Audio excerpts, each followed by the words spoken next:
what's going on today, we have the Twitter files number 14. So I don't know how we're already on number 14. It's crazy. It's the Russiagate Lies, the fake tale of Russian bots, and the release the memo hashtag. So I don't know if you want to help me. Do you see it pinned up at the top? Yeah, I see it. I was just taking a look over at it. This is my first Twitter file space, so I'm trying to get used to it. But yeah, is it by Matt Tabby? Yeah, Matt Taibbi. So he has released several of them, including the very first Twitter files drop that I ran a space on, which was a lot of fun. It was really exciting. There were 100,000 people that showed up to that space, which was incredible, but so much interest in what has been hidden from all of us. And I think we do deserve to know. I think we have the right to know. And I'm really appreciative that Elon Musk has bought Twitter and that, he has these journalists digging into all of this information and sharing it with all of us. So let me see. Number 2, it says, at a crucial moment in a years-long furor, Democrats denounced a report about flaws in the Trump-Russia investigation, saying it was boosted by Russian bots and trolls. So, as we all probably remember, or most of us remember, Russia was blamed for helping Trump. It was sort of a big issue during his campaign. Everything was Russia. Here it says Twitter officials were aghast, finding no evidence of Russian influence. We are feeding congressional trolls, not any significant activity connected to Russia, putting the cart before the horse, assuming this is propaganda/bots.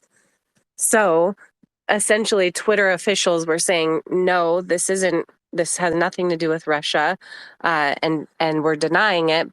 So it continues. Number 4, Twitter warned politicians and media that they not only lacked evidence, but had evidence that accounts weren't Russian and were roundly ignored. So even though they tried to tell the media and others that these were not Russian bots, that they were real accounts, they continued on with the story regardless. Number 5, it says on January 18th, 2018, Republican Devin Nunes submitted a classified memo to the House Intel Committee detailing abuses by the FBI in obtaining FISA surveillance authority against Trump-connected figures, including the crucial role played by the infamous Steele dossier. So they have an unclassified document, and I'm not going to read the entire thing, but you guys can see it there. It's all pinned up at the top of the space.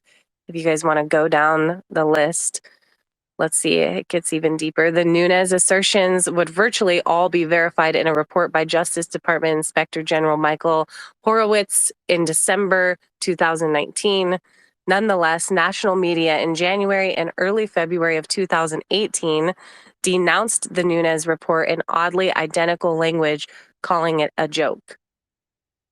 So it says Trump may use memo to fire Rosenstein. Let's see. These are the headlines. Nunes has turned House Intel Committee into a joke. The Nunes memo is out. It's a joke and a sham. This is the way the media was running with the story. Ex-RNC chairman rips Nunes memo for the joke it is. The Onion is mad you're stealing their material. So basically calling him satire for defending himself is what it sounds like. Oh, good. Phenomenology is here. Anyone else who wants to come up and speak, guys, feel free to request, come up here, join the conversation. It makes it a little bit easier on me, which I appreciate.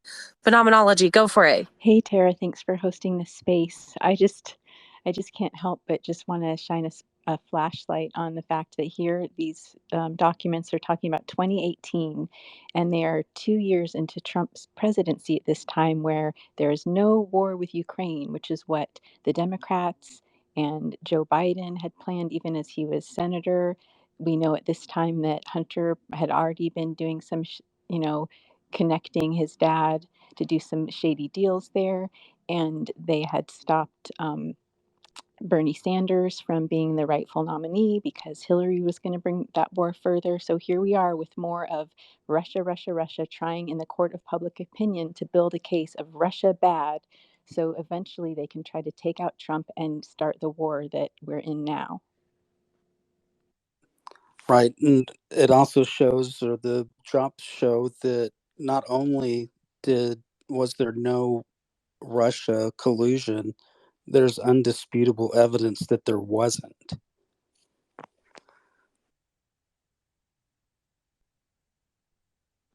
Go ahead, Ben. You can go ahead. Hey, I appreciate it. There are still people that will literally die on the cross that Trump 150% conspired with Russia. But I think we're kind of seeing some parallels with this. I know, when Taibbi, first started dropping some of these, we're like, okay, well, it seems more that some people, bad actors at Twitter versus, we're like, well, where's the meat here? What was the government instructing them to do? But here lately, it seems like, Twitter is almost more on the defense and the government is pushing a lot more, so way overstepping their bounds. I just wanted to kind of throw that in there. That's kind of my interpretation of some of these.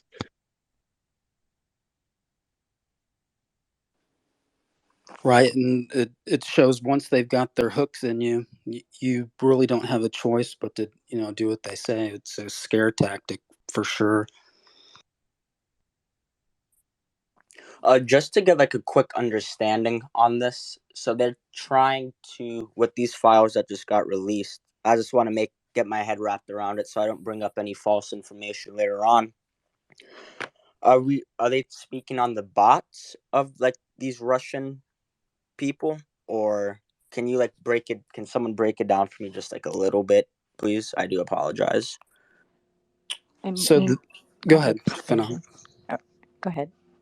So the thought was that there were all these Russian bots stealing the election, putting information out on Twitter, Facebook, all the platforms, manipulating voters into thinking that Russia was not trying to steal the election. And then it shows that not only were they not involved in it, that it was the exact opposite, that there are anti-Russian bots in the midst of Facebook and Twitter.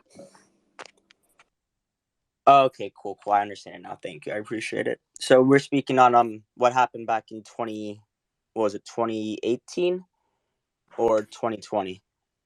Really, from pretty much all of Trump's presidency, we're kind of talking about, because he was blamed, from being affiliated with Russia from the minute that he started campaigning all the way throughout his whole presidency. And so there's just been, the two-pronged approach to, one, try to keep him from taking office, remove him from office, and to help build support for the Ukraine war that's inevitable that they wanted to start.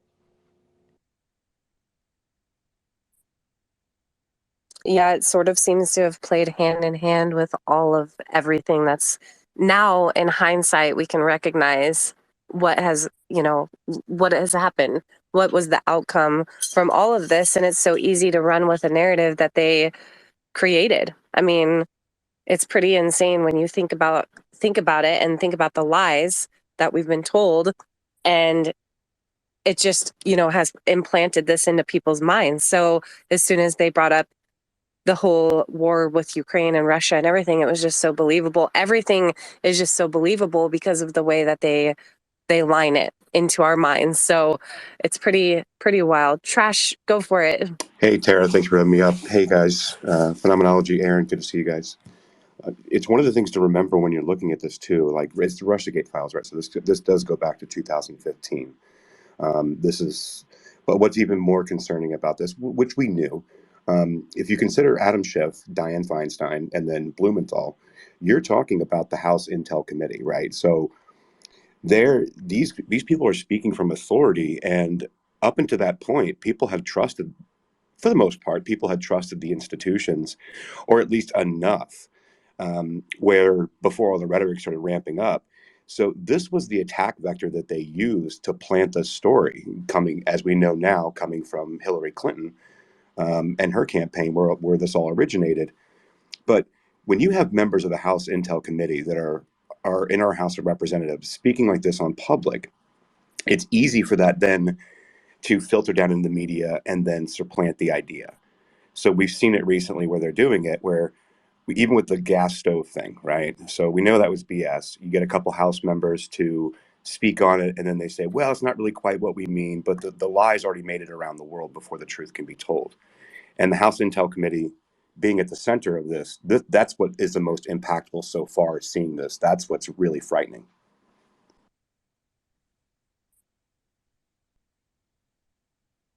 I'm wondering if we should continue reading. I don't even remember where I left off, but I can figure it out. But if you guys want to chime in and discuss as we go through it, I mean, that's fine too. If one of you would like to read the files, we can go through them. I think I was on number 9. If anyone would like to jump to that. It looks like he skipped 8, or I'm just not seeing it. Yeah, there's I guess. there's no 8 but a 9 and a 9B. So maybe one of the 9s were supposed to be 8 and then that. But That's what I'm thinking.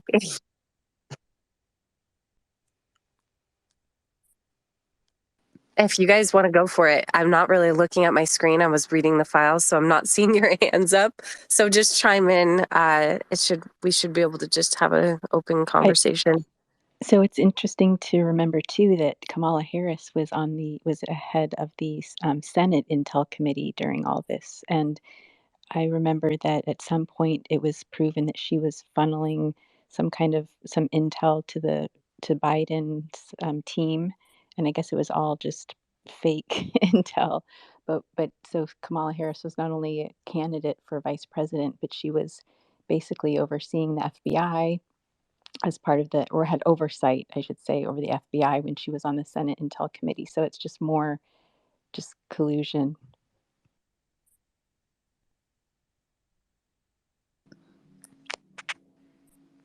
Trash, do you want to go ahead and read? I've got something in my throat. Yeah, I can continue to read. I can help with that if that's what you guys want. So we're on 9, I believe, which is 8 essentially. Yeah. Okay, no problem.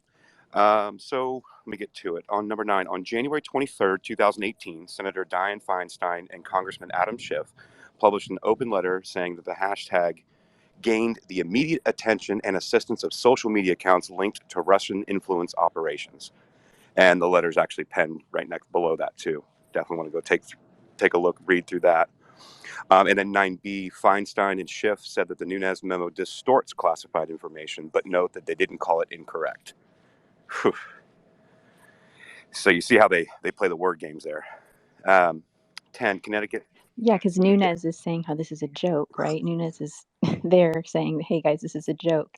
And then instead of they save face by just saying that, well, okay, it's they can't really deny it, but they still won't. Yeah, they're just scratching each other's backs to prove something that's false.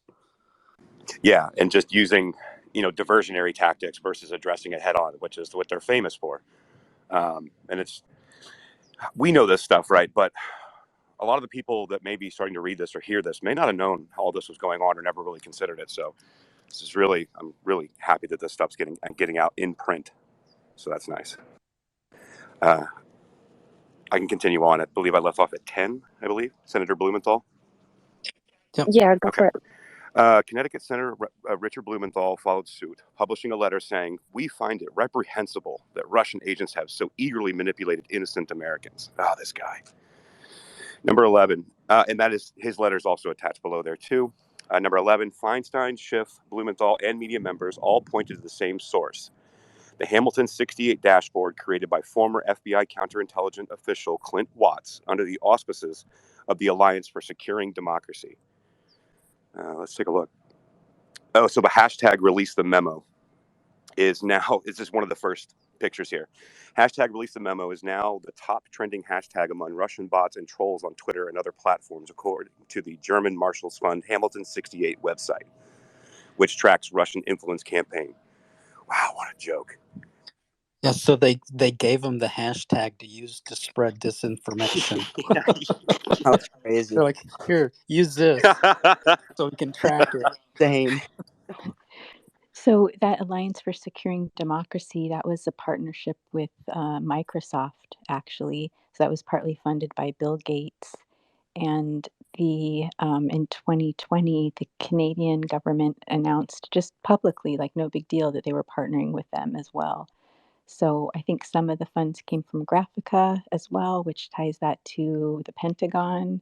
So it's all really ugly. Nobody wants to use PSYOP, but that's what this is, or it's what it shows me, that it's the PSYOP that they're using openly, which is insane. Right. I like this comment that Victor responded with, saying lying about Russia collusion wasn't just dirty politics. It was a coup against the duly elected president of the United States. Our democracy was hacked by the U.S. intelligence community and the Democrat Party. And that, to me, is the most accurate summary of exactly what happened, especially with everything we know with the FBI involvement, CIA, and so on and so forth. It's all collusion. They're all part of it, all part of this scheme. So, but yeah, let's continue on. Let's continue going. Sure, no problem. Let me check where I left off here. What I need to do is pull this up on my desktop so I don't have to keep switching back on my phone. I really appreciate you just doing this on a whim. Guys, this wasn't a planned thing. I don't know, trash discourse. I don't know if we've even interacted. So I just want to say really quick, thank you so much for just jumping in and taking the lead here. I really appreciate it. No problem at all. I'm going to pull this up on my desktop. If you guys can give me 30 seconds to get to the thread real quick. Let me pull up Matt Taibbi, and then I will Perfect. continue on. And yeah, And I'm just going to plug, I'm just going to shamelessly plug Wall Street Silver's space for later this evening, 8 o'clock Eastern, 5 o'clock Pacific. I'll be there as well. But just so you guys know, anyone who's in here, make sure you guys go to that one. It'll be a big one. Hey, while you're pulling that up, I just wanted to throw in here anyone who may not be aware.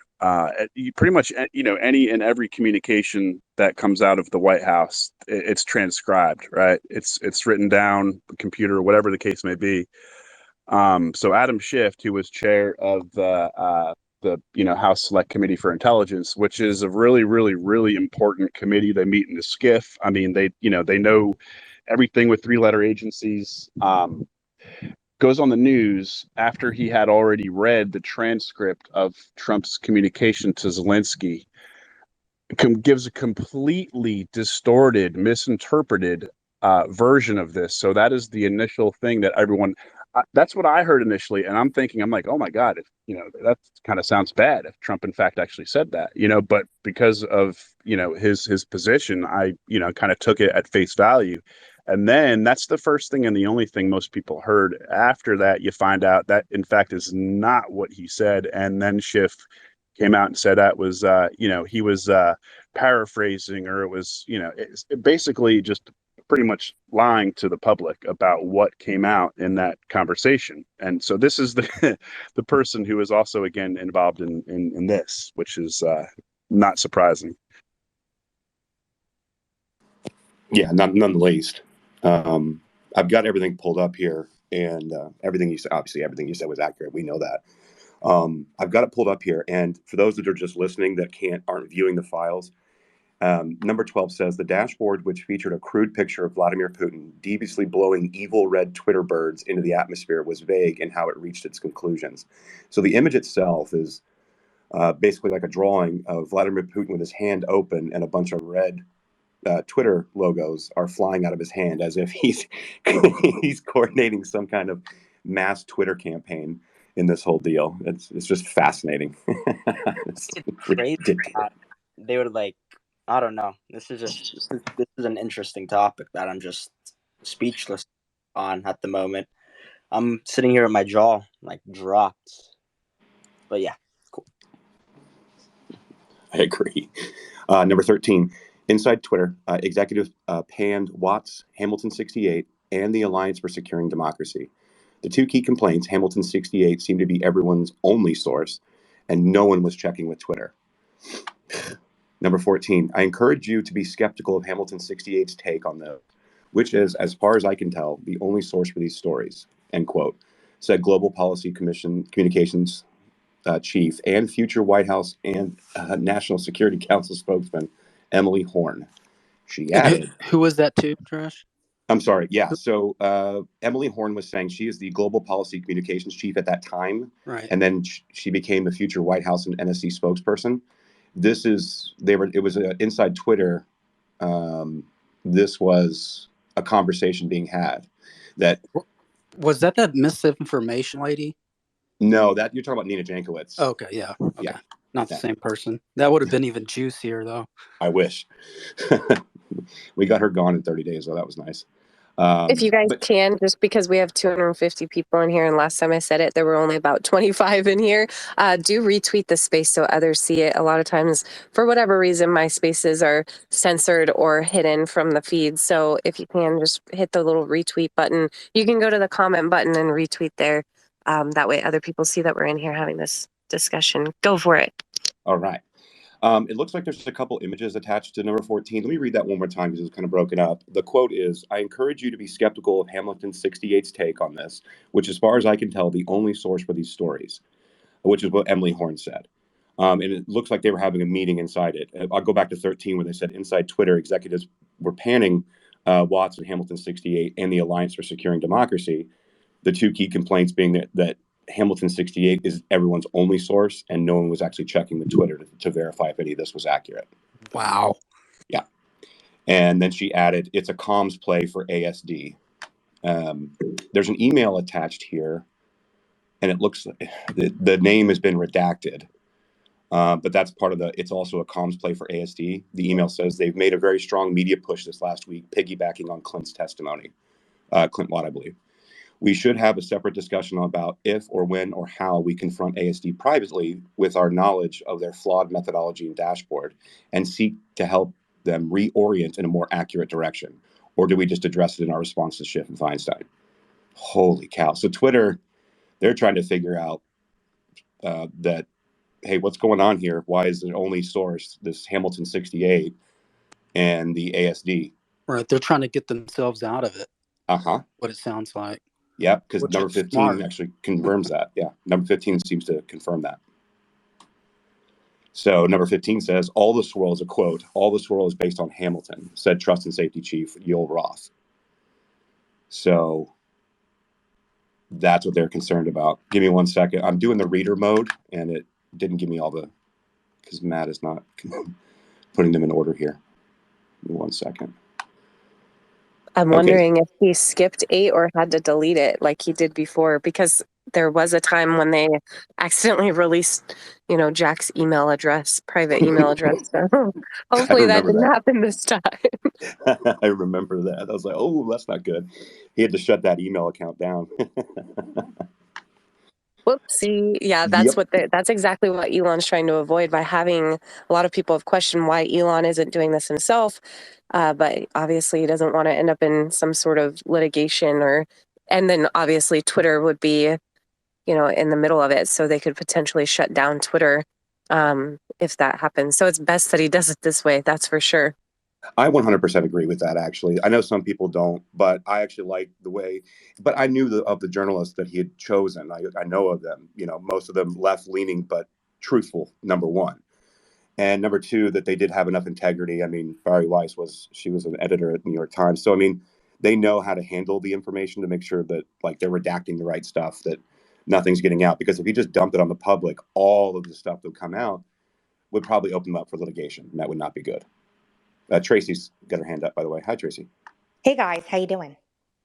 Doing good. I'm like running around my house right now because I started Release the Memo. because what? Yeah, I started Release the Memo, and then a couple days after I started that hashtag, we changed our profile names to all say Release the Memo because they were shadow banning and suppressing the hashtag. So we were in the middle of this huge investigation that we were all doing, these independent journalists on Twitter, and we had found all kinds of stuff, and we knew this memo was coming, and the Adam Schiff was looking to put out a contrary memo of his own, and they were going to just give it to the media and let the media report on it, but we wanted the entire damn thing to read for ourselves, right? So we started the Release the Memo hashtag because of that, or I did with a friend of mine, actually. And it's just mind-blowing to me sitting here, because here's like a little old person, doing whatever investigative journalism they're doing. Like, we have to get more people to know about this. And now, years later, it started like this massive, crazy thing. It's just nuts. It's it's nuts. Wow. So we can all blame Tracy. I'm just playing. And That's crazy though. the This is craziest thing is we started it, and they started with the Russian bot thing, and that was really the first time that Twitter, that Congress started saying that there were Russian bots on Twitter that were amplifying things, and it was completely organic, obviously, because I'm not a Russian bot. But the whole everybody I don't agree with is a Russian bot meme started then. I did a march right afterwards in DC for this very reason, and the whole promo video for it was all Release the Memo tweets. It's just crazy to me. I lived this entire thing like in real time, like very close up to it. So it's really weird. It's just really weird to see. Right. I was going Good. I was going to say, Tracy, you do report very well and speak very well for a Russian bot, I must say. Yeah. It's a lot of CIA training, but once you get through that, it's easy. MK Ultra 2.0. Yeah, and they put their sites directly on your hashtag. You've got it. That's a badge of honor if you think about it. Seriously. I said directly... I don't ever I'd never take credit for anything. I really don't. People like scoop me, they plagiarize me. I never say a word. I just kind of do my thing and keep going. This one I put my foot down on. This was mine, damn it, and I'm taking credit for it. 100%. I would love to get Matt Taibbi in here after he's done. I don't know if he's already finished the release or the drop, but I would love to get him in here to talk directly with you, Tracy, who created this hashtag. If you guys can comment on the space, or I don't know if you'll be sticking around for a little bit, Tracy, but I think it would be so cool to have you both connect with each other live. I would love that. And I wrote a thread after his last Twitter Files dropped where I included the letter from Feinstein. I went a little more in depth into the Blumenthal and thing, and then tied it back to Mark Warner and shared some more like detailed information surrounding that. And then we had that space, Tara, I think you were in it with Matt that night, but Release the Memo wasn't really a part of it. I had just thrown that in there to show people. So it's all coming full circle, and it's beautiful. Yeah, exactly. That's what I'm saying. That's incredible. And I mean, you had no idea that he was going to be releasing this, right, Tracy? Zero idea. That is so, yeah, this is such vindication for you. I hope that you're feeling it. And I hope that, I mean, it's truly sad that the media will not report on any of this, but obviously they're a part of it. So they're not going to oust themselves and just say, oh yeah, by the way, we completely have been lying to you, even though most of us know that. I mean, but there are people out there who still, eat it up and don't realize how much we're being lied to. It's complete propaganda. This is incredible. Thank you for joining, Tracy. I'm so glad that you came in here. No, thanks for inviting me. I don't want to hijack the entire thing, but like I'm tweeting up a storm right now because I'm finding like the old tweets where it all happened, because obviously I still have them. It's just luckily crazy. Right, because your account was shut down. It was, but yes, and we like seriously, there was like a corner of Twitter during the whole Spygate debacle that started. I mean, it started with President Trump getting elected, but all of the shenanigans that were pulled, whatever side of the aisle you're on, are just absolutely stunning. And so all these Twitter file drops that Matt Taibbi's doing kind of lend themselves back there, especially now more so since the last one. So I'm like sitting here like a kid in a candy store, just waiting for the next shoe to drop. And I wish, I don't have a way to contact Matt directly, but he had offered to like kind of farm out some work to me, and I would claw my way through that stuff like nobody's business. So we'll see what happens. I can't wait to see Schiff's next tweets. I'm just dying to see how Adam Schiff tries to twist this into a pretzel. Well, Yeah, keep an Tracy, eye, keep alerts on, and keep your eye on that. Also, if anyone can watch for Trump to respond on Truth Social, I'm just curious what his response will be. Sorry about that, trash yeah, Discord. I don't like calling you trash, you can call but me Aaron. You can call me Aaron. okay, Aaron, go for Yeah, it. I think both I'll Prodigal call and you Piotr. trash. Yeah, you can call me Trash Aaron. Prodigal's up, Piotr, and then Ben. They wanted to get quick comments out, and then I'm going to move on to 16. Yeah, I'll keep it short because I'm doing paperwork. I mean, it confirms what we knew. I don't know if people saw the Intercept article earlier this week regarding a study by NYU and Germany and a couple other countries that found there was, no evidence of influence of Russian bots, and the little that there was focused on Republicans, well, ultra Republicans who were going to vote Trump anyway. And I'll end with this.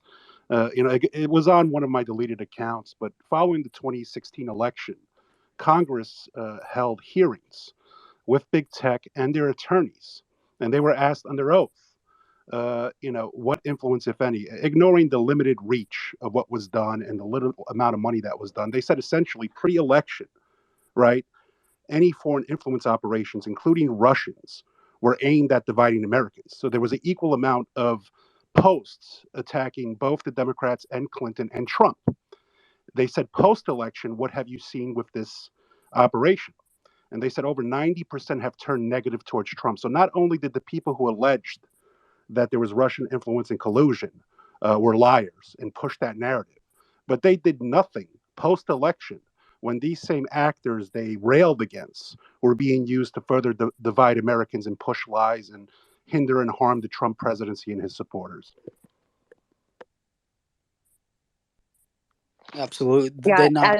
as you're saying that, Prodigal, I have people responding to me because I said everyone involved with the Russiagate lies should be prosecuted, and I have people saying, "What did they actually do that was criminal? Lying isn't a crime."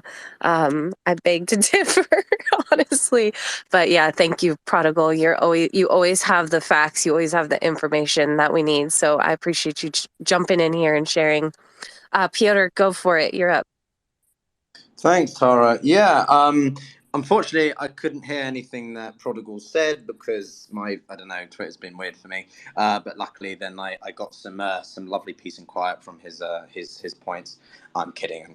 Prodigal's got some good points. Listen, the truth never No, gets but through, Peter. no, I just wanted to mention. I think for me, living in DC for the past, well, basically in this period that all this sort of shit has been happening.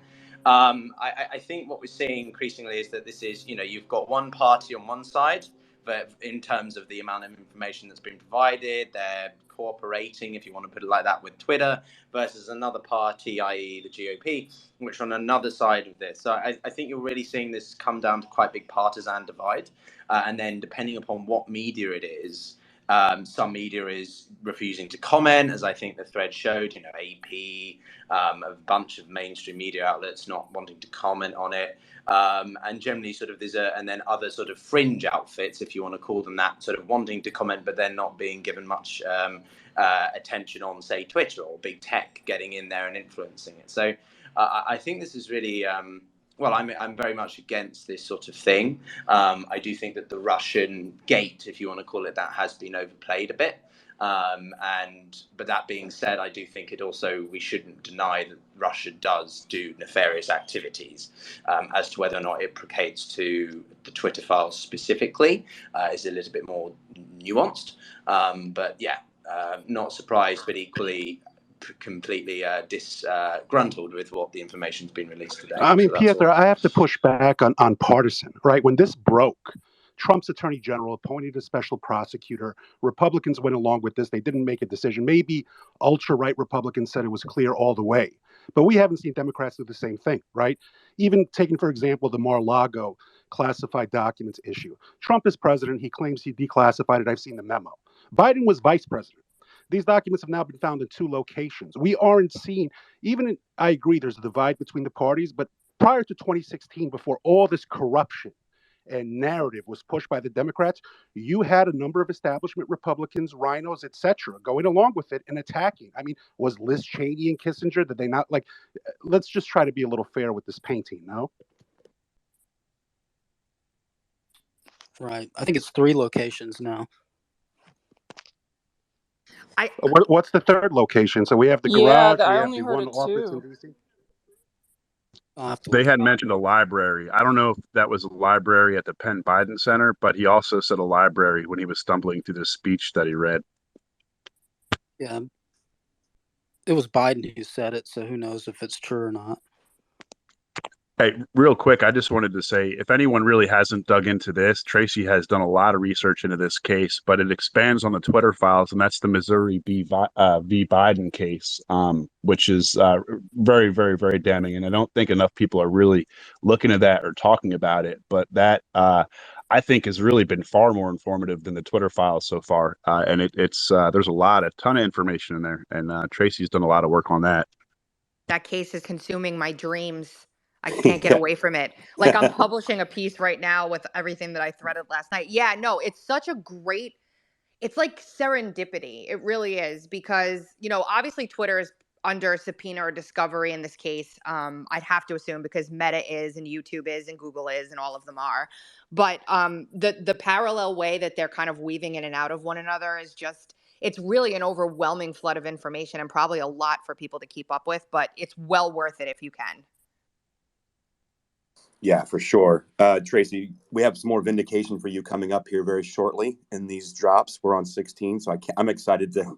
I want to hear you respond to this one, but when I get to 17. So, 16. If ASD isn't going to fact check with us, we should feel free to correct the record on their work, said Policy VP Carlos Monge. So, on the previous drop, there was an email, and it was Yoel Roth talking about, given all the swirl around hashtag release the memo, where they weren't really finding anything that was actually connecting it to Russia. And so it looks like Carlos, in the email that's attached to number 16 here, says, if ASD isn't going to fact check with us, we should feel free to correct the record on their work. So they're basically saying, like, hey, all this information getting out, it's not accurate. We should be able to correct this record. And then going into 17, Roth couldn't find any Russian connection to hashtag release the memo at all. He says, I just reviewed the accounts that posted the first 50 tweets with hashtag release the memo, and none of them show any signs of affiliation to Russia. So you're no longer a Russian bot, Tracy. I'm sorry. Woohoo! Number 18, quote, I we still require a investigated. blood sample from Tracy. I'm not convinced. We'll probably take a stool sample. Number 18, quote, we investigated, found that the engagement as overwhelmingly organic and driven by VITs, end quote, which are very important tweeters, including WikiLeaks and Congressman Steve King. And the attached screenshot actually has a lot of this on here. And they started off with a TLDR. That's funny. So a bunch of that stuff was in the information there. If you guys want to take a look at it on the file, that's number 18.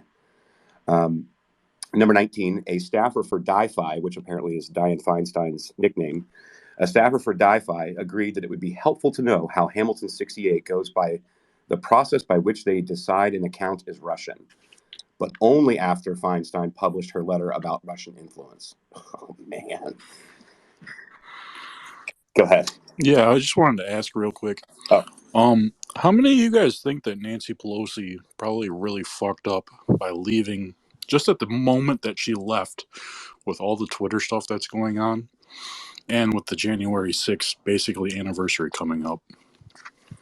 I think it was smart. I mean, it's the same thing with Fauci. As investigative power in the House moves over to the Republicans and they finally declassify all the stuff they've been holding back for 6 years, they're hoping that their reduced position in office or lack of connection to these agencies will provide them cover from any prosecution. I mean, I don't have hope that any of these people will see any repercussions for their action. All we can do is try to spread the information. But as I believe Tara said earlier, there is no law, sadly, against our elected officials lying publicly. I mean, people forget Schiff literally, I forget, it was either CNN or MSNBC, said that he had seen direct evidence of Trump collusion with Russia regarding the campaign.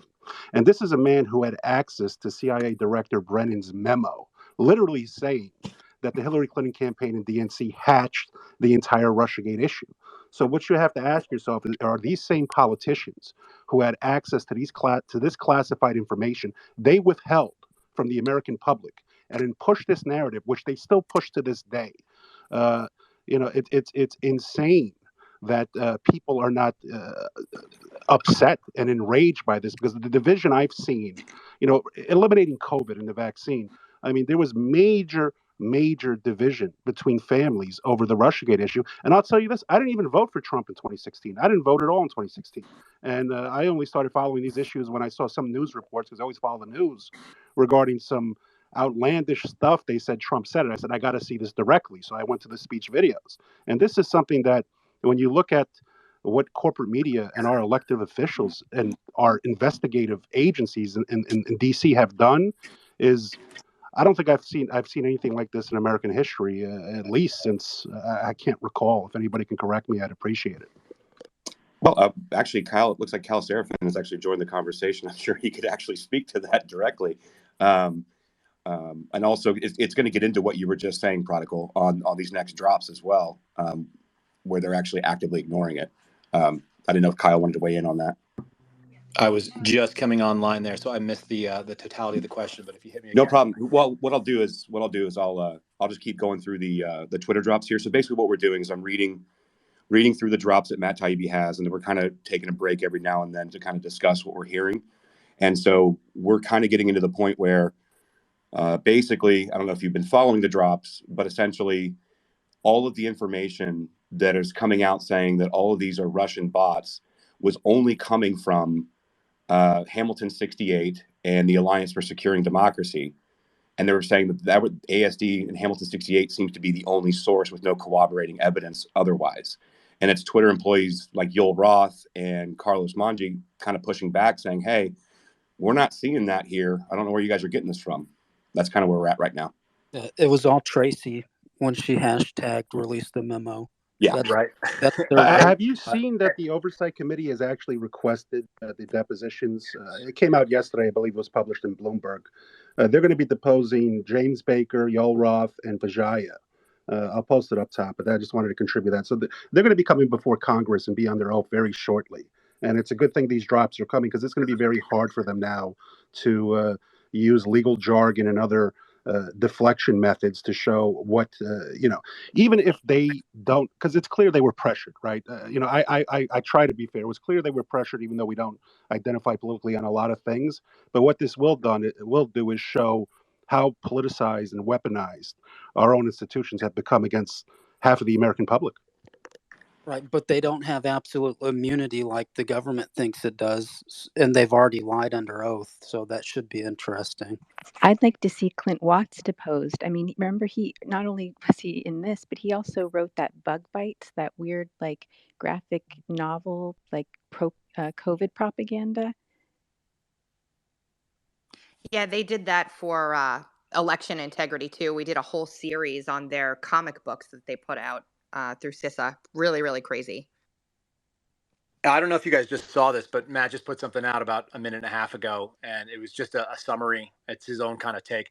Matt Taibbi is, I think he's incredibly fair. I was actually real suspicious about talking to him because I didn't know where he was going to go to, but we spoke before any of these Twitter files became an opportunity for him. So I've got kind of an interesting take on just not knowing much about him beforehand, talking to him in a vacuum.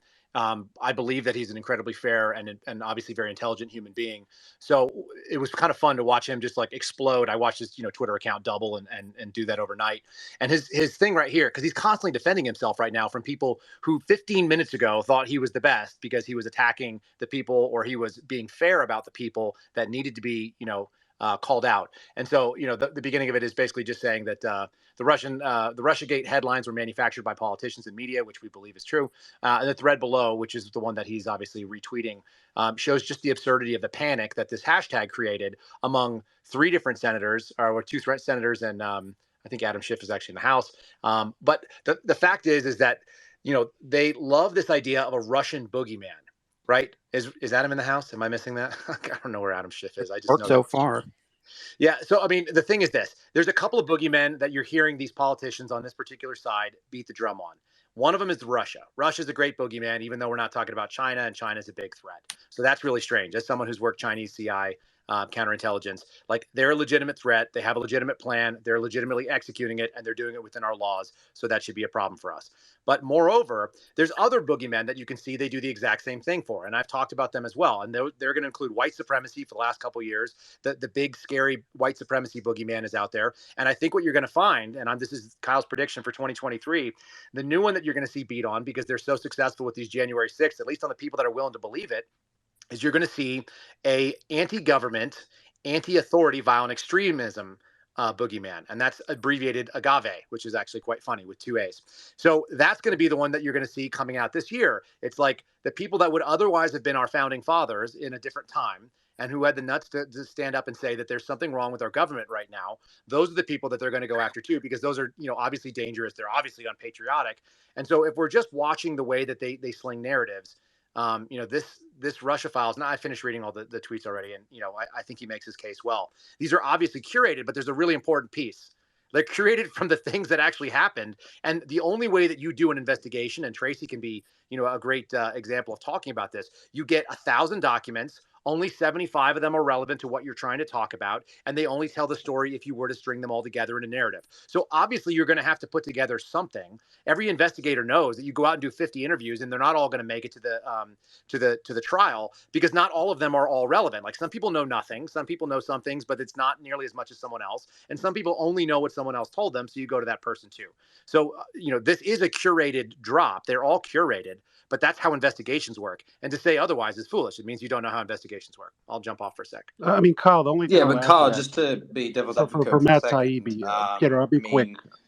Oh, just a minute, Piotr. I don't know if you can hear Prodigal, but he was Yeah. asking a question. Just a minute. Okay, sorry. I mean, Kyle. The only thing I'll add is, to me, Matt Taibbi is one of the most credible journalists out there.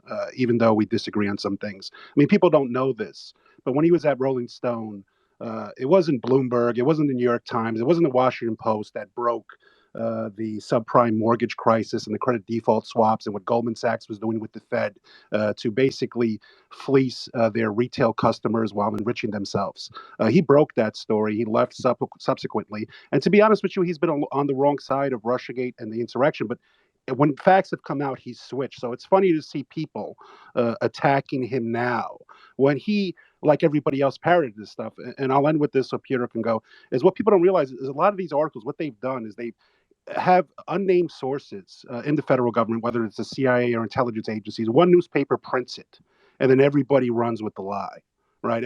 They're never verified, they're never confirmed. One paper will do it, then everybody will all cite to that one paper and just flood the media and the masses with this message. And by the time a retraction does come, it's one sentence, but it doesn't matter when for 2 weeks it's front page and blast 24 hours on cable news. Good prop. I just want to say, since there's a lull here, I don't think that I'm always saying that Elon, I think, is a very strategic person. I don't think there's any coincidence that he picked Matt. I think he knew that he had the goods, and he wanted someone to sort of spearhead this, who would be, kind of safe from, an accusation of, okay, okay, you went to Steve Bannon. Of course he's going to say this stuff. So I think it was when he picked Matt Taibbi, I sort of felt like, I think he's got the goods here. And I think it was a wise choice. Yeah, I agree. Piotr, go ahead. Thanks. Yeah, I just wanted to pick up on a couple of points Carl raised. For one, I mean, I'm not suggesting you're saying that, Carl, but I don't think we should play down the cybernetic concerns that Russia still poses. I mean, it's not the size or capacity that China is, but it is still a major actor in challenging democratic institutions. Look at what's happening in Africa, Central Asia, and elsewhere. So I do think that there is still, whether or not the Russian bot element of these files have been overblown, I don't think we should under-acknowledge the role that Russia still plays, at least under the Kremlin's current construction.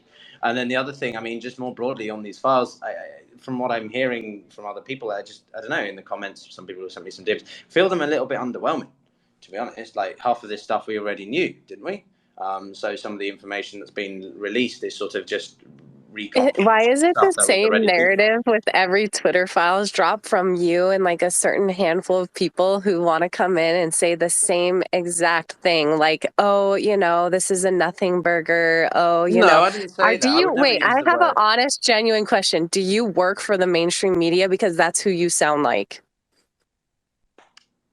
Do I have the mainstream media on my profile, Tara? Do you work for the mainstream media? Do I Because have the mainstream media on my profile? you sound exactly like them. This is exactly what they want the takeaway to be is, oh, it's nothing. It's lackluster. It's no big deal. This is a big deal. And yeah, you can sit here and say everyone already knew. No, there wasn't confirmation. So no, it's just You're I a have okay. So moot to. I have point. to. number one, you're Go ahead, hyperboling, Tracy. and Go second, ahead, I you're have to. Tracy. generalizing. I don't want to talk over anyone, but I got to say something. Number one, you keep on stressing like, oh, Russia's a bad guy. We can't understate what a bad guy Russia is. Well, maybe if the United States government wanted its people to really seriously consider Russia as a bad guy, they shouldn't have used them to gaslight the entire country for 6 straight years over and over again to the point where anytime the word Russia is used, people roll their eyes. So then you blame the US government for anybody thinking that Russia may not be as big of a threat as we thought they were, because they literally played what is it when he goes and lies and then nobody believes him anymore? What's that story? The boy who cried The wolf. boy who That's what cried they wolf. did. Yes, they played the boy who cried wolf using Russia as a scapegoat to try to unseat a sitting president. So spare me the Yeah. So Russia's a Tracy, bad guy let's get a talk. couple of things here. Let's try and Well, not get before too we heated. continue, Number Sergey, one, I I have to am ask Russian. about your father, Sergey. I mean, he has deep connections to the I Clinton lived in the country Foundation, to for about a Kazakhstan. year, so I do I, know. Okay. I don't know if there's an issue with Piotr not hearing Prodigal or if he was joking or if he's just talking over him, but this isn't Mario's space. So we're not going to do this here. No hate to Mario. Love the guy, but I'm not here for drama and fireworks. I'm here to actually get to the root of all of this and to the bottom of it. So, Piotr, I'm dropping you down. I want the people up here who are adding to this conversation and not derailing it and not trying to downplay what is actually taking place here. We've had enough of that for the last however many years. This doesn't need to be downplayed any further. Thank you. I mean, And Tara, I was just going to ask. Listen, his father is no, heavily connected to the Clinton Foundation, to mining nickel projects in Kazakhstan, etc. I mean, I haven't brought this Piotr? up. Piotr? Yeah, I just usually, talked about his connections to the UN, to the World Bank, etc. And I've left this, but I figure at this point we might as well bring it. He's never answered the question. I could show you a Forbes article. We can do it, but his ties to that and interests, which are arguably opposed to Putin and Russia and heavily connected to the globalist West, are fairly evident. So, like you said, Wow. yeah, I'll leave it at that. I'll let him answer another space. I don't want to derail it. well, And It and seems also, everyone has and that's the thing is it does seem like everyone has their sort of biased, if you will, but also when there's money involved and a lot of money involved, then it gets really extreme. So yeah, that's unfortunate to hear that. I would like to know more if you can send me over any information about that. But that's great. That yeah. kind of Well, does he's make still in the sense. audience. I'll send you the article. There's other stuff. I mean, I don't want to Thanks. delve into it, but if for me, I tend to look at it through that lens. I tend to look at, I have nothing to gain from anything I'm doing. I don't make any money from it. I don't give a Right. shit. I'm just upset at this vast amount of corruption because even though I'm born and raised in the U.S., I have ties in Eastern Europe, and the amount of corruption I've seen there through these globalist entities, specifically in Kosovo and Albania. Which I'm ethnic Albanian, but I'm American born and raised. My family served in the U.S. military, multiple deployments, etc. We're just like Brazil. We're run by narco leftists, and for me, seeing those countries fall and this type of propaganda and corruption seep its way into the West is very concerning. And that's why I think you see a lot of people from Eastern Europe, from former communist country or who fled communist countries, very upset to see the path the U.S. has taken, not just in the last 6 years, but through the military-industrial complex and the endless wars abroad. I just want to add something real quick, if I may. Piotr, I've done a lot of analysis in terms of strategy, in terms of even working with potential juries. And when someone asks you a question and says, "Are you a member of the mainstream media?" and you respond with what you said, "Is it in my profile?" That's absolutely ridiculous. That's not the answer, okay? That's somebody evading the question. So I can write anything in my bio, in my Okay. profile. It doesn't mean anything. And I can leave out anything in my bio. It doesn't mean anything. So the fact that somebody asks you something, the answer is yes or no, or I don't want to answer. But to say, is it in my bio? That's a question, and it's evading, it's evasive. So I'm just going to call you out on that. I just find that to be not really genuine. I think we have like a 400 character limit or something on our bio. Imagine being able to fit your entire life accomplishments. If working for the mainstream media, you would consider an accomplishment. Anyway, Tracy, go girl, go, please. Thank you. I've noticed throughout this whole entire experience of all of this, Russia craziness, that a lot of people will go back and say, please don't forget that Russia is really bad. And please don't forget that, obviously, we're all not idiots. We know that Russia is not an ally of this country. Could they be? Potentially. We had Donald Trump working somewhat nicely with the Russians, and everybody has to give to get. Politics is a leverage game, okay? Nobody here is running out and saying, "Oh, Mother Russia, we love you." We're not Russian propagandists. We're not tied to Russia. We're not Russian bots. We just are tired of being fed this BS that Russia was behind every single horrible thing that the establishment left and sort of underbelly of the intelligence community has tried to cram down our throats for the past like almost decade now, and who knows when before that. And don't forget that Russia is really not our friend line is typically spewed by people like the gentleman who was speaking earlier, who want to take the weight off of what the IC and others did to our country and then place the blame somehow back on Russia as though they're getting a pass. They deserve a pass. They didn't do it. It's clear now every single day they didn't do it. It's becoming clearer. And yeah, there's no nothing burger coming out of any of these people. The only time you see people calling this as a nothing burger is when they're forced to look themselves in the mirror and take some sort of responsibility for the nonsense that they've been parroting for years. Book sales, speaking engagements, again, trying to unseat a duly elected American president, for goodness sakes. So yes, Russia is not an ally. Russia's done horrible things. Russians, in wartime are not the greatest people. But don't forget, the Ukraine narrative that's being spun up right now is also making Russia the boogeyman.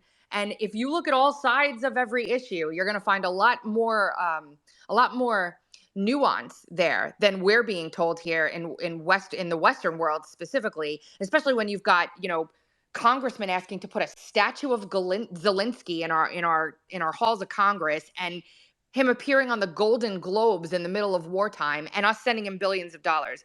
A little You aside, guys, I have some breaking news. Apologies, Tracy. Apologies. Garland just appointed a special Yeah, counsel. I was. Yeah, to That was the investigate. next thing I was going to say, Sphinx. That's so crazy. I posted a link for it. So, we've got a lot going on in this country. Where I was segueing to is I'm just from years of experience in politics and elsewhere, looking at this whole Biden documents thing, the new investigations that are coming into Congress right now, all the stuff going on. I just tweeted, I said, I have literally zero hard data to back up what I'm about to say. So understand it's just my perspective. This entire document thing is a massive setup, whether it's a setup to take Joe Biden out or it's a setup to keep him in and keep information hidden from others who are wanting to look at it. I don't know, but it is 100,000% a setup, in my opinion. And I could talk more about Or the it Twitter could be files. to justify when they do press charges against Yep. Trump and not him. Have they said the scope of the special Well, prosecutors? It and limits this it is my issue. to This is my issue, Prodigal. Okay, it's so two issues. One, I know we're switching to this special counsel, so I want to mention something on that. But the previous thing is also super important. I've listened to Tracy, who did a phenomenal job on Russiagate for the last several years, and I'm a huge fan of her work. John Solomon, so many others that put it out there on the line. This is the problem, though. Mainstream media, the left, these folks have just casually brushed off that these people violated FISA laws that would put anybody underneath them in prison. They just casually brushed off that we have military generals who retired and then took weapons of war, propaganda weapons of war, privatized them, got contracts with the DNC and used it against the sitting president of the United States, which is treason. It's sedition. They've casually brushed off that they can illegally monitor a presidential candidate and then illegally monitor and spy on him in the White House, which has never been done before. And they act like that's somehow legal, using DARPA contracts and trying to do third-party contracts to kind of push themselves away from it. They used NGO staffers through taxpayer dollars and paid a foreign spy with our tax dollars to validate an opposition research document, which again is a violation of federal law. I know a Democrat politician who spent 12 months in prison for not putting a paid for buy on a mailer, but yet these people can send $1 million to a foreign entity involved in and get him involved in a campaign, which is a clear violation of federal campaign finance laws. You have clear violations that are taking place here with Hunter Biden, and now we're finding out with Joe Biden these issues.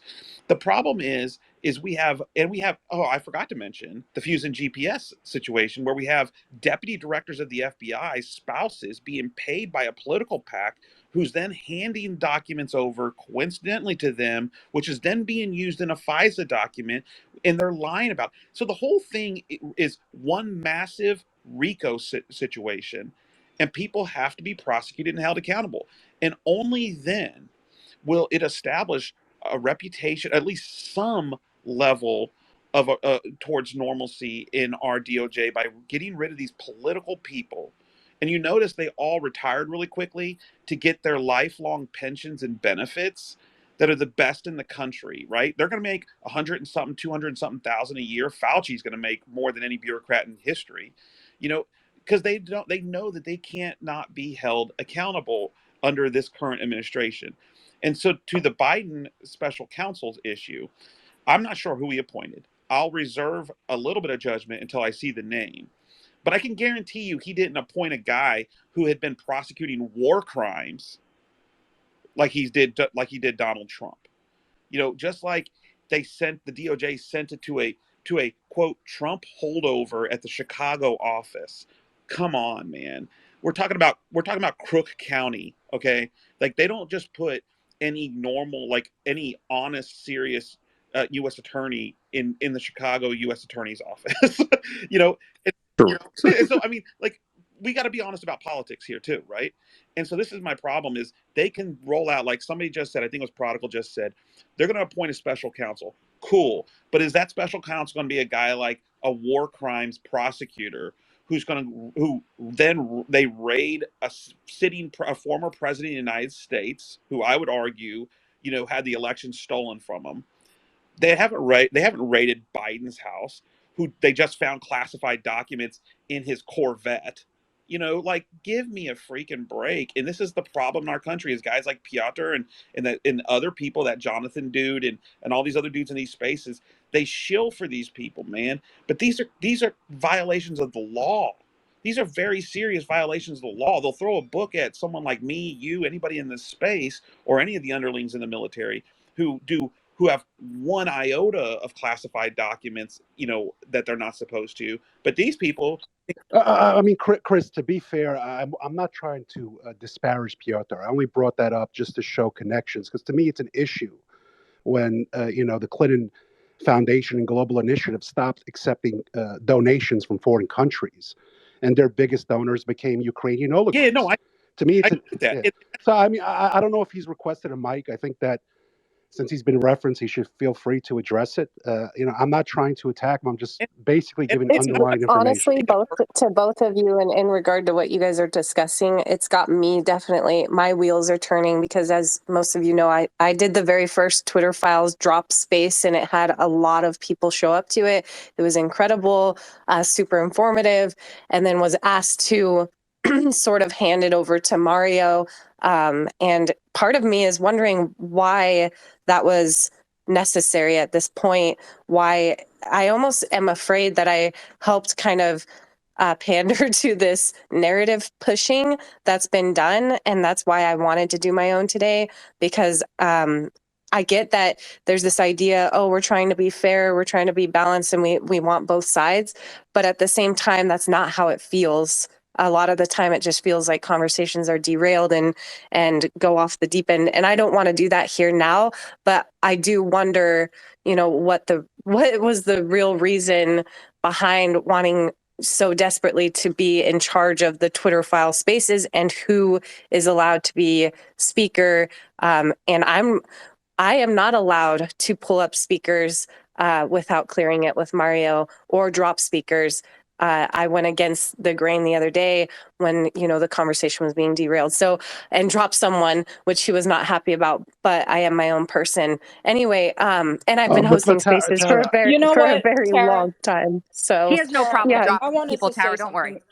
I wanted to Yeah. say something about that, Tara, because you and I talk outside of spaces, and I'm just really proud of you. I think everyone else is too, because you're a strong person and you stand up for your principles. And I think people here know that and admire that about you, and that's why they come to these spaces. But I'm gonna go a step further, and I'm gonna say I don't respect that space anymore. Sometimes I go there because I see some of you in there and I respect you. Okay. And, but the thing is, people are brought, the co-hosts are constantly thrown under the bus because I know the co-hosts aren't throwing people down, aren't canceling requests. And it's not right to claim that they are and try to turn people against the co-hosts who are friends of people. And also, I will say, if you're going to bring up people on your panel and have them squat on your stage, and I've said this to Mario, okay, who don't add value, but who have promised to bring you future guests, that's not going to lead to a good discussion. And I think that's that's one of the reasons we're seeing this kind of like, why is this person constantly on stage? Like adding no value, derailing the conversation. And then when somebody like Tara wants to say something, it's like, what are you doing? So you this that kind of thing doesn't happen in Tara spaces. Like there are no backdoor deals, okay? That's why this is a serious, like genuine space. And I wanted to thank you, Tara, because you know And how I feel about this stuff. And to be fair, Thank you so much. Tara and I have never really interacted. We've been in similar spaces. She's been in some of mine that I was hosting. I know who she is. I mean, we've gone back and forth. I stopped going to those Mario spaces, but as far as today, there was no talk or plan that I was going to come up and read the Twitter files. Like she had no idea who I was, but it was a smaller group and we were having a good conversation. I was like, hey, I would love to read and kind of just give my 2 cents every now and then. But there's Yeah, people. don't tell them how much I'm paying you to be here right now. I want to be clear. Like, I'm not meaning to take a personal shot in any way at Piotr. I think he's being very genuine. He's very highly educated. He clearly brings a perspective that's worth listening to. But my point is simply that, yeah, there may not be a quote new bombshell right away or something, but the bottom line is there's been a ton of bombshells that have yet to be written about, yet to be held accountable about by our mainstream media. So that's But that's also, my simple issue. That's because they would have to hold themselves accountable because they were the ones We, partaking in all of this, well, and it would be an admittance of we guilt, we don't essentially. even and we don't Not even know the names. Tracy, correct me if I'm wrong, but we don't even know the names yet of the journalists, the 3 or 4 journalists who were on the payroll of Fusion GPS. I mean, people speculate it was David Korn, but I don't think anybody's officially been outed as those journalists being paid. right. It's not bombshell to them because they were making it up. Hey, well, Trash, and what was I'm there seeing, more? Aaron, what I'm seeing, Aaron, right here in these files that we're about to read, this is bombshell stuff because this is stuff that they knew. These senators knew.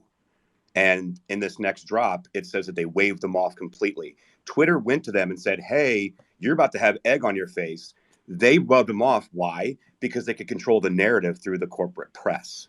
So Right. they waved these people off. They knew. Twitter warned them. Are you going to read the rest of it? Well, I I would mean, to love be to. fair, Piotr is up, and I just want to, reassert that I'm not alleging any impropriety, any illegality.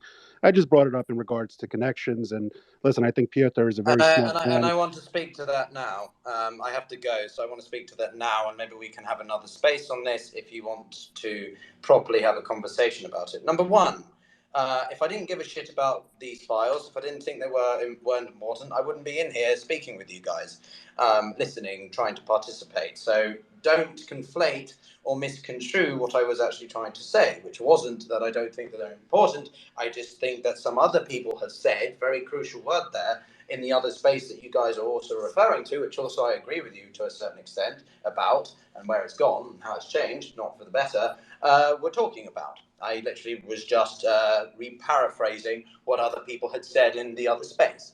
I think that there is a fair amount of important things coming out of this documentation, as I tried to allude to at the beginning when I first made a couple of comments. As to what Prodigal raised, this is something that I think needs to be very carefully discussed. And Prodigal, next time you want to raise something of a personal background, not just to me, but of anybody, I think it's decent to at least let that person know that you're going to do that. Not because they can stop you, but because it just gives them an opportunity to prepare themselves to be able to deal with it, because it's quite a lot of suddenly targeting of focus, attention, and ridiculing of that said person. So a couple of things on this. None of the information that you can find on the internet, which you can easily do by Googling my father's name, is private. He donated between $50,000 to $100,000 to the Clinton Foundation in the 2000s. He worked with a Frank Giustra, a well-known businessman who was quite close with the Clintons because he was in the mining industry. They developed deals in the former Soviet Union during the 1990s when my father left Russia to come and be with my mother in the UK because they met in 1981 and fell in love and stayed in touch for about 9 years.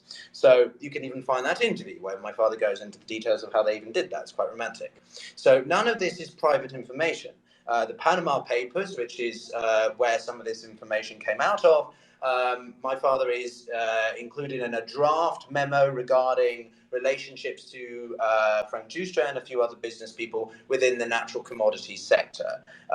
It doesn't mean that he has been funding, I don't know, internal sort of investigations, or that he's been pushing a certain narrative to do with Putin, or that there's a certain sort of ulterior motive. My father has a PhD in nuclear engineering from the Moscow State University. He came back to the UK and dropped all of that and went into mining because he had a good knowledge of the region, or he spoke the language, and it was an Peter, opportunity to make money. can I just interrupt? I'm Go not. for it. I'm more Everything I'm concerned saying is about. public I'm more knowledge. concerned about you than your father, and I'm just Okay. curious. And maybe you can answer, Yeah. and maybe you can't. But I'm just curious if were you compensated, or did you compensate anyone to be on stage on Mario's Space? No, actually, I have no idea who Mario is. There's an interesting YouTube video about Mario that I can actually send you, which is quite concerning. Was that the upper echelon one, or is that a different Yes, one? I think it is. I basically just raised my hand. Everyone needs to see these videos, by the way. It's very I can concerning. send, if you want any of this information, I can send. I will, no, literally, Well, this is Mario's not here, important. so I don't want to get into. No, I And mean he's about not here me. to defend himself or speak or hear what we're talking about, so I don't want to get into it. But I just want to know with you directly. Yeah, so I appreciate you answering. I didn't know if there was, any sort of anything that hinders you or controls you on what you say on these spaces, or if you're speaking freely, so let me or if you're paid, let me essentially. clarify. Yeah. Also, Or did maybe you pay let us know Mario who to you work appear for. on the That would be stage? helpful. Can I just clarify? Let me clarify my position, all right? Everything I say is my own personal opinion. I work for the World Bank because I grew up in the geopolitical world. I'm interested in geopolitics. And the World Bank is a member of the UN. It is funded by lots of different countries. You can argue that it's part of the globalist agenda, which it may well be, but that doesn't make me a globalist. Don't conflate globalism with where I work. I'm more of an internationalist, which is these are all theoretical concepts anyway. All of this is arbitrary. The point I'm trying to make is that I do not know Mario. I was kicked out of his space just now by Kim.com because Kim hates me. And I'm trying to build a platform on Twitter because I enjoy hosting political discussions about current events. That's all I'm trying to do. I have no interest in an agenda. I do think that there's a problem with big government and so on, all right? I know a lot of you hate me and my perspectives and etc., but my goal is I think it's healthier to engage with you than to simply sit in silo and not talk to people, all right? And So I'll add to Agreed. this if I can, because listen, Piotr is a smart and respectful. I truly believe what he says. I wasn't trying to disparage him. Listen, people have different views. There's nothing wrong with that. I just brought it up because I feel it might paint his views to an extent. Not that he's paid, not that anything done was illegal, etc. And listen, Pieter, we've spoken at length on geopolitical issues outside of Twitter, outside of Ukraine, and I will say he is one when new facts come out, he changes his opinion. I've seen his opinion change over time. So, Pieter, Yeah, I just want I to clear up appreciate that that we I'm can not have attacking this. you, and Yeah. I do I respect have the value absolutely you nothing bring. to And really hide. So quick, if you quick note. want me to send you any information, I then I text me and I I will would do love so. it, but I'm happy what to I answer want to And do really right questions. quick, now is we I do want to have get back Matt to Taibbi down the. in the space. I don't know if you're Oh, aware of no that. way. That's amazing. Just wait That's his what I was turn. just going to say. I want to It'd get be back awesome if he to comes up and goes through some yes, of his files that yeah, he's Christopher. We were uncovered. trying to get him to come up and connect with Tracy directly, so that would be amazing. He went to one of her spaces, which was phenomenal, and I had the privilege of being welcomed up for a moment to be able to ask him a question briefly. So, yeah, that would be awesome. Considering, I mean, Tracy deserves her flowers today, Matt as well, but Tracy has been fighting this fight for a very long time. Tracy's laughing, but and you are such a humble person, Tracy, and that's what I respect and admire so much about you, is that you don't even care about the credit, but it's like, hey, I did that and I appreciate that. So Tracy's the one who came up with the hashtag release the memo that is being referenced in the Russiagate Twitter files that are dropping today. So I kind of want to get back on the topic. I appreciate your transparency, Piotr. I appreciate Prodigal, who always has the info. I think this was very productive, and I really appreciate that we can all be adults and handle ourselves like adults and get past that. So thank you guys. Well done. Matt's requesting, so I'll bring him on up. Hey, while you're doing that, Tara, I gotta say, Tracy actually promised me In-N-Out, so I don't know if you think that people are not being compensated, but I consider In-N-Out Burger to be a pretty good compensation, number one. And she's definitely not humble. She was walking around in like her finest uncoverdc.com hoodie earlier today when we were talking, and that's a little bit, that's a little bit much for me. Like I don't like people dressing up when they want to come talk to me. So let's maybe we got to tone it down and cut Tracy down a notch. She's trying to Never. woo everybody with some In-N-Out. I didn't know I had to buy people In-N-Out to get them in here. Hi, Matt. How are you? Can you hear us? I didn't get any In-N-Out burger at all, but I would like some. I can send a gift Matt, card. none of us did. She's a cheapo. Oh, I see. Okay. How's everyone doing? Matt, we're all fans of your reporting at Rolling Stone of the Great Recession and Goldman Sachs. Been following you for a long time. Just wanted to put that out Oh, there. thank you. Thank you. Well, I didn't know that Tracy came up with released the memo. I'm embarrassed that I didn't know that. That's true? Matt, we need to get to know each other better. We Yeah. really do. Yeah, that's incredible. Yeah, All right. it was me. And so I'm looking Tracy's good not here. the type to flaunt it, it seems like. So I had to say it since you were in here listening. I have to give her flowers. Sorry, Tracy, go for it. It's okay. Yeah, can No, I actually ask, like, what was your reaction when they started saying that, this was a Russian operation and everything? I was like those bastards, like those freaking bastards. So what they did was, Matt, like after the first couple days, they started suppressing the hashtag, right? Because it went absolutely viral, as you can see. Mm-hmm. And so we all started changing our Twitter handles to release the memo instead. So there were like thousands and tens of thousands of people with the release the memo as their actual Twitter nickname because they suppressed the hashtag. Ah, okay, right. But still, that's ridiculous, and it's pretty clear that Twitter knew that it wasn't a Russian thing, and it's embarrassing they didn't say that more publicly. And it's pretty clear So the Also, government knew it wasn't a Russian thing. right, exactly. Matt, we touched on some of this when you were kind enough to join me with Hans, the last files. However, you're going to start to see, if you don't know already, a much deeper kind of thread here, all focused around Twitter with some of the things that we touched upon back then and some of the people that were involved with it. It's going to start to all rope in together like you're braiding, a set of shoelaces from this point forward. Well, that would be great. That would be great. It's still a little confusing, but in what way? Because once they got this was kind of the first from Congress threat to Twitter, really, Right. about on a widespread scale. Would you agree?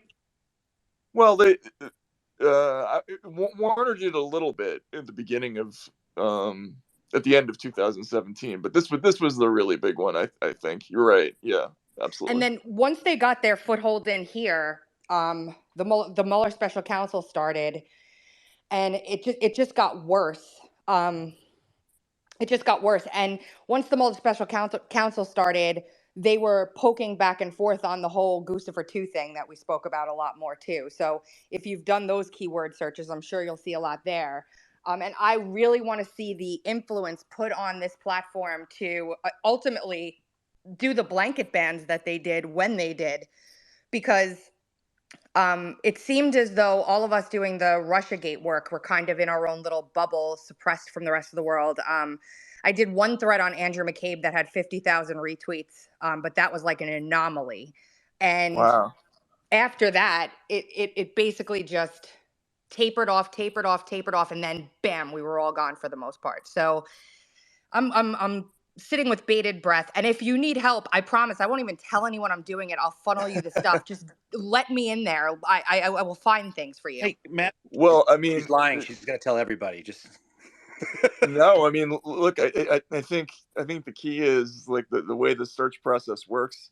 I kind of found this by accident, but if I had searched for hashtag release the memo, I probably would have gotten a lot more. So it's stuff like that if there are more instances where you think there might have been some kind of suppression going on of specific hashtags, accounts, especially hashtags, I think that would be fruitful. Well, Tracy lost Can I her. say real quick Tracy's though, account as a was one former that was opposition researcher, Tracy's account. Just a Tracy minute, and Christopher. her I don't think Christopher can hear me, but Tracy lost her account. So Right. Chris can't hear me. So if you want to let him know, he can go ahead. Go ahead, Chris. Oh, I was going to say, as a former opposition researcher, Tracy and her folks have done they do a tremendous job at researching and enciphering through the BS and then putting out Mm, facts, and I've listened to her show, but I also have a lot of respect for you, Matt, because one of the things I wanted to tell folks who may not be completely familiar with you, I can remember, Matt, when you were on the Amy Goodman show, and mm, way back in the early 2000s during the Bush Cheney era, and you were dead center on so many things, from the Valerie Plame stuff to the war in Iraq to all, to a whole host of things, and you've stayed a consistent line called journalism, while all these other people have veered off to these other sides and yeah. flipped. They were once journalists opposing the election vote, electronic voting machines, and opposing, the leaking of a CIA agent, and opposing all these different things. And now all of a sudden they're on the reverse side of these issues, and here you are running a straight line, trying to report the facts, and you're being and people are they're attacking you now, right? Yeah, I mean, like this story seems like an obvious one. I mean, the idea that a senator or a couple of senators would come out and essentially accuse Devin Nunes of being a proxy for, a Russian cyber operation because he had filed a classified memo that turned out to be right. Um, you know, for journalists not to ask more questions about that and to accept that and to hype that ridiculous explanation, it's just so embarrassing. I mean, I grew up around journalists. I would have expected more people to put up a fight about this kind of thing, and it was really gratifying to see to see all this talk so that we can put it to rest a little bit. Matt, do you mind if I ping kind of an assessment that I've been looking at as I've been reading your last couple, and just see Sure. if it's the same impression that you have as well? Mhm. we were talking in a space, and Tom Fitton referred to it as gangster government and kind of like this sort of like shakedown protection racket that we're seeing, essentially holding, potential not litigation, but legislation over the head of Twitter, which would come with all the, the abilities to comply with that and the cost that actually there's real world costs when you have legislation that you have to comply with, and then kind of the FBI cozying up with kind of the carrot versus that stick, saying, "Hey, we'd like to bring you in. Hey, we'd like to show you, make you part of the community. We want you on the team," and doing almost like what looks like a source recruitment to me, to the point where they're tasking them so frequently that to the point where they're doing it voluntarily, and they're coming and they're actually tasking themselves and really bringing on like a team player. Is that the way that it's looking from the back end as you're putting these together? And is that the narrative that you're seeing crafted, or am I a little off there? No, I think you're exactly right. In fact, I'm not sure if I put this in the previous thread, but in August of 2017, one of the executives who was still, I would say, more loyal to Jack Dorsey, circulated an article by someone named Danielle Keats-Citron. Are you familiar with that name? She's a law professor, and she wrote this article for the Notre Dame Law Review called "Extremist Speech, Compelled Conformity, and Censorship Creep."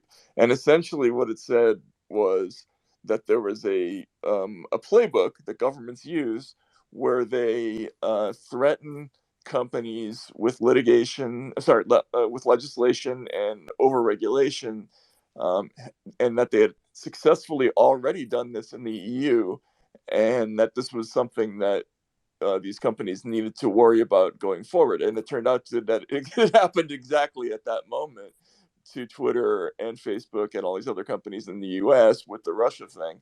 But yeah, that's exactly what's going on. They're holding, Warner wrote this huge white paper full of costly regulations that he waved at them, and basically said, if you don't comply, then this is what's coming. So yeah. Well, it's funny because that's the same. I mean, the analogy that I saw goes back even way further than that. You don't need a legal paper, but if you look what happened with the Motion Picture Association of America, which happened, if it didn't happen in my lifetime, it happened just before, where they basically said, look, you're putting things out there on the screen that we need to protect children from. So you got two options. You can self-regulate and create your own rating system, and you guys can police yourselves, or we're going to come in and do it for you. And of course, the better option is always police ourselves.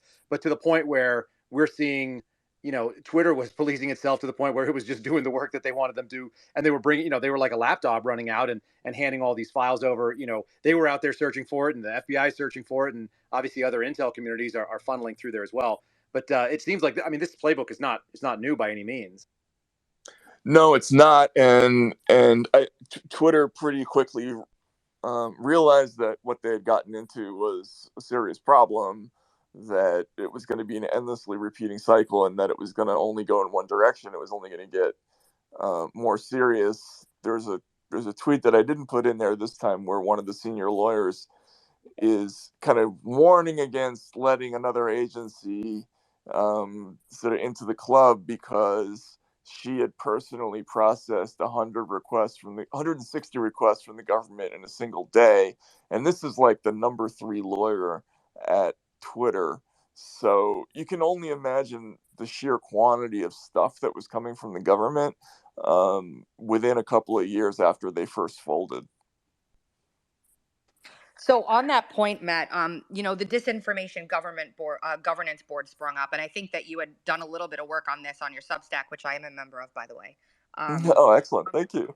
If I'm wrong, let me know. But but that board was actually formed, as per the Missouri v. Biden lawsuit, for them to have basically a way to collaborate with all the agencies that were sending those requests in. So it would act as though it was a help desk between Twitter, CISA, Facebook, all the social media companies. This disinformation governance board would then hand out tickets to the employees at Twitter that were handling that. Did you find anything else in your search yet that indicates more of like a constant stream of money for work like that? Well, the only money reference that we found so far is the one that Michael Schellenberger found for that $3.4 million, which I thought significantly was specifically for, quote, processing requests. But that scenario that you lay out sounds exactly right. They overtly lay out in some of the emails that I've already put out that the process is going to be, the requests from the states go through DHS and a system called HSIN. I forget what that stands for. And then the federal and international requests go through the FBI, either via teleporter or via signal. And I still haven't gotten an answer from people as to whether that's legal or not.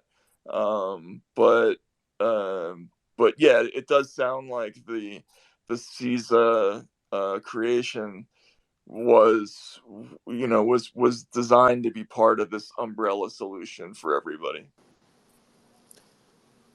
Hey, Matt. This Mhm. is Rogan O'Handley speaking, DC Drano. I'm someone that was a, quote, victim of this censorship practice. I just got my account back after almost 2 years, and I'm currently in the Ninth Circuit Court of Appeals. I'm represented by Harmeet Dillon and Oh. Ron Coleman. Harmeet, who's running, and just to preface what I'm about to say, she told me when I brought my case to her, Rogan, this is why I went to law school. So let me, Yeah. I'll give you the quick summary. In 2018, California passed a law that created their Office of Election Cybersecurity based on the Russian interference hoax. And it quickly turned inward towards domestic censorship goals. And I was actually censored for saying that there was election fraud in California. I'm actually a licensed attorney in the state of California, so it's extra interesting that they did that. And I ultimately got banned about 6 weeks later for election misinformation after 4 more strikes, all on election stuff. Now, I had never been flagged on Twitter for anything prior. Turns out Judicial Watch did a FOIA request, a Sunshine Records request for the state of California, and they found an email from the Office of the Secretary of State emailing Twitter saying DC Drano is spreading election misinformation, and then Twitter flagged me, and I ultimately was banned. And we got the email. We filed our lawsuit in June of 2021. We got dismissed out of, and we're treating this as a First Amendment claim because the Right. Yeah, government of did it. course. We got Mm-hmm. dismissed out of the Northern District of California Federal Court. We appealed to the Ninth Circuit. We had our oral arguments in December. We are now awaiting our decision. And I believe that this is the seminal case that will start to actually get the courts to punish this practice of the government sending censorship requests to Twitter. To my knowledge, the partner portal for these requests still exists. And here's the thing, all 50 states, every secretary of state is still doing this. They even just caught Katie Hobbs's office doing this. So if you want more information, my pinned tweet in my profile has a link to our case. We announced our case on Tucker Carlson a couple years ago, and once we get our results back from the Ninth Circuit, we will almost certainly be filing with the Supreme Court, and that could be within the next few months. So stay tuned. Wow, that's fascinating. Yeah, I would love to learn more about that because that sounds like a great test case. You Yes. know. Matt, can I ask you a question? Have you seen the recent Intercept piece on the NYU study confirming basically what your Twitter drop says regarding, the alleged Russian bot influence campaign?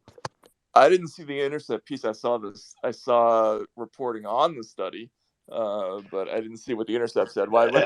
And I guess my only other follow-up question is, now that this is coming out and that the House has impaneled the committee to look at the weaponization of government, are you seeing other big tech whistleblowers come forward, maybe to you or to other colleagues in the media, to try to get ahead of this blowback that's coming? I mean, should we be expecting articles regarding what Meta's been doing, what Alphabet's been doing, et cetera, or they're still trying to keep everything under the vest until they're forced to?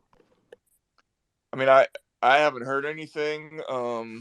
In my experience, whistleblowers are, it's unpredictable. This is a really, really brutal job market, and the person who makes that decision is usually in some kind of a pickle that they can't get out of, and or has other options. But we haven't seen it, right? Like, I would love it if somebody from Facebook, uh, and especially Google, were to come forward and give us the kind of visibility that we're seeing in Twitter. But so far, no. But that's why these court cases are important, because the key thing is that we might need to force open some of these firms and find out what they were up to. And that's, by the way, just quickly, that's one of my hopes with the Twitter files, is that because we're seeing kind of peripherally that they're communicating with these other firms about some of these practices, maybe that will be enough to nudge some authority somewhere with subpoena power to look that way. Hey, Matt. Mm-hmm. This is Tara Reade, and I appreciate all your work, of Oh, course. hey, I Tara. just wanted to say hi. I wanted to say that, as you may know, the DOJ took my Twitter account under sealed subpoenas. I was contacted by an attorney from Perkins Coie in 2020. And when I first came forward, for the audience that may not know, about Joe Biden, I was a staff assistant, and in 1993, he sexually assaulted me, and I had filed a sexual harassment report with the Senate, which is somewhere sealed, I guess.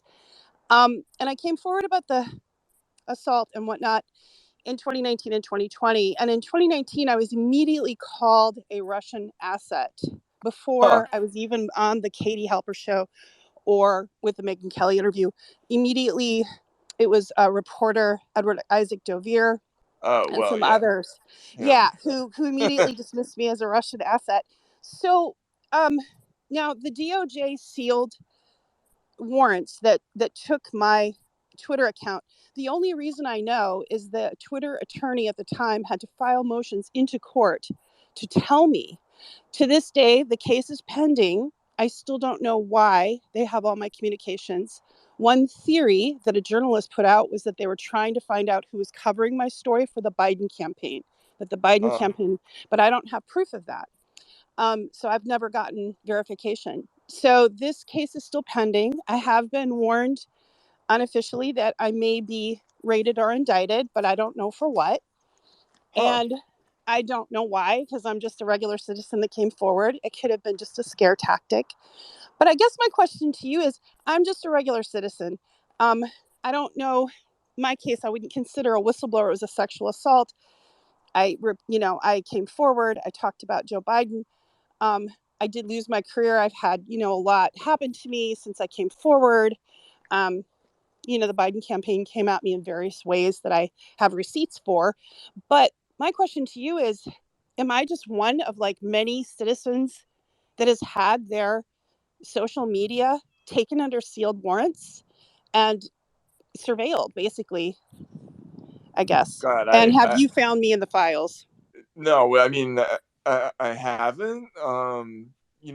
So this might be a good moment to talk a little bit about how we're searching, because um, what we do basically is, once we find out what a person's job in the company is, that's when we might start asking for that person's emails. So it was about a week ago, maybe a week and a half ago, that we figured out the name of the person who was the liaison between Twitter and the Biden first campaign and then presidency.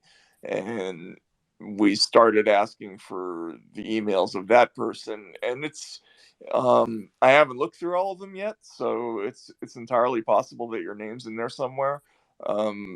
We also have, again, as I think I've told people before, there's a whole set of James Baker emails, but you have to, in order to find what's going on, you would have to probably stumble onto your name by accident, or run individual searches on, like, lots and lots of little piles of emails.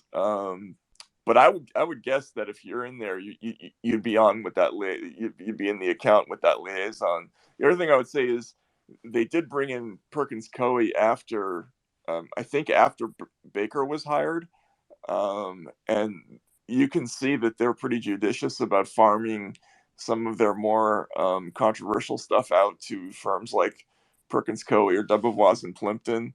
So that makes me a little less optimistic on your behalf that it might be there, but we'll try. I mean, again, there's a lot of stuff to go through, and if it's there, it's there. As to your last question, are you one of many? Like, we don't really know how exactly it works. Like, we get little indications that they do things like de-amplify people, like with this release the memo thing. They did de-amplify that hashtag, right? And I forgot to put that in there, but that, how many people are they doing that to? Are they doing that to critics of Biden? Are they doing that to other people? Like, we don't know exactly, but we have some like sort of vague indications. Is there any way you could make a tweet about that specifically? Because I know a lot of people have had that frustration and had that issue with hashtags that'll be trending and then just be wiped away, disappear, or even sometimes they tamper with the spelling and then it affects. I don't know. There's a lot of different things that seem to happen. How do you tell also, Matt, that they have, suppressed a hashtag? Is there something that is attached to it, or how do you know on your end? No, this is, like, again, I'm such a Luddite on this stuff that it has to be spelled out for me in, like, human text. So I'll see an email that says something like, of course, we can't publicly comment on when we're de-amplifying something, and this will be in response to somebody saying, "How come you haven't taken down, release the memo?" Right? So that's your clue that they're doing it. Um, Essentially, what they're saying is, well, we can't come out and say that we did this. And I've seen that in a few places, not just about release the memo, but about other things. Um, Can I so, ask you something? Can you please look into it maybe and see if sure. they also commented on us changing our names?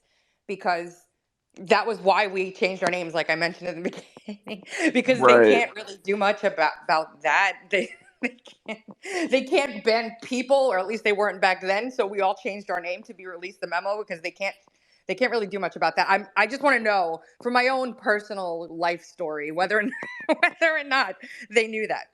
That's really interesting. Yeah, I'll see if I can. I mean, I have to run another search, but I'll definitely do that and see if we can find something. And now that I know some of the names that are involved, that might help too.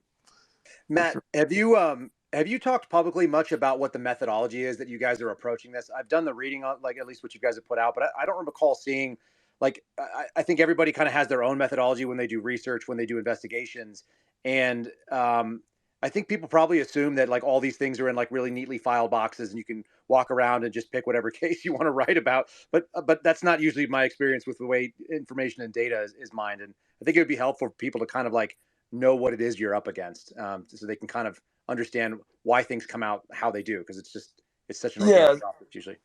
So some of this is stuff I can't talk out of school about because it's like agreements that I've made, with quote unquote sources. But the process has changed multiple times over the course of this entire Twitter Files experience.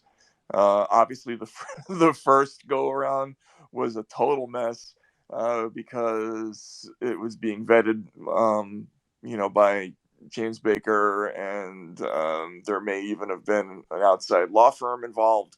Um, Wait, and Kyle, don't you know James Baker through the FBI, or was he not one of your? I'm just messing with Kyle. Kyle's ex FBI, Matt. no, I know. Yeah, no, he's great. He's great. Um, yeah, no, and then after that, we've gone through many different iterations of how searches are done. Like, in one sort of glorious period, they just gave us a couple of laptops and allowed us to freely search anything that was on Slack for about a 9-month period of time, and that was awesome. And then after that, we had to go through this process where we submit search terms to an offsite lawyer who then returns them to us. And after a relatively short period of time, suggesting to me that they couldn't possibly be vetting everything to the extent that you would see like in a commercial litigation. But you never know, right? Which is why I put that disclaimer in there. But that's why people say, "Oh, can I ask about this account or that account?" It's not working like that, because what we've done is we've listed a bunch of Twitter executives and then asked to cross-reference that against search terms like Russiagate or Pfizer or something like that, right? And so what we'll end up with is thousands of emails, and then we have to read through each one of them um, uh, on site at Twitter, which is why I'm flying back and forth to San Francisco all the time. And it's a lengthy, time-consuming process. As I'm sure there are lawyers in the audience who have done this with litigations. It's not a lot of fun. Matt, can I ask you a question? Because I'm sure you have colleagues and friends in traditional corporate media. I mean, without naming names, I mean, I'm assuming you've had discussions regarding the Twitter file releases. Uh, have they explained why corporate media has had a complete blackout on the information here? Is it just because they're implicated in helping to push this type of divisive narrative that has basically emboldened and empowered the surveillance state, or they honestly don't think they've done nothing wrong and just want to continue business as usual? I think I think the groupthink is so strong in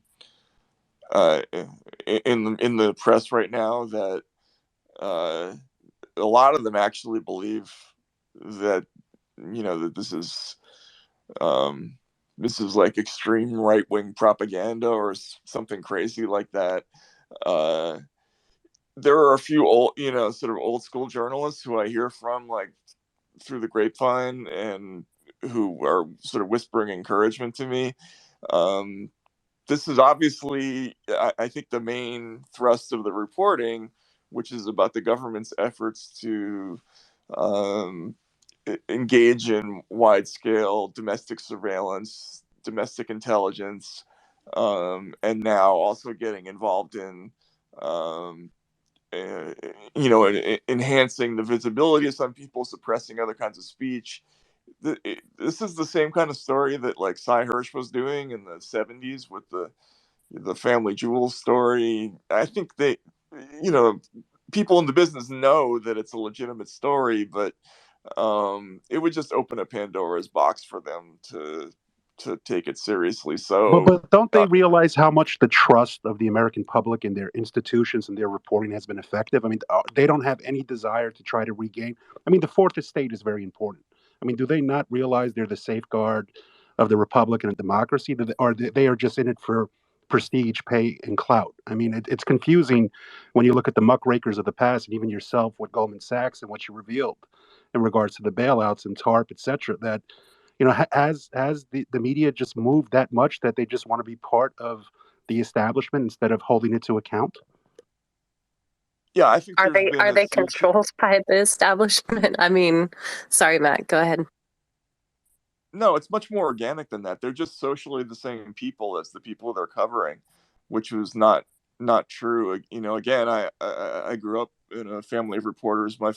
When my father was in the news in the 70s and 80s, most reporters kind of had either working class or middle class backgrounds. They had a natural antipathy for rich and powerful people. By the time I got into the business, the composition of people who work in the media had completely changed. Does everyone remember the movie Primary Colors, or the book Primary Colors, which came out in the 90s? It was written Long live by the 90s is all I got to say, Matt. yeah, well, it was written by an anonymous author who turned out to be Joe Klein, who was a magazine writer, I think for Time or Newsweek, I can't remember which one. But anyway, the point is, there was a new generation of reporters whose big goal in life was to kind of be behind the rope line and to hang out with people like the staffers for the Clintons, so that they could get the inside story on how they saw the world. And that was completely different from how journalists used to look at things, which is, they saw, they had an adversarial relationship with people in power, and that's basically gone. You just do not see that very much anymore. And those of us who still were raised in that sensibility, I think I think as you've seen, they've quite expertly moved almost all of us out. So yeah, there's a big change. Really quick, while there's a moment of silence, I just want to remind people to retweet the space so that others can see it, so they know Matt's in here answering questions. And Matt, I cannot tell you enough how much I appreciate you. I know how busy you are. I know how much work you have on your plate. And I just appreciate that you're coming in here and discussing all of this with us, and hopefully bringing value to you as well that you can use Yeah. in future Twitter file drops. Yeah, and those connections. So this is what I promised you. And here we are now, the last time we spoke. So I appreciate you Yeah, no, coming this in is here. fantastic. Yeah, it's amazing to have you on. And I brought Brandon up because he actually has a lawsuit that he's dealing with as well. I thought it would be cool for him to connect with you, Matt, with DC Drano, and others who, are pursuing these things that, I think a lot of people are very passionate about right now. So if you want to, Brandon, you have the mic. You just have Sorry. to Yep. hit that Yeah. unmute. There Sorry. you I was go. tweeting the space like you asked me to, and I couldn't. I was Oh, multitasking. thank you. Thank Yeah. you. Hey, thanks for inviting me in. I've been listening for a little while and kind of getting caught up. It kind of just sounds like everybody's sort of sharing war stories a little bit. So I apologize if what I'm about to say is not perfectly in fitting with what you guys are talking about, but I kind of think it is. And hey, Rogan. Hey, Tracy and Aaron and Kyle. Anyway, uh, actually, if you don't mind, Tara, could I kind of start by talking about my story with the censorship of Walkaway, because that to me is it's a little more in keeping with what you guys are talking about, and it's sort of an unfolding thing, especially now with the release of the Twitter files. I'm actually finding myself becoming much more angry in the last few months than I was even in previous years, because I think I don't know, speaking on behalf of only myself, I feel like we kind of got to this place where we felt like this was just something we had to accept or something that we had to deal with, and there wasn't necessarily tangible evidence that these things were happening. It's like we all knew it in our gut, but we didn't know for sure. And as it pertains to Walkaway, I started Walkaway in May of 2018. And I mean, literally, it's the most genuine, grassroots, authentic thing in the world. I created a video. I put it out on social media. I created a Facebook group called #WalkAwayCampaign.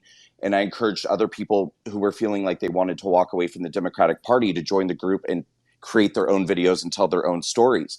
And as it turns out, a lot of people were feeling that way. And within the first couple of months, we had tens of thousands of people join the group, literally just within 2 or 3 months. And hundreds of videos were being churned out. And it captured a lot of media attention. And the first thing that happened in terms of pushback is we started to hear from like the Washington Post and a few other left-wing media organizations these stories that Walkaway was a Russian disinformation campaign. That well, it gets worse. Right, and you're laughing, and that was my attitude too. I thought it was funny. I mean, this you have to bear in mind. I'm not a poli sci major. I'm not. I certainly didn't consider myself a professional political pundit. I was literally just like a normal guy who had this experience and wanted to speak out about this experience, which was, having my eyes open to the truth about the media and the Democrats. And I wanted to just do something I felt like for the betterment of my country and society. I was very naive, very, very naive going into all of this. But the first thing that happened is some of these left-wing media organizations started stories saying that that walkaway was a Russian disinformation campaign. And then that they were saying that it wasn't real people using the hashtag. It wasn't real people telling stories. These were all Russian bots, that this was a Kremlin-based operation. It was created by Vladimir Putin. Again, we all thought it was kind of funny.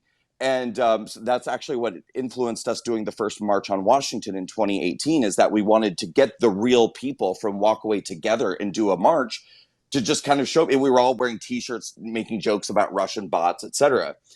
As this, after January 6, 2021, when they did the massive purge of conservative accounts, on January 8th, 2021, my team and I woke, and it bears relevance to say that we started as just sort of like a grassroots social media campaign in 2018, but by 2019 there was so much interest and so much momentum and movement behind the campaign that we turned it into a 501c3, the Walkaway Foundation. This is an organization. I have employees. I have volunteers, and by January 28th, 2021, my team and I woke up and all of our personal accounts had been banned from Facebook, and the Wow. walkaway campaign was gone.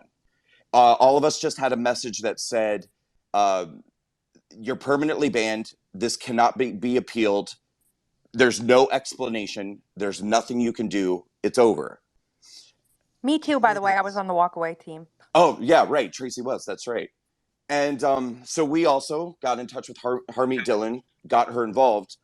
But the thing is, so shortly after that happened, the FBI came, rounded me up, arrested me, and put me in jail. And then What? I was arrested for being on Capitol grounds, on the grounds on January 6th. I didn't go inside the building, but I was on the grounds. That's a whole nother story. But yeah, Okay. yeah. But anyway, my life kind of became about dealing with my criminal case associated with January 6th. So the whole legal situation with Harmeet and Facebook took a back burner, to say the least. The last thing I'll say on the matter is this: I recently, are you familiar with Mike Benz, Matt? No.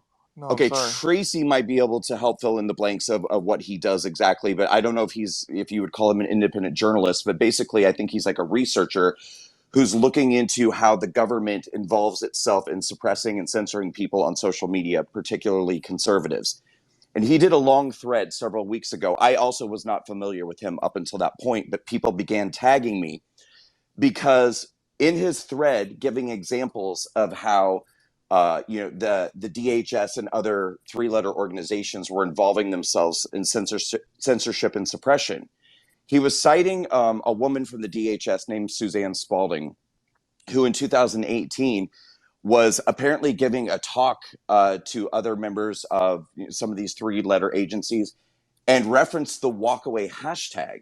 Now, this is in 2018, shortly after I launched it. And she told them this is an example of the type of disinformation campaign that the DHS is keeping their eye on, because she said this is a Russian started hashtag and astroturfed movement with the purpose of trying to stop Americans from voting and getting involved in the What? democratic process. Yeah, this is a member of the DHS saying this.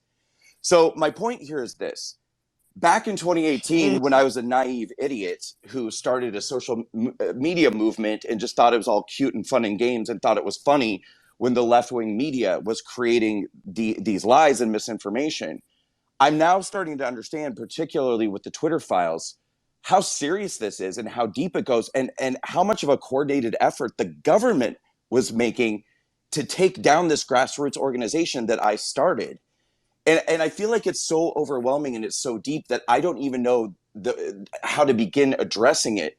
But when you really look at it in the context of that, this is my job. I mean, the Walkway Foundation is still that's my job. That's my work. I have employees that I'm responsible for giving them paychecks and feeding them. And all this time, the United States government was actively creating misinformation to try to destroy a grassroots organization that I started, and obviously in coordination with the liberal media And of course, I mean, the fact that we all woke up 2 days after January 6th with all of our accounts banned on Facebook and the Walkaway campaign banned on Facebook with no explanation.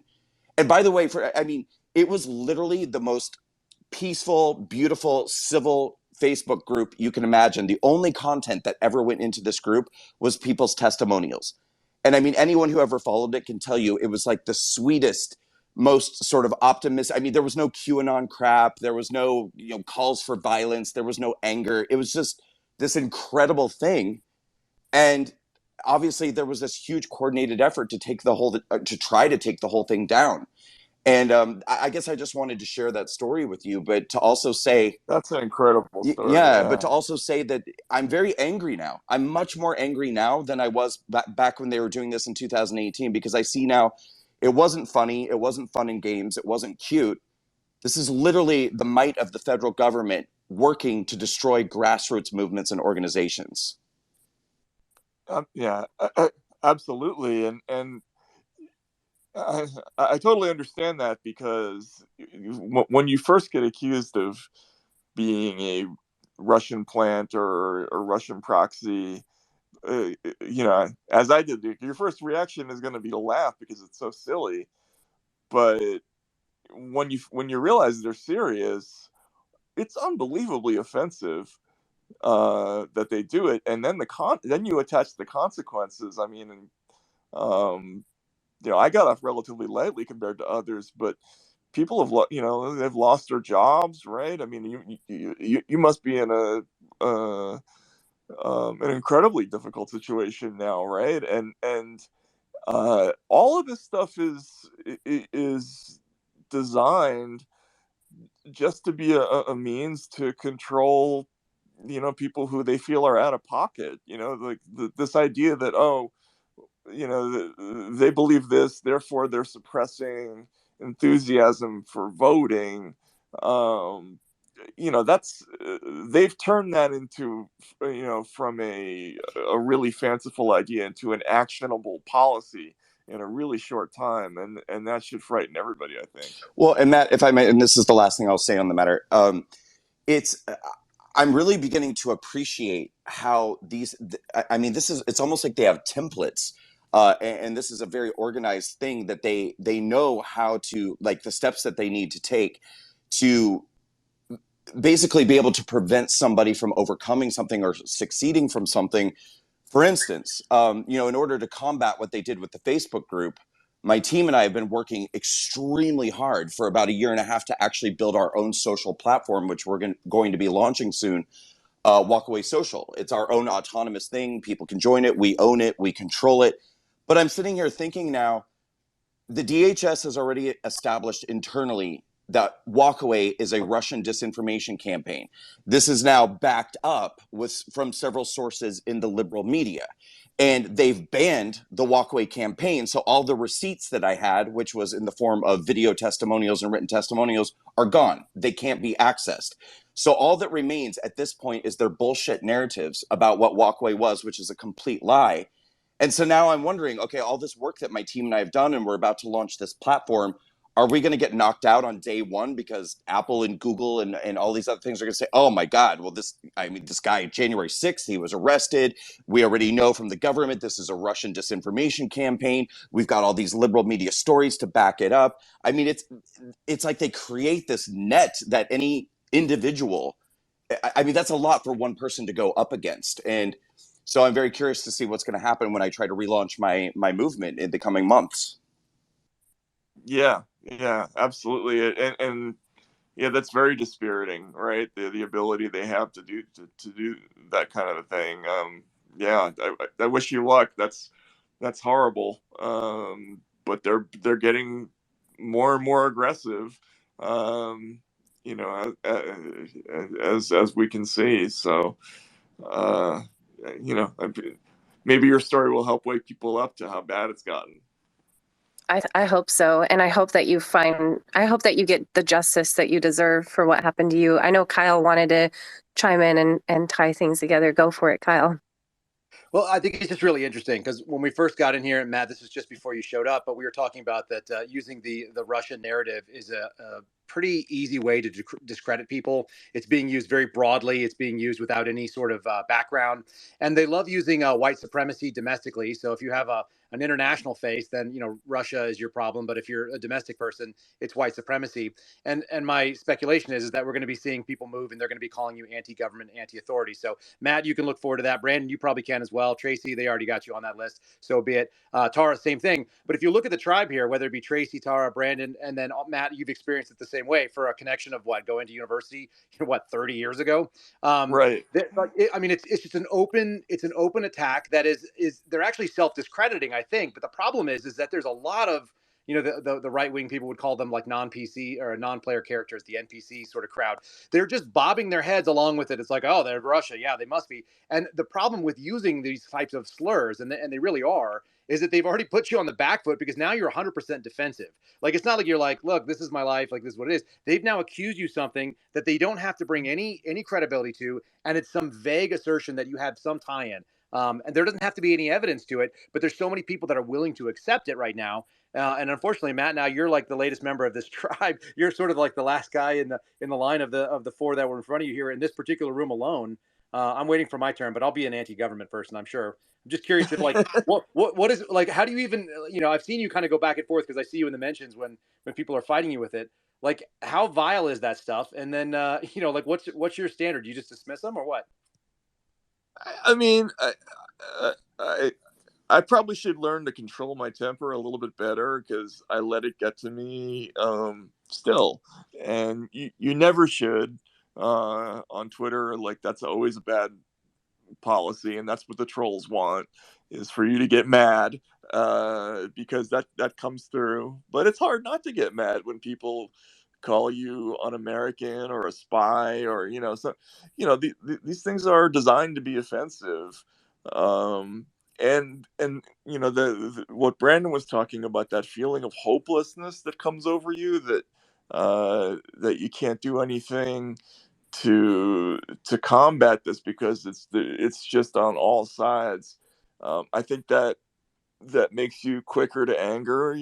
I've noticed, which is one of the reasons I have to say, like, the Twitter files have been they've been really helpful to me just personally from a psychological point of view, because I don't know if anybody else has experienced this, but I had this amazing feeling of, oh my God, I wasn't crazy, right? Like, this Yes. stuff, right? And I think that's important. There were probably a lot of people out there who didn't know exactly what to think, and that's kind of what it's people like that I think are the reason that we need to keep putting as much stuff like this out there as we can. Matt, I have to follow up on that question for you because this is something I've always wondered. Mhm. When was it that you started realizing that those of us who were screaming about this, the Russiagate story, all of it, weren't crazy and were actually onto something? And then I'd like to welcome you to the crew. You're loved by all, regardless of Thank your you. past transgressions. And I just wanted to know. When did I first so in 2016, I obviously I covered the presidential campaign for Rolling Stone, and which is exhausting, right? It's a tough gig. It's a fun gig, but when the moment that was over, like, I didn't pay any attention at all to the Russia story during that entire period because I I laughed at it initially. I thought it was not a real story, and then when Trump won, probably because of my background, I suddenly started getting questions from not only my own editors but other people in the business who wanted me to essentially look into this story, because I spoke Russian and all these things. But my immediate impression was there are huge holes in this story. Like, as a journalist, you learn to have a sixth sense about stuff you should stay away from, And I had that feeling right away. If you go back and look, you can see that at the end of 2016, I wrote a story called "Something About This Russia Story Stinks," and expressed a lot of that. But the moment that I knew for sure that this thing was a con was after. You remember Schiff held those hearings in March of 2020, and they announced the FBI was investigating Trump, and everybody was saying like this is bigger than Watergate and all that stuff.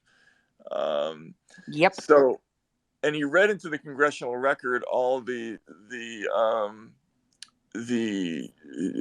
some of the Steele dossier, and I was listening to it thinking, God, these are incredibly explosive allegations. Like 19% of Rosneft, that's a huge amount of money. And so I sent a query to Patrick Boland at Schiff's office, and I said, have you vetted any of this information? And he said, we look forward to speaking with Mr. Steele as soon as possible to either affirm or deny these allegations. So the idea that Schiff would go into public and read into the congressional record all this stuff that they didn't even make a call about told me the whole thing was bunk, and right? I mean, am I mistaken to have that reaction? No, Well, no. Matt, the thing I'd add to that is, I mean, what do you make of it? Ignoring left or right, that we had, the Mueller special prosecutor, we had the IG Horowitz inspector report, and it only came out later through Durham and the special prosecutor, Brendan's handwritten note, basically detailing that was circulated to the CIA and FBI, that the whole Russiagate narrative was hatched by the Hillary Clinton campaign to smear Trump. I mean, what is your opinion on what has occurred in the federal government and these institutions, that you still talk to people, they still wholeheartedly believe that Putin put Trump in office, and they don't even know about the Brennan memo? Yeah, I mean, I barely know about that. I heard about a 15-page paper that supposedly exists somewhere um, that lays out the whole strategy of this thing that I would love to see, but haven't found it. Um, Look, there was a universal lack of interest in the journalistic community in earnestly looking back at the roots of this whole thing. One of the reasons that I ended up leaving Rolling Stone is because I pitched them twice on begging to be allowed to look at that question, in the way they would let me look at something else like Goldman Sachs, and they said no both times. um, and there was nobody in the business looking at that, and in government, the only hope was something like Durham and or a private lawsuit, and what's the likelihood that it was going to come out through those things. And so I do have some more optimism now. I don't know how people like how Tracy or Kyle, how you feel about it, but I do have more optimism now that it might happen at this point. Have you faced any blowback or threats from these agencies or other lawless institutions? I mean, listen, you're making some powerful enemies. I mean, you have Wall Street, now you have the intelligence community, the law enforcement community, especially, I guess, in connection to the Twitter files. Have they basically sent you any messaging to, be careful what you're saying, or you have to publish what you want? I mean, I've gotten threats. I don't know where they're coming from, but that's kind of par for the course. I would say they're a little worse than usual, and I think they're more designed to scare my family than me. But I don't. I haven't had any indication that they're serious. So we'll see. What is I your guess. family's response, Matt? Have they, have they wanted you to back down, or are they fully behind you doing what you're doing and helping in the way you are with all of this and Elon Musk? They've been great. My family and me. I have 3 little kids, and my wife has been amazing throughout this whole thing. And I think that's another reason, like, a lot of people don't want to get involved in this whole thing, because the minute you step into this, you get all of the stuff thrown at you from colleagues, and you're never going to be invited to anybody's dinner party ever again. And fortunately, that's not the kind of thing that I worry about. I don't really have that many friends anyway. So, but it does matter to a lot of other reporters. So that's one of the reasons why people don't, they don't want to do this. That seems to be the same thing that sort of happened in the medical field, not to switch subjects or anything, but with COVID. And a lot of, doctors were sort of bullied into aligning with the narrative and not going against the grain. It's interesting how industries kind of do that to you as well. So I appreciate you sharing that, though. I know Eliza came up, and I got to give my girl the mic because she's got her hand up. I love Eliza, and I think she has a question for you, Matt. So go for it, Eliza. Excellent. Just quickly, Hi. I think this has to be my last one because I do have to run a little bit before 3. So, but hi, Eliza, how are you doing? Hi, Matt. Nice to talk to you. Hi. Hi, everybody. Matt, thank you so much for the risk that you're taking and for everything that you've exposed thus far. I really didn't have a question because I feel like any question I'd had for you, I'd want to ask maybe privately. But I just want to remind folks that every single time you look at these Twitter files, every single time you see the government requesting that innocent citizens, non-illegal posts be removed, that Twitter has had a child sexual abuse material problem for well over a decade. So every single time you see the government make a request in any way to remove an innocent citizen's post, they were neglecting to ask the platform to remove child sexual abuse material at scale. And this is something that's bothering me beyond any type of belief. I'm sure, Matt, more will be revealed with that. But I'm just aghast that the government that we fund, the FBI that we fund to work on that issue specifically of child sexual abuse material in the digital space, was not focused on removing that illegal content. So, I mean, and I want to remind folks of something else too. It seems like it might be just more on the right now. Don't think that they won't turn that same power around and use it against the left as well. The pendulum always swings. So the left might not be super pressed on intelligence agencies overstepping, in the past of things that have been released through the Twitter files, but just know it will come for you. It will come for you. So that's why we have to stand up now and speak out about these things. So Matt, I do appreciate what you're doing. I'm sorry I had to get on my soapbox. I know people probably so eye roll every time I talk, but I just don't want people to forget that there was illegal content on Twitter.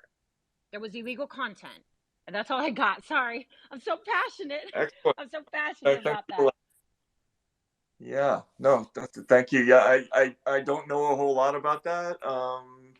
But I will say we'll talk about it some other time. Sure. Yeah, I mean, judging by what they are concentrating on, there's certainly lots of more important things they should be worrying about. I mean, like, digitally altered pictures of Joe Biden looking like he has a longer tongue or something like that. Like, that's the kind of stuff that they're wiping out. But let me say, Matt, I can explain some things right now. Twitter 2.0 is still clearing out child sexual abuse material that's been on the platform for 4 years with over 10 million views. This is all public. So Twitter 2.0 is in the process of clearing out child sexual abuse material that's been on the platform for 4 years, long before an Elon Musk leadership.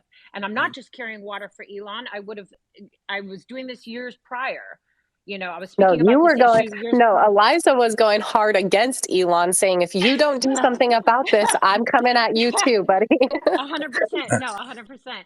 But I'm just saying, so Matt, every single time you're looking at this information, I want you to know that's the type of content that was up, and they're still in the process of removing it. 10 million views. They removed 44,000 profiles in a matter of a day after Elon took over. This is not a joke. So every single time the United States government was asking Twitter to remove a non-illegal post, just remind yourself what they were not pressing to remove. Period. Absolutely. Matt, I will keep that in mind. Thanks so much, everybody. I really appreciate it. I gotta run. But Tracy, Matt, can I just give Kyle, you a comment? Thank you. Can I make a comment before you He's go, got to Matt? go. Yeah. I really have to run. I'm going to be late for another hit. I apologize, but I'll be back in here sometime. So Bye, thanks to Matt. all of you, and take Take care. care. Okay, bye bye. Thank you so much, Sorry, if I Matt. knew somebody had an actual question that needed a bit out here, I'd say the same thing all the time. Dang. I'm sorry. I'm sorry. It's okay. It's okay, I'm Eliza. And so mad. it's I'm something that so needs to be mad. said.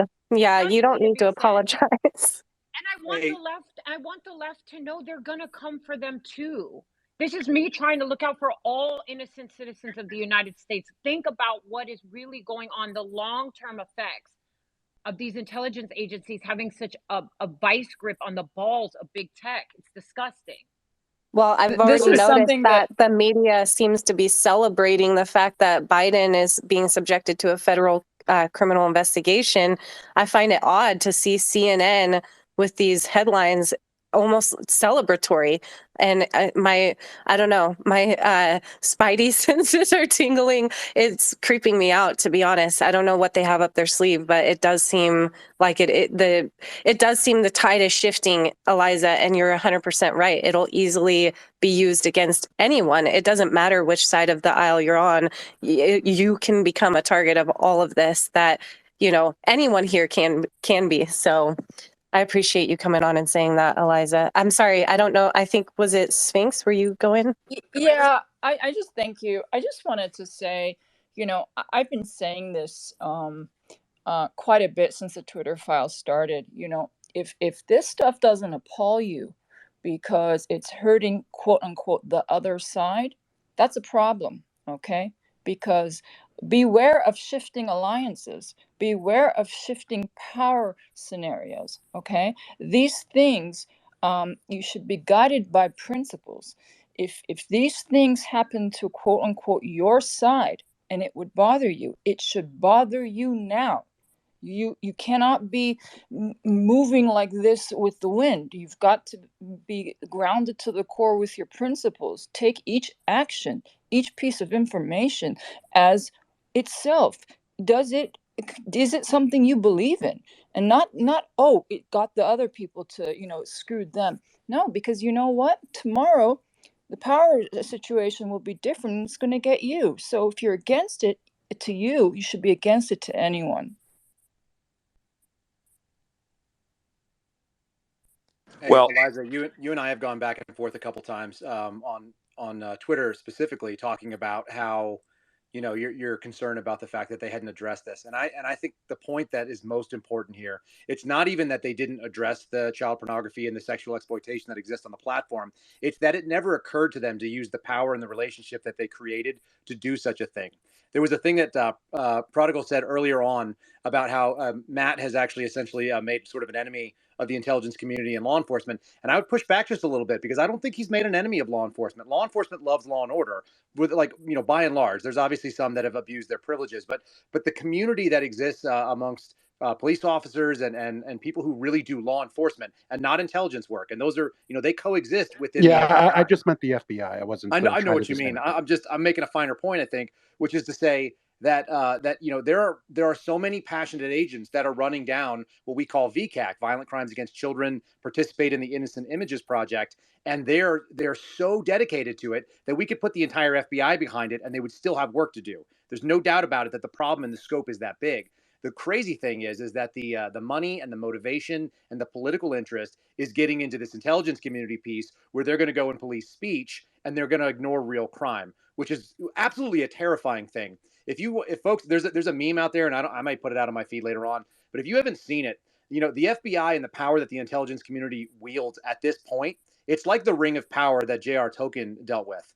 It is not a thing that can be managed. It can be handled for a little while, and then it corrupts, because it is a godlike power to be able to see all the communications and all the transgressions, and to be able to pull in all of the private records and your location at any given time. Like, these are incredible and just, non-human powers that have never been available to humanity, and nobody can wield it properly. So its only option is that it actually is 100% apolitical, which may be impossible at this point, or it has to be disbanded, at least the intelligence portion of it.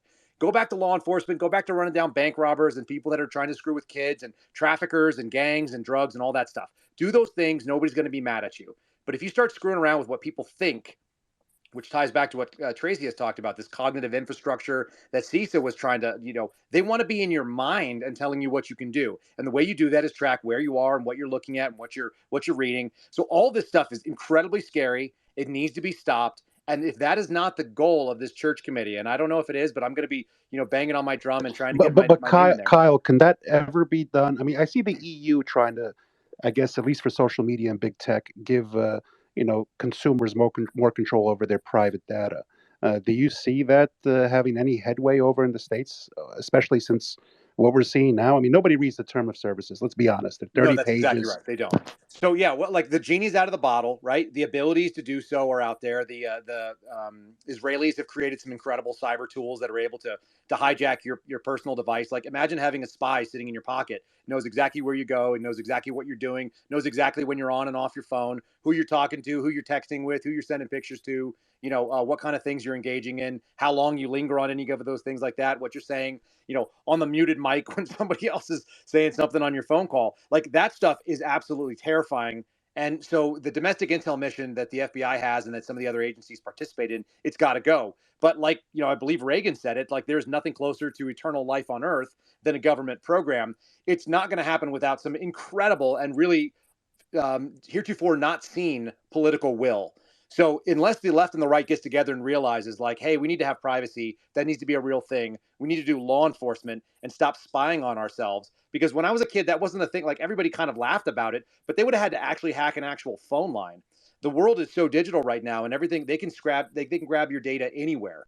And there's so many opportunities, and there's so much data that we're all putting out. I don't see it happening unless everybody gets together and says no, or unless it all burns down and there's like like an EMP that hits everything, which is looking like there's always a possibility of that, depending on how our That foreign solar policy is flare has run. been coming for 2 years now. Yeah. So I'll back off the mic on that stuff, but I think it's really worth noting that there is no will to do the thing that Eliza was talking about, and that's the real problem. It's not that they didn't even do it; it's that they never even considered it. It makes me want to puke. Well, and Kyle, you talked about this. I've heard several of your interviews where they basically culled all the resources of the FBI and then refocused and redirected their energies to like the censorship and the American people. You've talked about this at great length. And that really stuck out to me the last time I heard that. Yeah, look, I mean, it happened for the January 6th. This was like a really, tangible example when they literally pulled in and they stopped our VCAC squad, which is our child sex trafficking squad and our sexual exploitation squad, pulled them off their jobs. And those people are the busiest people in DC. Like that was the highest volume work squad. They would have an arrest every single week. And so whenever my team was able to supplement their work, we did. I've literally sat outside of like underage brothels in DC with a video van that was, monitoring, and we were talking in real time the number of men and women that were going in, so that when the SWAT team came in and cleared it out, we knew exactly how many, targets and how many potential victims were in there, so we could have the right amount of transportation. Like that's a real thing. And then you do that, and then you see what they do on January 6th, which is that they recalled all the resources, they pulled our surveillance teams in, and had us look at, absolute dog shit leads. I generally don't swear, but it's worthwhile here. Like they were dog That's a shit. Which is, lie. He swears all the time. they were just made up. Yeah, I don't swear when I'm speaking publicly. You're right, Tracy. Tracy knows the real story. But like they're just doing these things because there is a political will to do so, and it's disgusting. And it also should be very clear right now. That's the upside of what we're seeing.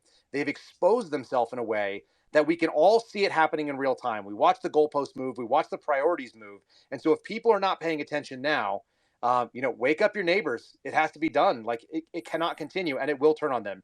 Eliza's 100% right. Phenomenology. I know you've had your hand up and you're so patient. And too nice to butt in, I might add.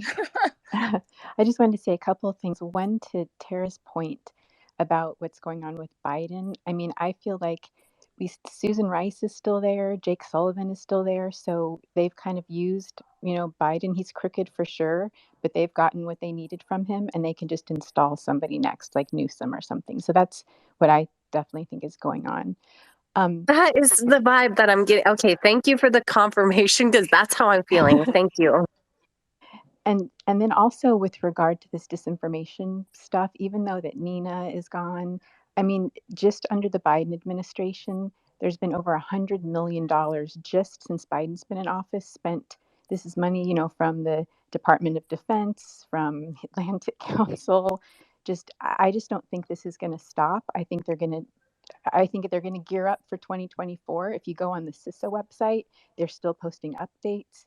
And so what I'm wondering is, and I forgive me if someone already asked this, but are they going to just do a total dump of the Twitter files? Because if you take like what Kyle has said in his whistleblowing, if you take Tracy's investigation, if you take Mike Benz's information, I was lucky to spend 20 hours interviewing him. And when you take his information with the stuff that Kyle has and that Tracy has, I mean, it's really ties it all together. And I feel like if they don't just dump everything from the Twitter files, that when these investigations come forward, then people won't get access to them because it'll say, oh, it's under investigation. And then finally, every journalist has a different slant and has different knowledge. So they each have their own idea of what to look for.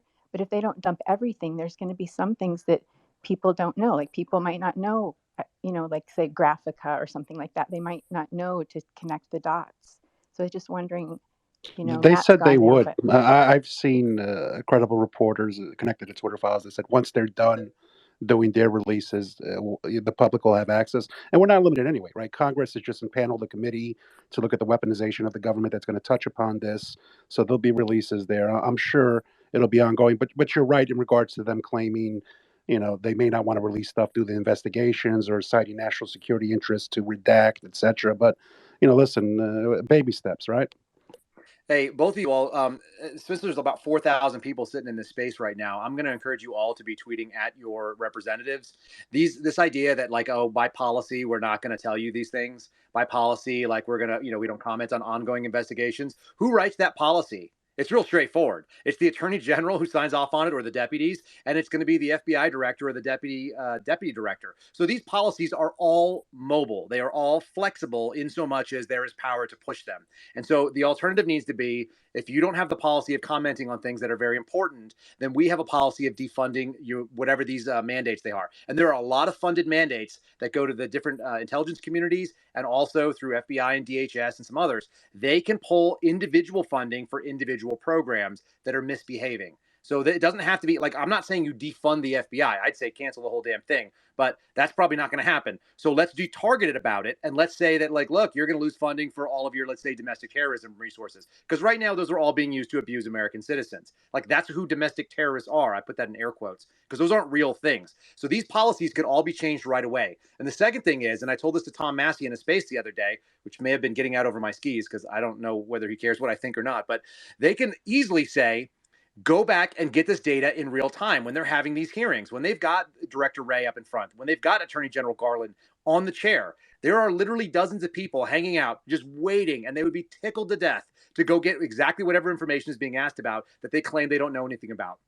First of all, I don't believe them when they say they don't know. I think they're full of it because these people like are happy to lie, and they're more than happy to say that they're not going to comment on it because no one can back them up and no one gets the receipts. But hold them accountable and then pull the funding if it doesn't, and impeach them if they want to violate the oath, which I think we see some of that. So, like all 4,000 folks need to be sitting there, figure out who your representative is, and tell them that you need to hold them accountable. Just hammer them with this stuff, like hammer call them, hammer email them, hammer tweet them, do whatever it is. Like make their life so that they know where the priorities are because they have to be your priorities. I mean, Kyle, the only thing I would push back on that a little bit is they're funded through the omnibus bill, I believe, till October, and it's a divided that Congress.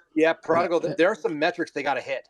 There No, are I metrics that understand have that. to hit. And the only thing I'll add, I mean, you're in law enforcement, you're in the FBI, you've done depositions. I mean, unless they're specific prior to the appearances, there's no way with the limited amount of time they're given on the Hill that they'd be able to get broad requests like that. I mean, discovery requests are typically overly broad. You pick the keywords, et cetera. So I'm not sure, unless it's citing to a specific email, et cetera, that they'd be able to do that when they're limited to, 5 minutes of questioning where, the party's clearly stalling and speaking out of turn and doesn't want to answer the questions. I mean, I don't disagree with anything you're saying. I just think right now how the rules are set up, unless they're changed like you think they should be, and I do myself, that we'll see much progress on this over the next 10 months. It's really going to come down to everybody in this space or anybody else who's concerned to make sure that this issue doesn't die out and be memory hold when funding does come up again, and a new news story dominates the media, because that's what they're counting on. They're counting on people getting complacent, lazy, and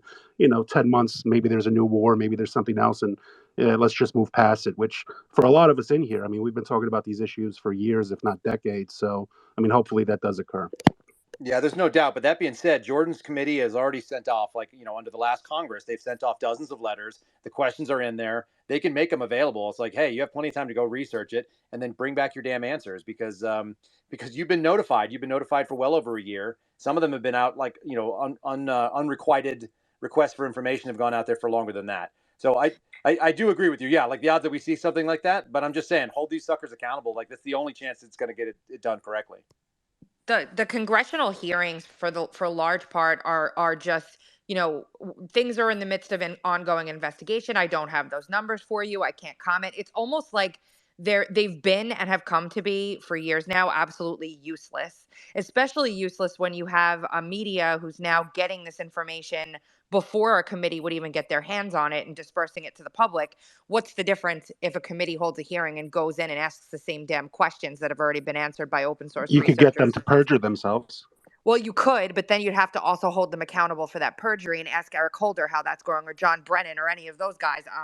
Zero accountability. So really, I feel like, to Kyle's point, what we should be doing is hammering them that if you're going to sit up there and make yourselves look good for sound bites on social media, you would better damn well be intending to do something else with this information. And it's going to be really hard to do that when you've got a Biden DOJ, who, although they just appointed a special counsel to look at, garage documents, doesn't seem to be really keen on prosecuting themselves. Have So they said if the new special prosecutor, if his team is going to be filled with Republican operatives who donated to the Trump campaign, et cetera, or that's not going to happen this time around?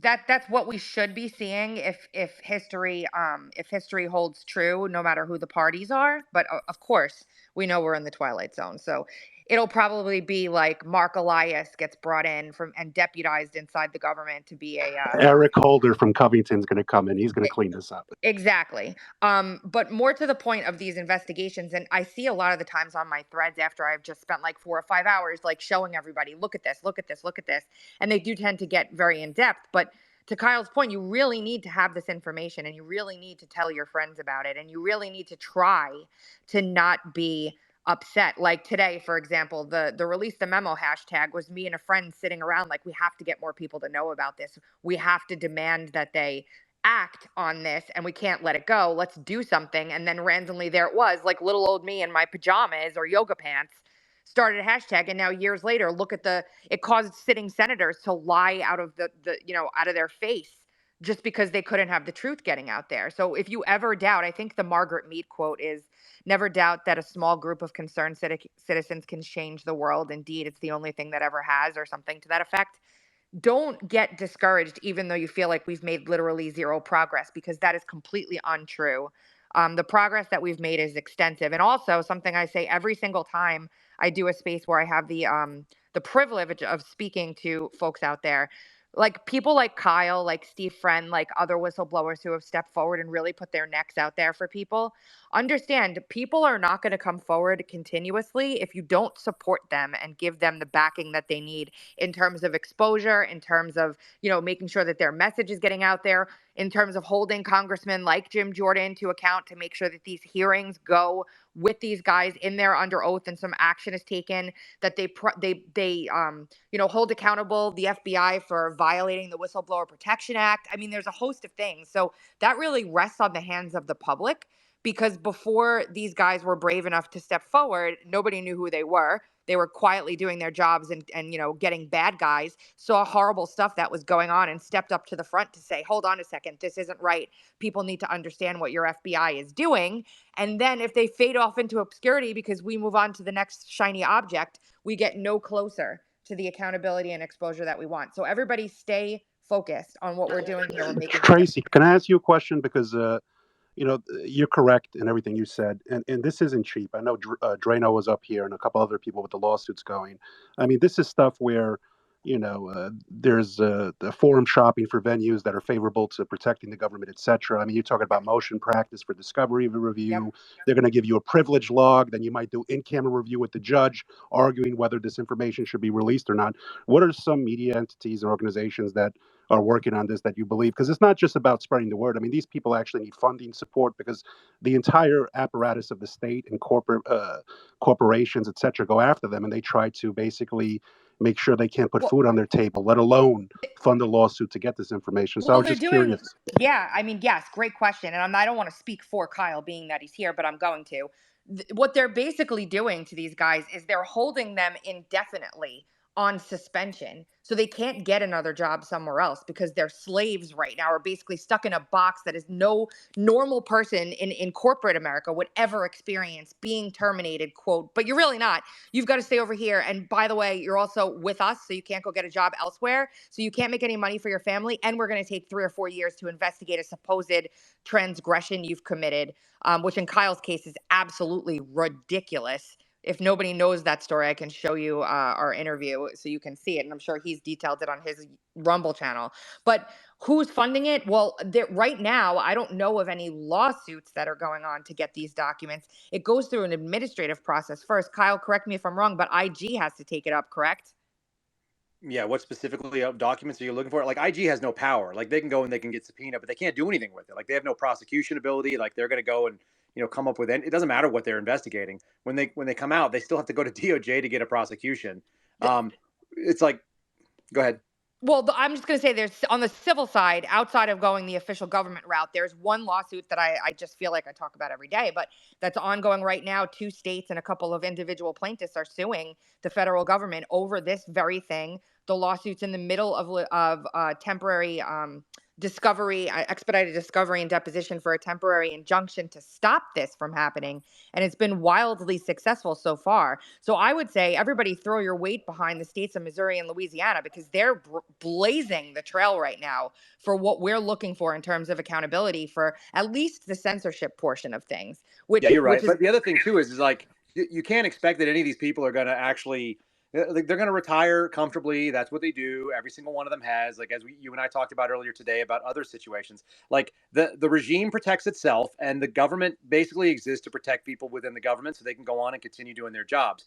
I'll just tell you guys what my promise is, because I'm always about concrete action and like how are we going to do it. Like I'm telling you to hammer call people. I'm telling you to tweet and to share your information and to email your reps. Here's what I plan on doing, because what we're doing hasn't been working. Like, who really cares what an assistant director of anything has to say? Because they don't know about anything. They don't know what's going on in their own divisions. They don't know what's happening around them. They're out there just making noise and being the person that is the figurehead. But essentially, when it comes to operational truth, they may not actually even know the answer to like, yeah, it's an ongoing investigation. Like that's the canned answer. So here's my pledge. I am going to be trying to get the actual agents who are working, who will testify because they're not afraid of testifying. That's what real agents do. They will testify to what's going on, ongoing action or otherwise, when they are asked under oath, whether it has to be in a classified setting or not. They will be in the right setting for it. And I'm trying to put those names in front of people who have the ability to make Jordan's committee be effective. So I will be continuing to dig on those. I will be asking actual agents who are doing the real work that is either wrong or right, and get the real answers, because who cares what an SESer says? Like SESers haven't worked in over a decade. That's just the nature of what the federal government's about. Hey, Kyle, real quick. Hi, everybody. What an incredible space this has been. We had Matt Taibbi in here. We've had some of the collections of just like great minds and fighters within what's going on. And there have been a lot of questions. Obviously, we've had a ton of hands. I was hoping that maybe we could reset while we still have these excellent people up on the panel for these questions that are here. And if they are questions, please ask it, because like I said, this is if you wanted access to folks like this is the time to ask the question.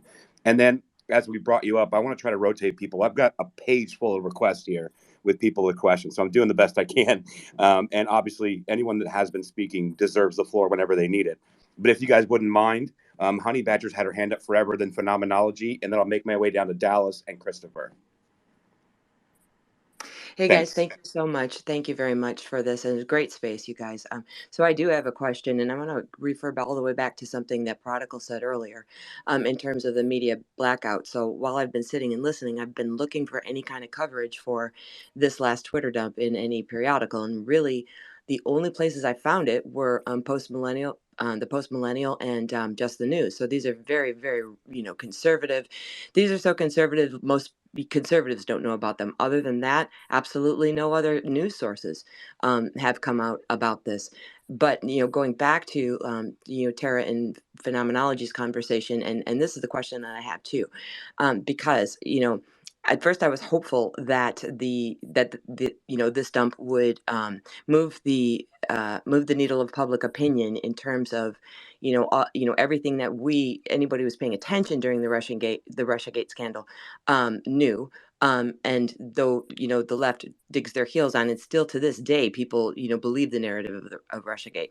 I don't look forward to I don't believe that anything's going to change in public opinion. But what I would really hope is that, and this is my first question. I have a follow-up question after Tracy and Kyle and DC. Are you at all hopeful that this new dump will help the court cases that are your court cases, lawsuits, etc., that are pending? Does anyone want to answer that? Can you say that again? I'm sorry. Ask that one more time. Okay. Are you hopeful at all that this most recent dump is going to help any of the lawsuits that either you or Kyle or DC has pending? Are you hopeful about that? Every single Twitter drop, if not already, if these companies already are not already involved under subpoena for discovery or whatever, will help. Yeah. Because it's just information that other people can add to their existing pile of information that they have. So they all help. Whether this last one is poignant enough to move the needle, I don't have an individual case, so I'm not sure. I'm just following. Maybe Logan can answer better on that. That would be great. And but like my follow-up, kind of the follow-up to that is because as Prodigal astutely said, this is a media blackout that we're seeing here with this dump, and basically what Tara and phenomenology were talking earlier about, in terms of Biden's the classified documents found at hilarious the Penn Biden think tank, just sort of laying around by his staffers, and which is, if anybody doesn't know, this is heavily funded by China. And Gutman is a personal friend of Jill Biden's. Now, his staffers found these and turned these in. And as Tara sort of pointed out earlier, they almost seem excited. That is CNN, MSNBC, New York Times, as they're reporting this. And so the word that you used earlier, Tracy, is you took the words out of my mouth. This is shiny objects. Definitely, I think that this, shows that they're done using him. But at the same time, what greater, indication could we have that, that this is intentional. This is an intentional blackout for all intent and purposes of either not being implicated themselves for misreporting these things when they came out, or just to protect each other and to run interference while other things are going on. But I'm still curious about the hopeful and the hope for help that these will be for anyone who has a pending lawsuit. Can I jump in on that? And Honey Badger, thanks for the question. Look, we're foolish if we're not hopeful, because if we're not hopeful, then there's no reason to be doing anything. Like that's the whole goal of what a lot of this stuff is. It's to build anxiety, it's to build frustration, it's to show you that there's no hope, and then you give up, and then you just let whatever happens. So you could probably tell just by the sort of passion that I have in the voice that I don't really do that. Like I have bad mornings when I wake up and everything feels bad. But as a Christian who believes that there's a plan that I don't understand, because like I have no idea why I'm here and doing what I'm doing right now. If you'd asked me a year ago, it wouldn't have made any sense. I couldn't have mapped this out if I wanted to. So I do think that God has an eye on this, but we got to do our part. I'm a big fan of pray to God for help, but row for the shore at the same time. And if you're not doing that, if you're not rowing, let's pick up an oar, whatever that is. Everybody out there, read the media, share the information that's being blacked out. Talk to your friends about it in a reasonable way. Like you don't have to shove anything down anybody's throat. The truth always wins on its own. So that's kind of my perspective. And I know that there's people in the journalistic community that are on the same side and saying the same kind of interesting truth, and they don't have that kind of faith. It's impossible to continue doing this stuff without just a little bit of hope, without that thought that we are going to be moving forward. That doesn't mean America survives. Like, just so everybody is clear, like, I don't know that God ever ordained anything. We don't understand what his plan is, and a lot of bad things have happened to good people in our lives. So we should all be aware that is happening. But as far as individual lawsuits, like, these are all just tools. Every single one of these things is a tool that happens, and the answer is, they're all moving something forward. Like, I just got today told that there's an EEO complaint about me creating a hostile work environment at the FBI. I haven't been paid by the FBI in like 9 months. That's about the funniest thing that could ever happen. I don't want to get too specific about it because the people involved are obviously struggling and having a rough time. But that's some funny stuff. So when I hear these things that are going on, and there's a lot that's happening in the background, and we don't understand all the interplay. We only see a little bit of it. So once again, like, pray about it. Add your weight to where you can. I can see you've got a cross up there in your even in your title. So I'm a big fan of everybody doing that. I do think it moves the needle, because otherwise, like, I think I would have gotten crushed a long time ago. And I know Tracy has similar feelings about this kind of stuff regarding individual lawsuits. Like, it's not about the individual lawsuit. It's about moving the entire thing forward. Everybody pulls a little bit, and then you move the tanker. Like, a super tanker doesn't get moved because, like, it needs a tugboat. It needs like a bunch of people slowly and diligently pulling in the right direction. So that's like maybe my rah go speech, but I do feel like it's all true. So that's what I'll share with it. Excellent. Thank you so much for your answer. And Tara, I will drop down. Thank you for letting me speak. Absolutely. Phenomenology is up. And guys, as you come up, I'm going to start rotating people because I've got about 11 requests. If it is a question for anyone that's on the panel, please, go ahead and hit the request. I'll start rotating people through. No offense, I promise. I just want to give everybody a chance to have a voice. And if you get rotated and you still wanted to be up here, had questions but didn't have your hand up, just re-request, and then we can cycle back around too. But that way, thank you so much, by the way, for taking the lead here and doing that for me. I can't see requests, unfortunately, so I really appreciate that you're helping me rotate speakers. Yeah, no problem. I know you told me you couldn't see him, so I was like, well, I'll just go ahead and step in here. So, Thank you. Yeah, thank you. Phenomenology's up. Hey guys, thanks for the mic. I wanted to address something when we were talking to Matt Taibbi about like threats that he was getting. And I know many people that do journalism, whistleblowers, and even people that do spaces have gotten threats and stuff. So I just wanted to share something quickly. So I'm just a mom and I have a small platform, and I focus on locally here, the election issues that are happening here, where my family's been here for 6 generations. But when I started doing spaces talking about that in January 6th, I started getting like threats, people calling me a grifter. And so I actually had a journalist who I won't name because I don't want to stoop to that level, but I had a conservative journalist, pretty mid-size, well-known on the far right, actually send me a message saying that they wanted proof of my medical records and my past paid medical bills, because they saw that when I was first going through diagnosis that I had GoFundMe. So they basically extorted me, saying that in order to, like, I don't know, so I ended up sending them over DM like copies of MRIs, lab reports, biopsies, just to like clear my name to find out who was making these false allegations, all just because I was doing Twitter spaces. So then I sent them all the info, and they blocked me and said good luck. So keep fighting the good fight. Oh I'm gosh. so Yeah, I'm sorry, sorry. but you didn't know me then, Phenom. You did not know me then, Oh because I would have man. told them to go shove it. I'm sorry. That's not right. You don't send your medical records.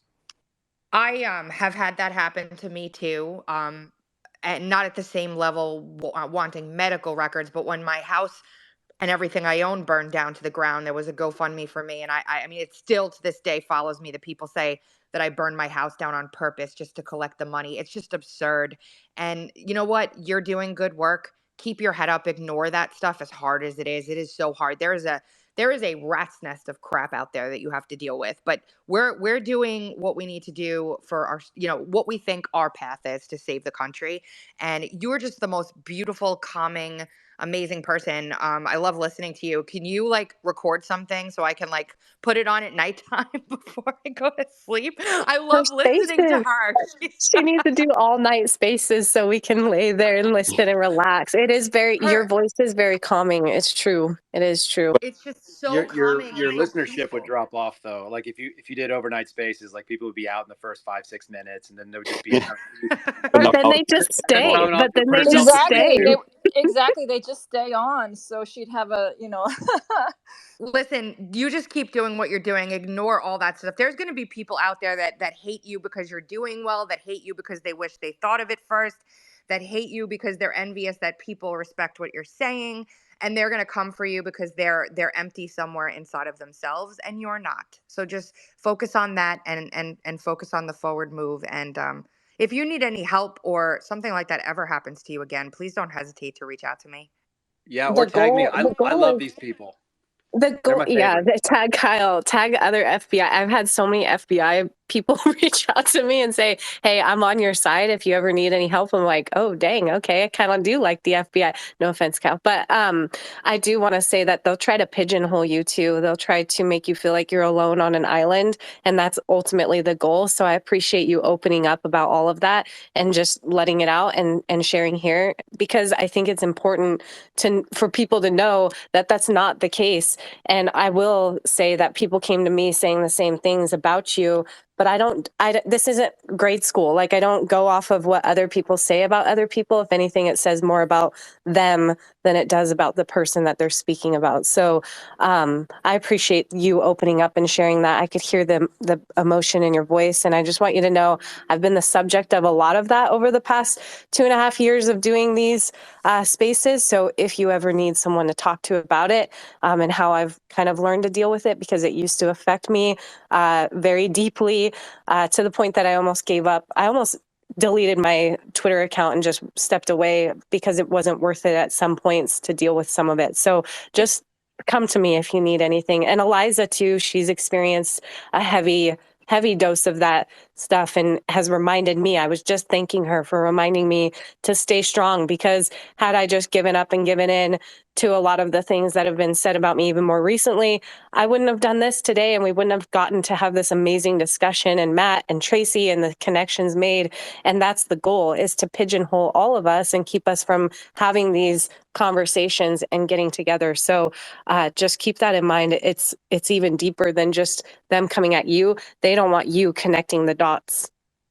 Is it Also, so? And it's not hard to be kind. It's really not. It's the easiest thing in the world to just be kind. Just treat other people the way you would if you were standing in front of them, because they would never do that to you if they were standing in your living room or in a supermarket. So just be kind. It'll come back around. What's funny is, I don't know if you guys follow Dr. Drew, but I've been a big fan of Dr. Drew since I was a little kid, since I was listening on the radio to programs that were probably far above my age level or appropriateness. And one of the things that I always love about the way that he handles people that are haters, which is the only way to talk about these people. I had a guy come in the other day who claims to have been a CIA officer for like, I don't know, 25 years in the clandestine service. I think he probably was. Like, he's got a real picture, and that's his background. That's what he markets on.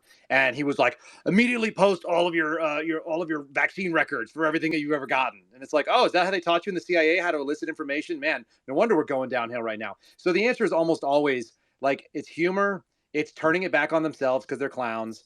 And then I also just told him, I was like, hey, I respect your right to say whatever weird things you want.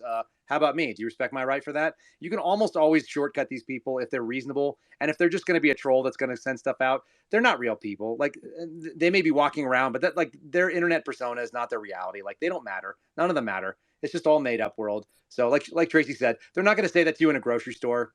If somebody does, some other guy like me is going to headbutt them. So I just think it's so gross when you see people that are going to be like that. And then that's the other responsibility. Like, as people that we're in the world, you see bullying that happens in real life. Like, none of us are going to should be tolerating that. Like, put your phones away and stop videoing and step up and do the right thing. It's real easy. Like, the more that we engage with each other, like as neighbors and as human beings, like, this stuff goes away. We're in a dark age of information where we don't really know how to use these tools and technologies. And we're seeing so often that it creates as much possibility for good as it does evil. And so, be the good. It's real easy. Like, tell them you're praying for them. It drives them nuts. They hate it. That's all good advice. That really bothers me to hear that emotion. Oh, it bothers me so much. Okay, so I'll be DMing you, and I think we were going to Dallas next, if I'm not mistaken. I can't remember. Yeah. What's up, everybody? Awesome space. Sad I jumped in a bit late. Super cool. You guys had Taibbi on. Oh, Would love now to you ask want him to some know us. questions. Yeah, now he wants to join us. Now you want to Hi, be my Dallas. friend. Prodigal, we go way back. I'm joking. So no, you're good. You're good. A couple of things. So like, I think just like framing back to like what we learned today. I think these are like clearly and I think most of us knew these are fake allegations, like in search of evidence to try to support them, and we see that a lot where there's like these like Washington think tanks, and they've got a bunch of labels, whether it's like Russian disinformation or a dictator name plus sympathizer at the end. Any of these kind of labels you can throw on people make them radioactive for people kind of casually paying attention, and they'll sort of just believe that. So I think that's like a challenge that we absolutely were up against at a significant level for the last couple of years. We're still, I think, in that level now because I think the age old quote of it's easier to get someone to believe a lie than convince somebody that they believed a lie. I think we see that playing out a lot on these spaces again, where people kind of just immediately take what is, I think, undeniable facts and kind of jump to these sort of like ancillary issues to try to kind of confuse what is the real meat on the bone here, and there's a lot.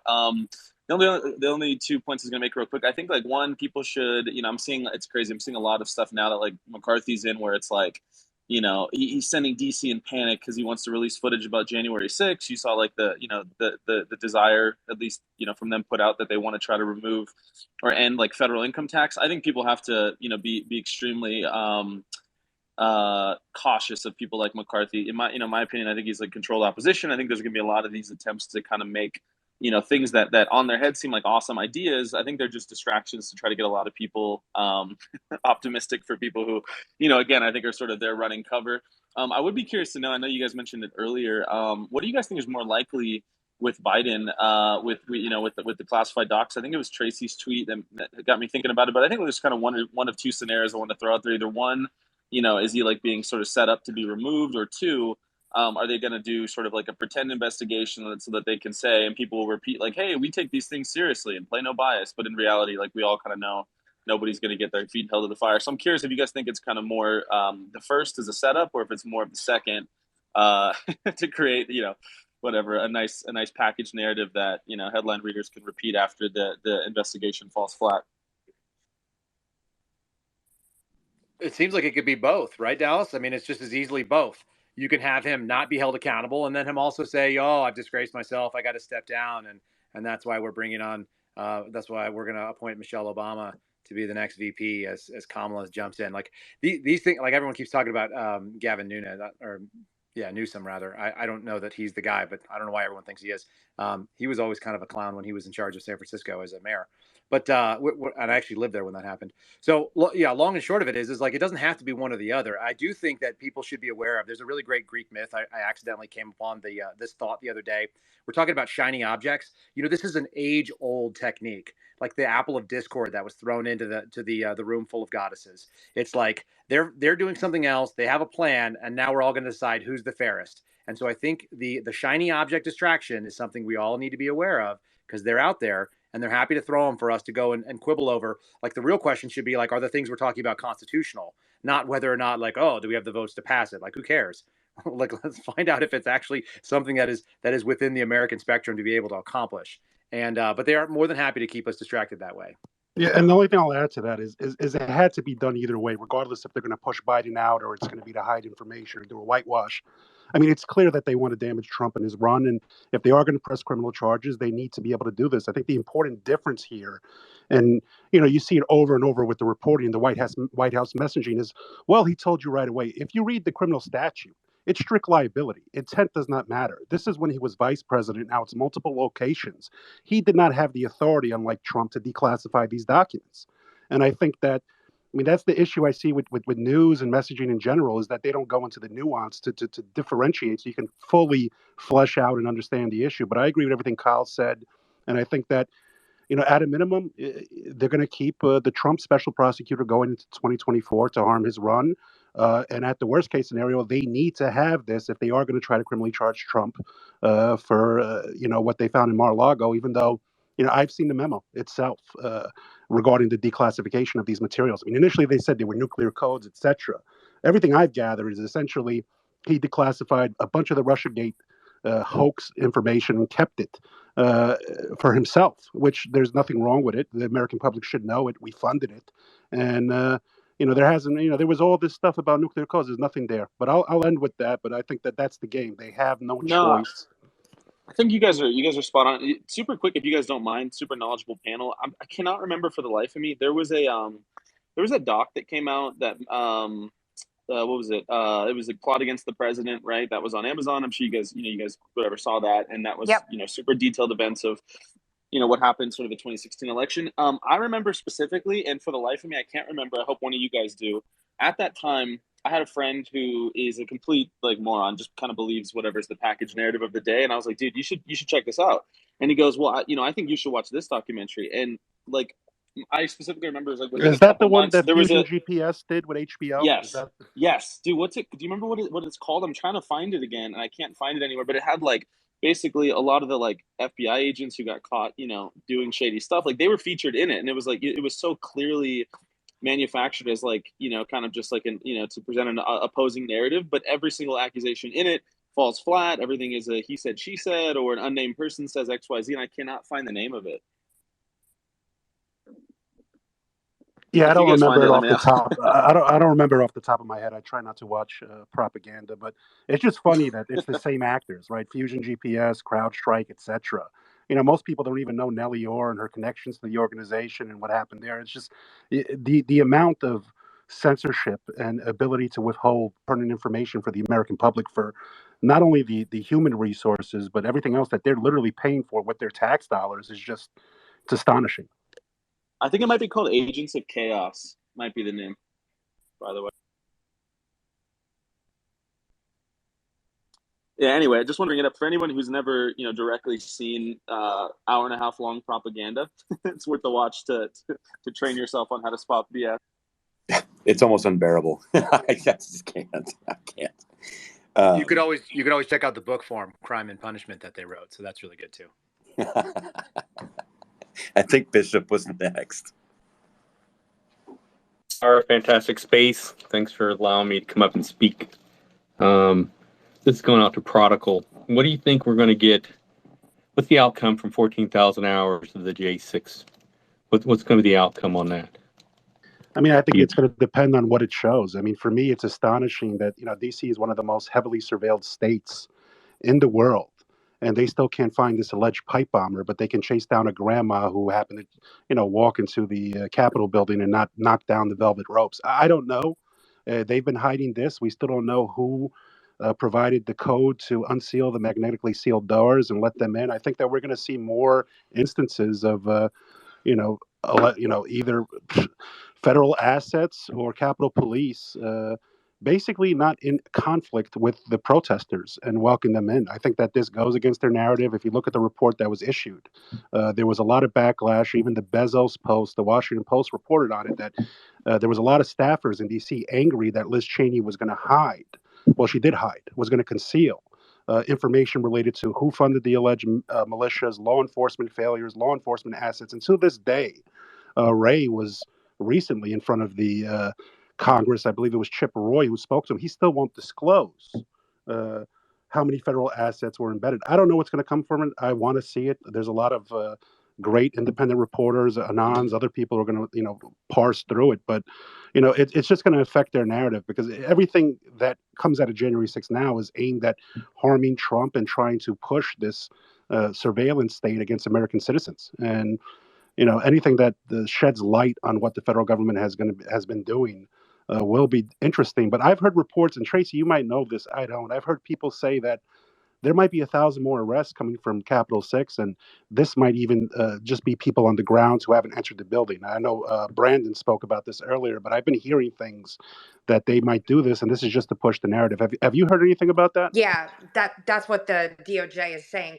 Kyle's 100ing us because yes, that's what they've been saying. And I wonder, releasing that 14,000 hours, what that does in terms of ongoing suits. I would almost guarantee you start to see the federal government push a lot of these people who have been waiting for like a year and a half, 2 years to get through their cases to plea before that happens, only because there's going to be thousands of hours of exculpatory information on that footage that will probably jeopardize a large percentage of the cases they have ongoing right now. That's just my hunch.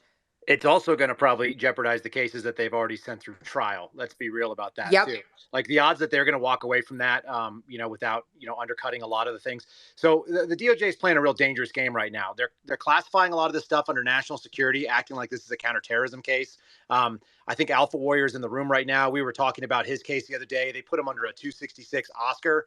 A 266 Oscar is an anti-government, authority violent extremism case. So that's a counterterrorism case. It's the same code 266 that we use to classify white supremacists. Like, don't get me wrong. There is no crime that has to be alleged for them to claim that you're a white supremacist or that you have an ideology. These are free speech investigations that they're going into in violation of the First Amendment. They're super dangerous that the FBI is involved in it. And I'll point people to this because, like, when we say about another 1,000 are going to drop, like, there's no doubt about this. Go to November 28th from Wired magazine. Of last year, there's the article. It's called "A Peek Inside the FBI's Unprecedented J6 Geofence Dragnet," and they detail that when they did the geofence warrant and they pulled 5,723 devices. I'm actually quoting right out of the article right now. 1,523 or 5,723 devices. That's the number of phones that they were able to. They've only charged 900 so far, as we know, and they were able to do what they call like an elimination, where they take all the people that are supposed to be there, whether they be Capitol staffers and the police that were there and the congressmen and so on. They take all those and they eliminate those numbers. Everybody And Ray else. Epps. Yeah, and Ray Epps. Everybody else, we'll talk about that another time. Anytime you want, actually. Like there's a 1,535 users that they identified with details, and every single person that's been charged so far has not been because of this geofence warrant. So 900, like the FBI is doing their own self-fulfilling prophecy. They said it's the biggest case they're going to do. They're going to make it the biggest case they've ever done. There's no question in my mind they're going to do it, and they're going to push the envelope so that people who are literally walking around on the grounds inside of a non-existent, put into the past geofence are going to get charged. If you think that's not happening, like, don't answer questions to the FBI. It's real straightforward. If they want to come talk to you, close the door, thank them for their time, come back with a search warrant when you have it. If they can't, like, don't help anything along on this stuff. And honestly, that should be your case, like whether you're guilty or innocent of anything. Like, just, you don't have to make it easy. There's no reason for you to. I mean, the Hey, only thing I'll add to that is that, for me, the smoking gun is going to be, we already know that the FBI had assets that included the number 2 guy at the Oath Keepers. They had at least 8 in the Proud Boys. We know Ray Epps, for days prior to the January 6th riot, was inciting, even encouraging them when they broke through the barricades. I want to know if these assets were embedded for months, if not years. Why didn't the FBI stop it before January 6th? You look at the Whitmer kidnapping case, and yes, some were convicted, but others were found not guilty for entrapment. There were literally more FBI agents or assets involved in the Whitmer kidnapping than the Boogaloo Boys, who are not a right organization or a left organization. They're all over the place. They seem to be a little crazy.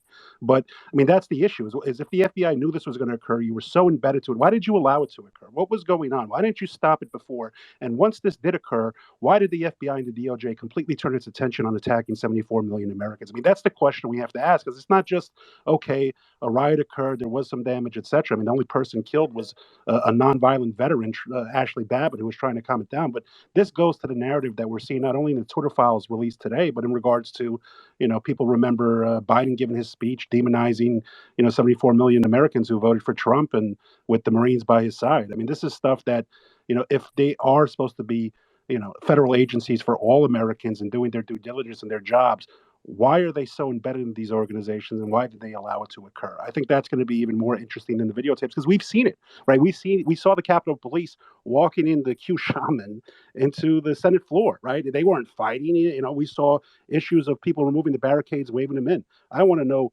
how embedded these. Well, we know they were embedded. I want to know to what extent, and when did they learn of this plot, and was it even people in these militias who put forward the plot? Was it the FBI assets, agents, and informants who encouraged it and built it up? I mean, these are questions the American public deserves to know, especially since we're seeing the weaponization of the state against American citizens themselves on this basis. So, Prodigal, it's really important that we say a couple other things, because they've been said in some other spaces, but not everybody that's here heard them. Number one, the fact that this particular event that happened on January 6th, because of the types of planned marches and the speech of the president being, done in the ellipse the way that it was, the idea that that was not declared as an NSSE, a national special security event, which is something that DHS has responsibility for. Specifically, the Secret Service takes point on. They do this for things like parades on 4th of July. Like, this is a regular thing that happens in DC when there's going to be a lot of people out. They set these things up and they send all kinds of resources towards it. It unlocks like the key to a bunch of stuff. National Guard is just one. The FBI sends out things that are called I-teams. Those are going to be investigative teams that are doing, two-person interviews on the street in real time to dismiss threats. They send out things that I don't know what they actually called what I used to do, but we would do these, what they would like undercover or low visibility surveillance, where we'd be walking around, maybe S teams. We would go walk around and just keep an eye out for things that like were out of hand so that we could put the kibosh on it right away and keep people being able to exercise their freedom of speech and their First Amendment protected liberties to assemble and protest and so on. So this is a very normal thing that happens in DC. It happens all the time. The spin ups of them don't need a ton of, they've already got a protocol to do it. They send out like the NEST teams, which are the nuclear emergency search teams that go look for like radioactive material. They send out FBI bomb squads, like in case people leave backpacks in places. Like, there are tons of resources that were not tapped for this day alone. So the question was it on purpose? And then regarding the other question about, assets being embedded, it doesn't even matter how long they were embedded, because the minute that they show up inside of an FBI search or inside a source room, which is what we would call the people that are recruited under the confidential human source program, the minute you start having those people with their FBI tag and their name is in a source room, they have the ability to embarrass the agency. And if people are not paying attention, the FBI's number one goal is don't embarrass the FBI. That's my big crime right now, is that I'm embarrassing the FBI by saying things. So if you are concerned about them being embedded, there's a real possibility that those people could have been recruited by the FBI, not told anything, took actions on their own account, and then the FBI is now in danger of looking really bad. That's part one. And then to answer your final question, which I think we already know the answer of, but we'll see the proof of it. That's where it really gets down.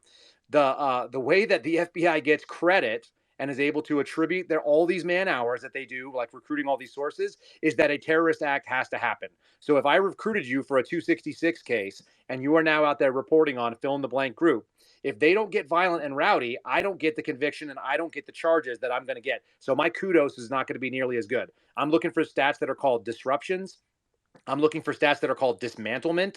These things are the ways that we take apart organizations. They're used for things like organized crime, but they found their way into the counterterrorist space. And so that's what they're trying to get out of these things. We've had plenty of credible allegations of dangerous violence by people who were counterterrorism subjects, and we didn't do a takedown under different means because they didn't have the terrorism charge yet. So they will wait and they will endanger people. And if you want to find a good example, just look at what happened at the Draw Muhammad contest in Dallas. They let that guy actually, like the two of them, drive all the way from Arizona with encouragement, and until they actually initiated a terrorist act, there is no way for them to get the counterterrorism disruption. So they waited for it to happen, and then unfortunately, those guys got out of their seats and started shooting immediately.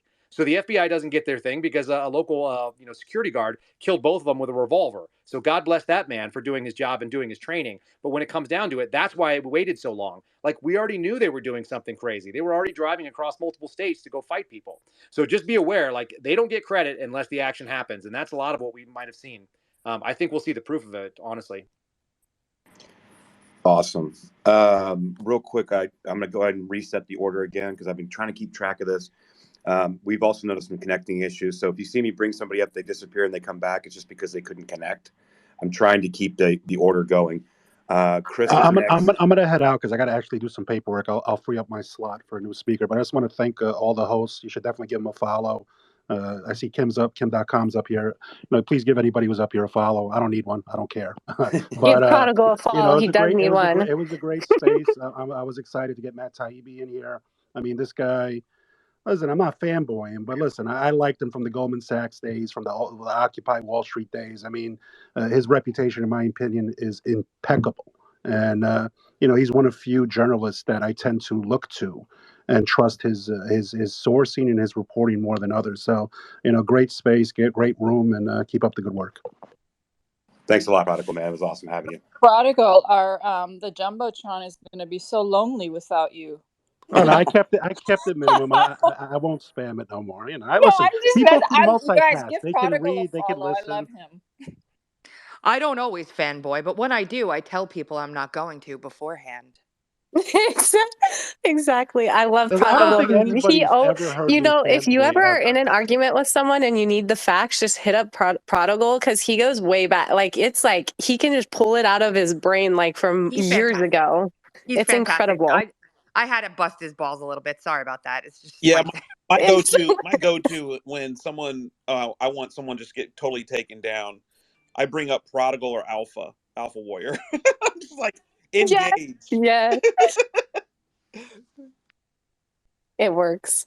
It works. I did DM Kim and let him know that he can chime in anytime. I know he may or may not have his hands full, so he's got the baby over there. So Kim, but welcome to the stage and thanks for joining. And yeah, just whenever. But Chris, you can go for it. I think you were up next. Cool. Well, as always, a great space. I just wanted to update the room because I don't think anybody said it yet, but the special counsel that was appointed is Robert Herr. And so Robert Herr is an Asian American gentleman who served as the assistant to Rod Rosenstein. And he also was a special assistant to Christopher Wray. Um, he did clerk for William Rehnquist. So there's that.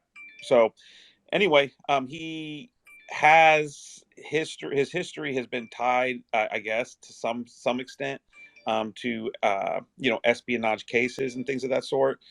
But obviously, he's also the same attorney that tried to keep when they raided the Clinton Foundation whistleblower. He was involved in that case, and he was the one that tried to keep it under wraps, like that they were raiding this whistleblower. So, as I kind of mentioned earlier, I mean, we have to hold out hopes that the law will be enforced. Um, you know, uh, with fairly, I should say, but also equally.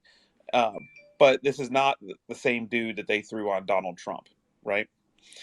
The other thing that is also out there, Miranda Devine posted out there. I don't know if you guys have seen yet, but the house where the Corvette was stored in the garage, where these documents were just hanging there because the garage was locked. It wasn't like hanging out on the street, as Joe Biden said. Actually, Hunter Biden listed it as a property that he owned in 2018. So this is obviously going to take some interesting turns. But I am with the room that it's clearly, for me, a red flag that these Democrat outlets are the ones that are front and center on it, and that they had this information since November, since before the midterms, but it's just now coming out.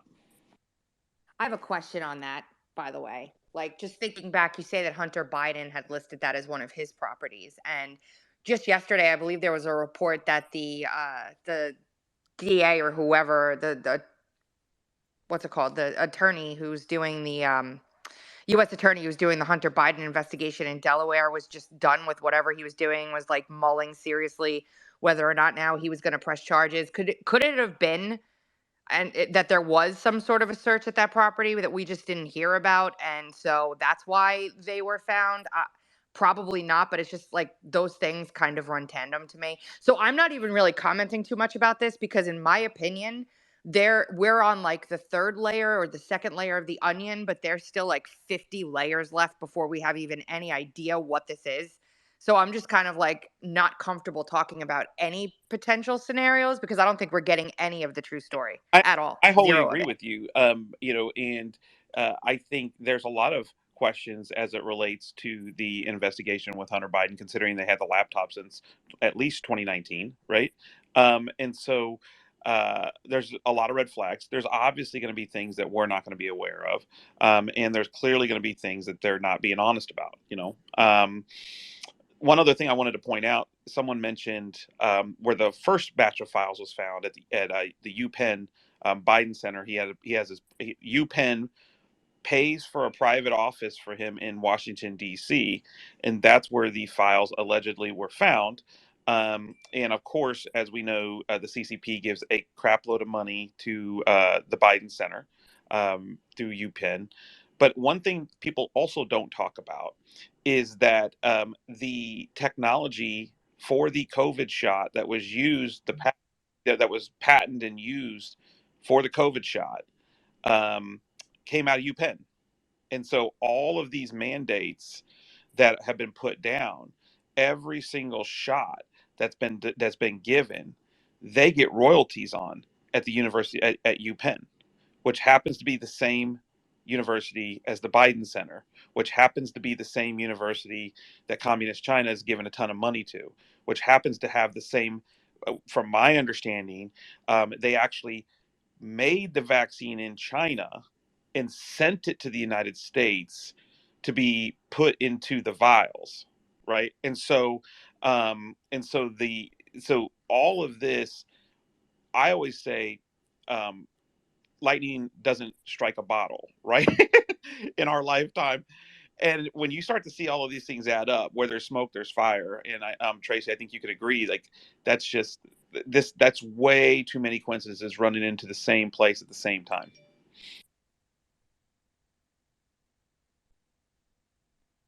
I just want to say that the press secretary has been at the podium for quite a few minutes, and she is not doing well. I mean, I don't even know what to say at this point. To say she's floundering she is just They like, couldn't write anything down for her to read in time. That's why. That's all she does is I read. mean, I feel like inside, whatever she's saying, inside her head, she's saying, "Somebody, please make me invisible right now. Please make me invisible right now." Like you know what I'm saying? It's that bad. Also, I don't know if Kim.com is available, but Kim, if you are and decide to comment, why don't you comment on the fact that, do you take any personal responsibility for all of Twitter going to shit because you chose your family over us? I mean, how dare you, sir? Just kidding. I'm going. I missed you. Yeah. Now, spending the holidays with my kids and just focusing on them for a little bit, I saw some people got a bit mad about that, but I'm back. Hey, one other thing one other thing I did want to mention is I hear a lot of talk about Gavin Newsom. Gavin Newsom's going to be the next guy in the White House. Gavin Newsom's going to be the next president of the United States. I have said since Trump was in office that the next president, obviously, I don't think Biden really won, but the next president in 2024 is going to be Michelle Obama. I should say the next Democrat nominee is going to be Michelle Obama. I don't believe it's going to be Gavin Newsom. And so there'll be people in the spaces. I'm going to get the inevitable DM. She's already said she has no interest in politics. Well, then why is she rolling out new books? Why is she doing all these new interviews? Why is she being featured everywhere? Like, I've actually been involved in 2 presidential campaigns in the early 2000s, and I can tell you that she is absolutely circling the wagon. The team is back there panicking right now because they didn't want Biden to run to begin with, right? And so now they have to protect what they have. And she's absolutely going to be the front one. There's no way they're going to stick 2 people from California in the White House at the same time. So if it is going to be Gavin Newsom that's put in there, that means Kamala's out, right? And so it has to be one or the other. And so I just want to kind of put that into the room for y'all to think about. I wanted to get the order caught up here again. And you brought up something, Chris, about the UPenn stuff. Now, Jim Thomas is up here. He's got his hand raised. Phenomenology is next, and then Jim. But I did want to comment. Jim was, I know him. This was through our COVID, doctor spaces. Brings a lot of information to the table. Is a smart, sharp guy. But I wanted to kind of get the order back down again here. So Phenomenology, Jim, and Bella's finally back, Lewis, and then Dallas had another one, and then I'm going to rotate everyone back out, okay? Hey, thanks. Okay, this question's for you, Kyle, or maybe even Kim, since you have an outside of the US perspective. I'd love to hear what you guys think. So when we think of like the Warsaw Summit in 2016, when NATO kind of went into this panic, right, with people being unhappy with the EU, Brexit, Marine Le Pen and stuff, then Trump showing kind of the people unhappy with this kind of like globalization and the never ending wars. And then suddenly we see with the Transition Integrity Project where they actually planned out what they would do in case that Trump won the White House again. And in some of those documents, how it specifically says that they want to make alliances with these social justice groups and basically team up with them And so I wonder, like, when we're going to look not just at like Elvis Chan and some of these FBI agents, which is really important, but at what point do you think that maybe the new Congress or just anyone will start really paying attention to the bigger picture? I mean, this isn't just about Elvis Chan and Yoel Roth. It's much bigger. It's much bigger global geopolitical endeavor. And not that I don't think it's important to depose people like Yoel Roth and Elvis Chan, but it's like I just almost wonder if it's a distraction for us to just kind of focus on that instead of like the real bigger issue.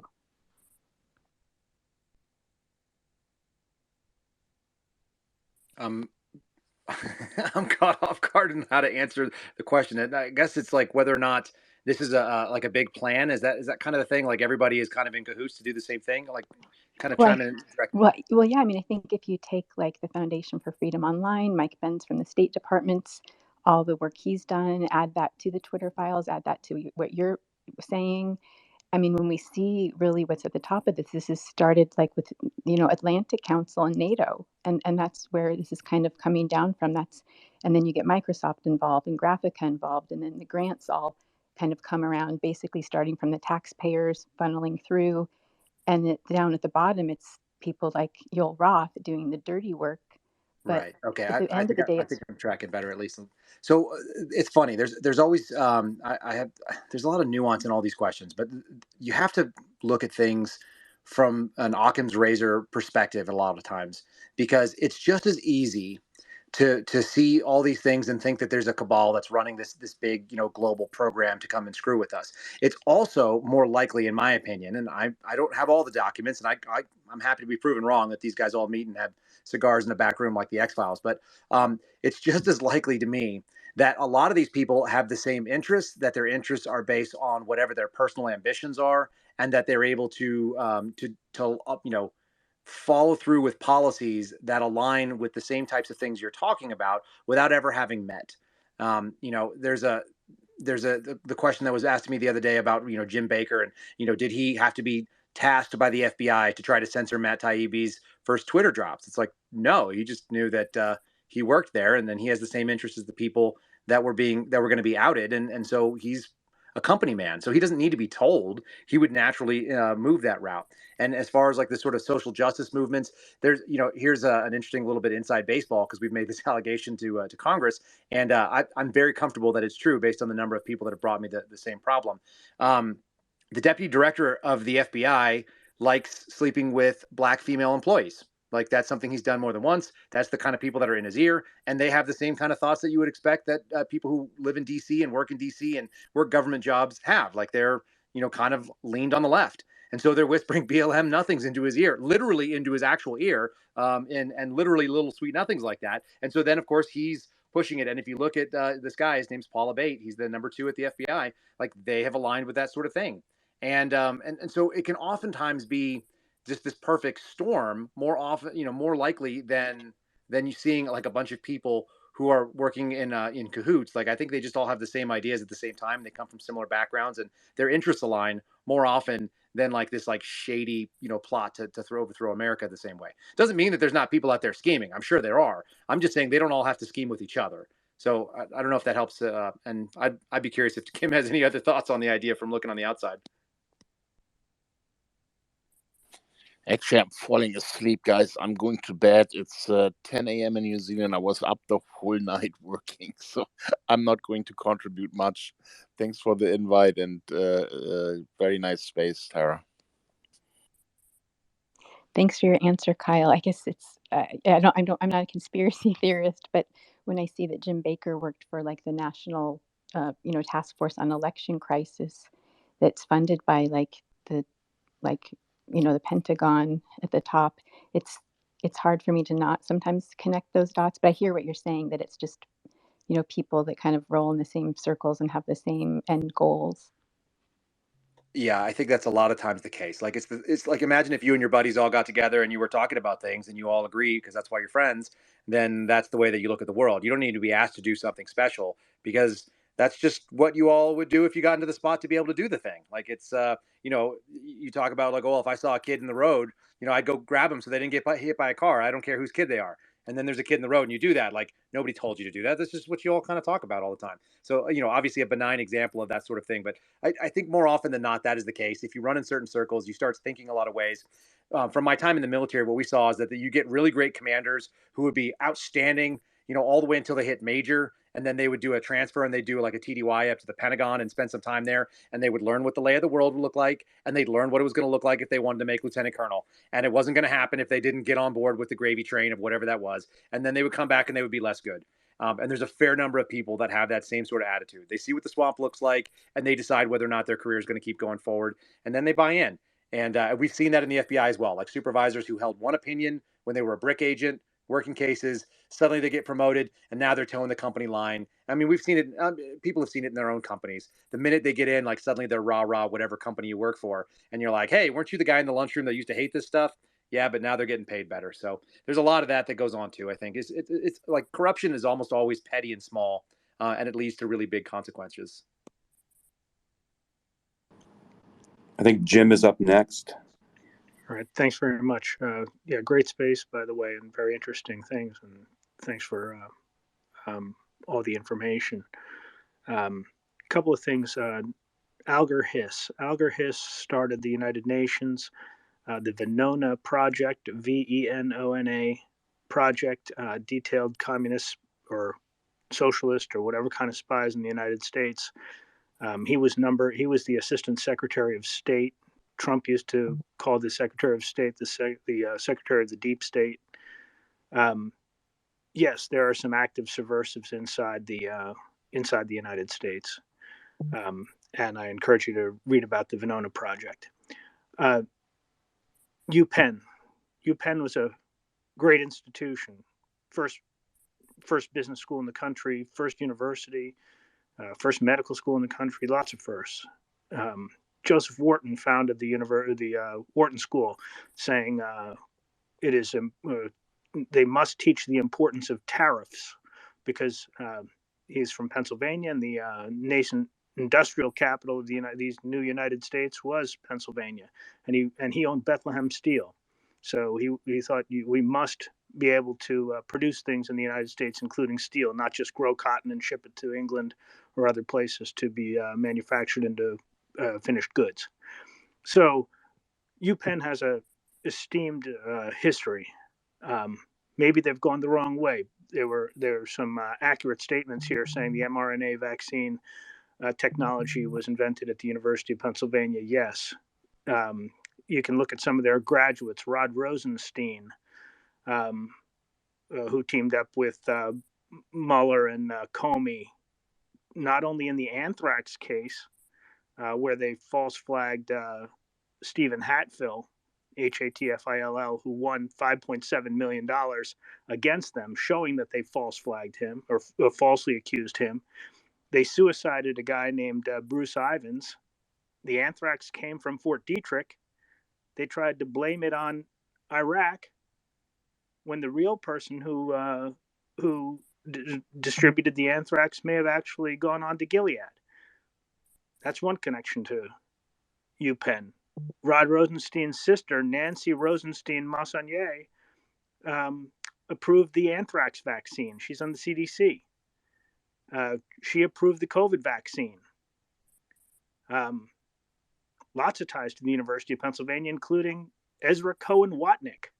He graduated from the University of Pennsylvania in 2006, and all of a sudden he's the head of the declassification board. He had a meteoric career. The question is, well, what are the ties there? Biden Foundation, Bo Biden went to the University of Pennsylvania, and the Bo Biden Foundation for the Protection of Children, that the sticker might have been on the Hunter Biden laptop. If it was, we can ask Apple. Did Apple sell it to the Bo Biden Foundation? If so, a nonprofit bought it. And then that means all attorney generals should have been looking into that laptop.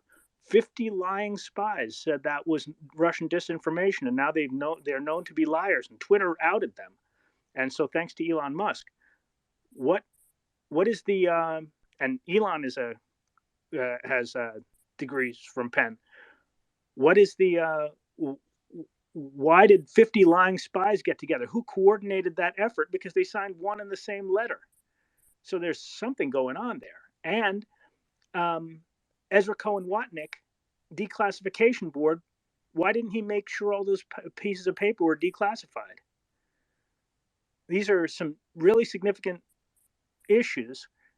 Are there intelligence ties to the University of Pennsylvania? And if so, how does a Penn grad, or how does a intelligence operative get rewarded? Do they get diplomatic immunity? If so, Amy Gutman is now the ambassador to Germany.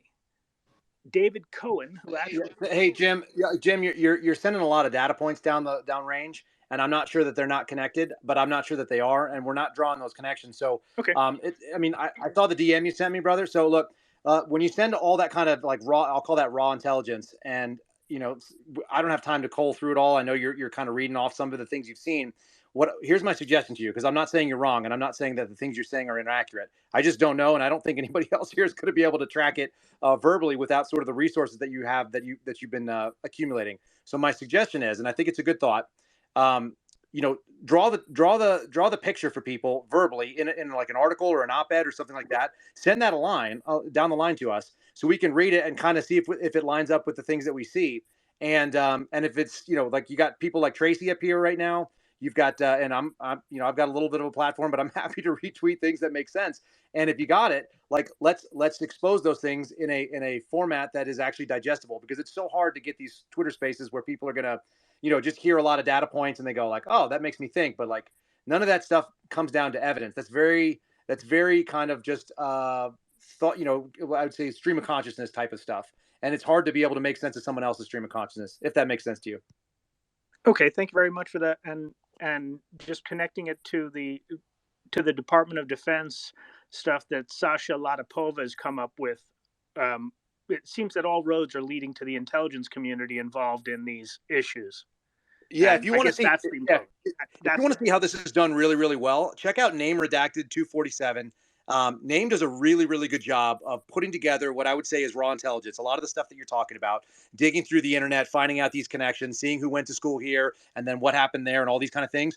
Go to Name's thread, kind of look at how that does. And if you want to put the time into it, which I totally recommend people doing if they have time, like if you have the passion to be able to uncover stuff, go do it. And then send it out in these forms that that Name does. And like I know everybody wants to retweet these things. Like General Michael Flynn is retweeting what Name has said. I know Tracy has. I know I have as well.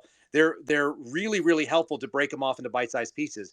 But otherwise, you're the raw intelligence guy, and raw intelligence is good for a certain number of people, but usually the people who found it, and then they got to be able to do some analysis. Otherwise, it's just way too hard for us to break down where you're going, because you're seeing a connection that not everybody always does. That's my best recommendation on this stuff.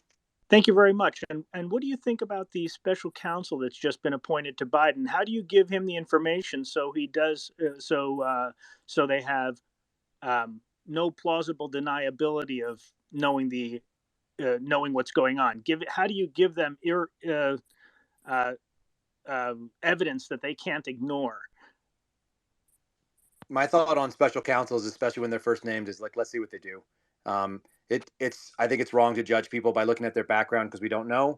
Let's see what their actions say, and we won't know anything about it for a while. There's every bit as good a possibility that they're going to be able to basically hide all this stuff behind a ongoing investigation policy. That's a real possibility that they're going to shadow all this stuff and shield him from any kind of like scrutiny about it while we're investigating it. We took it real seriously. That's fine. Let's see if it comes to something. If it doesn't, we'll talk about the guy and what he did.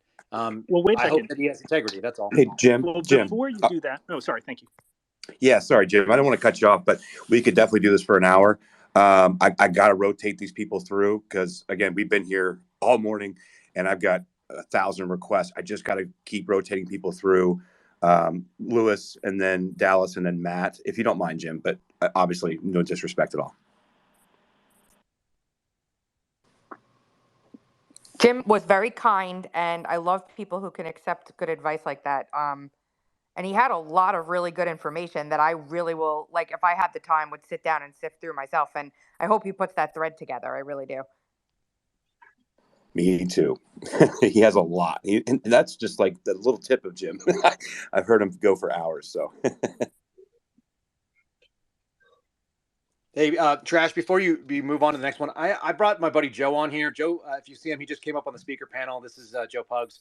And yeah, Joe was a former agent. He worked with me at the Washington field office. So I know we're shortcutting the line here, folks, but he's only got a few minutes. He's currently a cop in Maryland. I don't want to say much more than that because he actively does investigations where he kind of keeps himself under wraps. But he was an FBI agent that was wrongly removed from my colleagueship on the last day of his probation. And if you heard my Bongino interview that I did, he was literally removed on the last day. They sent somebody to his house to try to get rid of him, and he was able to resign before being fired by the Bureau for not wearing a jacket to court when he wasn't presenting in court and he wasn't going to be on the stand. He was sitting in the gallery. And so I'm going to validate all that stuff because he's a friend, and I know a bunch of other friends, and I have another friend who was punished with him. He didn't lose his job, but Joe was facing basically being fired because the FBI doesn't do a very good job with their people, especially people that are good investigators. And he shared with me a story that I just wanted him to be able to recount for you guys about the Russia situation, because we were in the skiff at the same time, 2016, 2017, 2018, when a lot of this stuff was going down. And the story that he relayed to me, I think it's better just hearing it from somebody, and instead of making it third party, like it was spoken to him. So I'm just going to give Joe, if you want to unmute and kind of just tell us a little bit about what you saw going on in the skiff at WFO when this was was in the news actively. Yeah, thanks, Kyle. Can you guys hear me? Yep. Yeah. Okay, great. Yeah, just make sure I didn't have background. Yeah, I got a few minutes here. I'm in the training. Yeah, I am currently in law enforcement, like Kyle said, and yeah, they were trying to allegedly. I found out that actually they were trying to fire me, walk me out of the building, and I went with my actual police instincts and resigned on my own that day. And the thing about that is they actually were more mad that I resigned on my own because they were trying to fire me, which would have screwed me over for my future career. So they weren't mad that they lost, in my eyes, like a good detective investigator. They were mad that they didn't get to pretty much ruin my career, which is pretty pathetic. But yeah, so when I was there, 2016, 2018, I was new agent on a counterintelligence division. I literally was useless. I was not doing anything that was important or giving back to the country in my eyes. I was just literally told, you're here, this is where you're going to sit. And that's what I was doing. Just, sitting in a seat as an empty body, whatever, not doing anything. And I was, there's somebody on my squad. He was actually assigned or assisting the initial Mueller investigation. And randomly one day, I just kind of like a water cooler talk, just telling me about, that there's this dossier and, they have probable cause, but they had probable cause that they're trying to get up on a FISA, but they can't corroborate the probable cause, and not really sure what to do about it. He left it at that, and I kind of just chimed in and said, "Well, in my field and where I worked and where I came from and what I do now, like if I want to get a GPS on a car, if I want to start tracking someone on their phones to get pings, I have to go before a judge and have write a court order, and I have to have probable cause that I can corroborate. I can't just write something in there that I can't prove where it came from, and if I do that, I make something up. It's not only morally wrong; it's also it's illegal. I can get in trouble.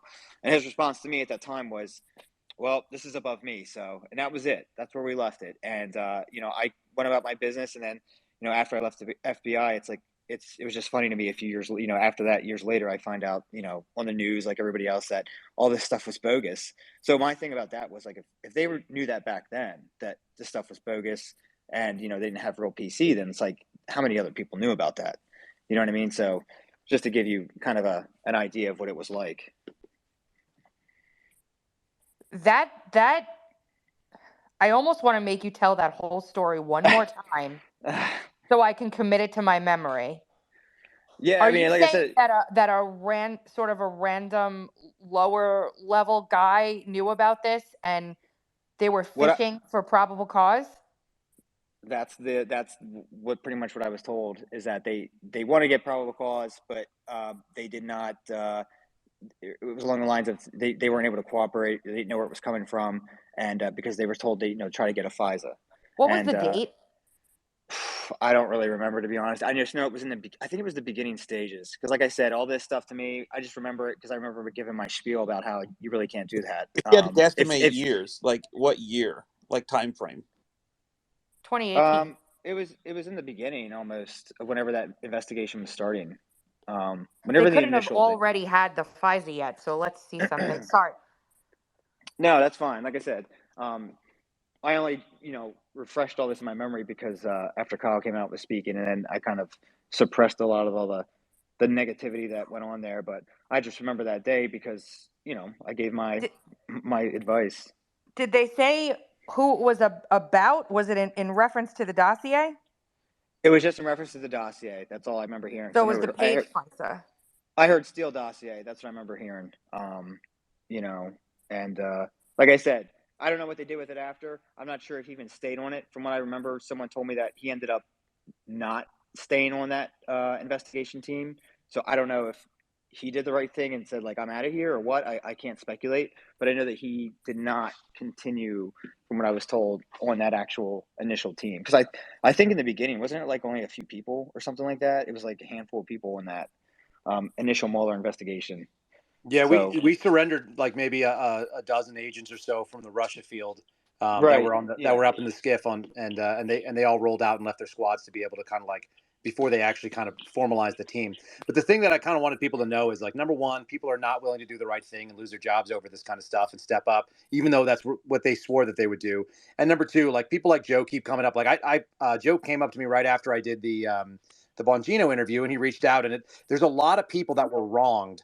And you would have never known Joe's name. You would have never seen him. You would never heard his story, but for the fact that we were given some platforms on people like Dan Bongino's and some of the, Sebastian Gorka's Let Me Talk About It and some others. And without those people to be able to expose these stories, the Bureau just steamrolls people and does terrible things like fires you the last day that you have probation while you're at home taking care of your daughter who's sick because they really want that scalp on their wall. And like that was the thing that I heard too. Was like they were really pissed that Joe resigned, and there was an investigation internally.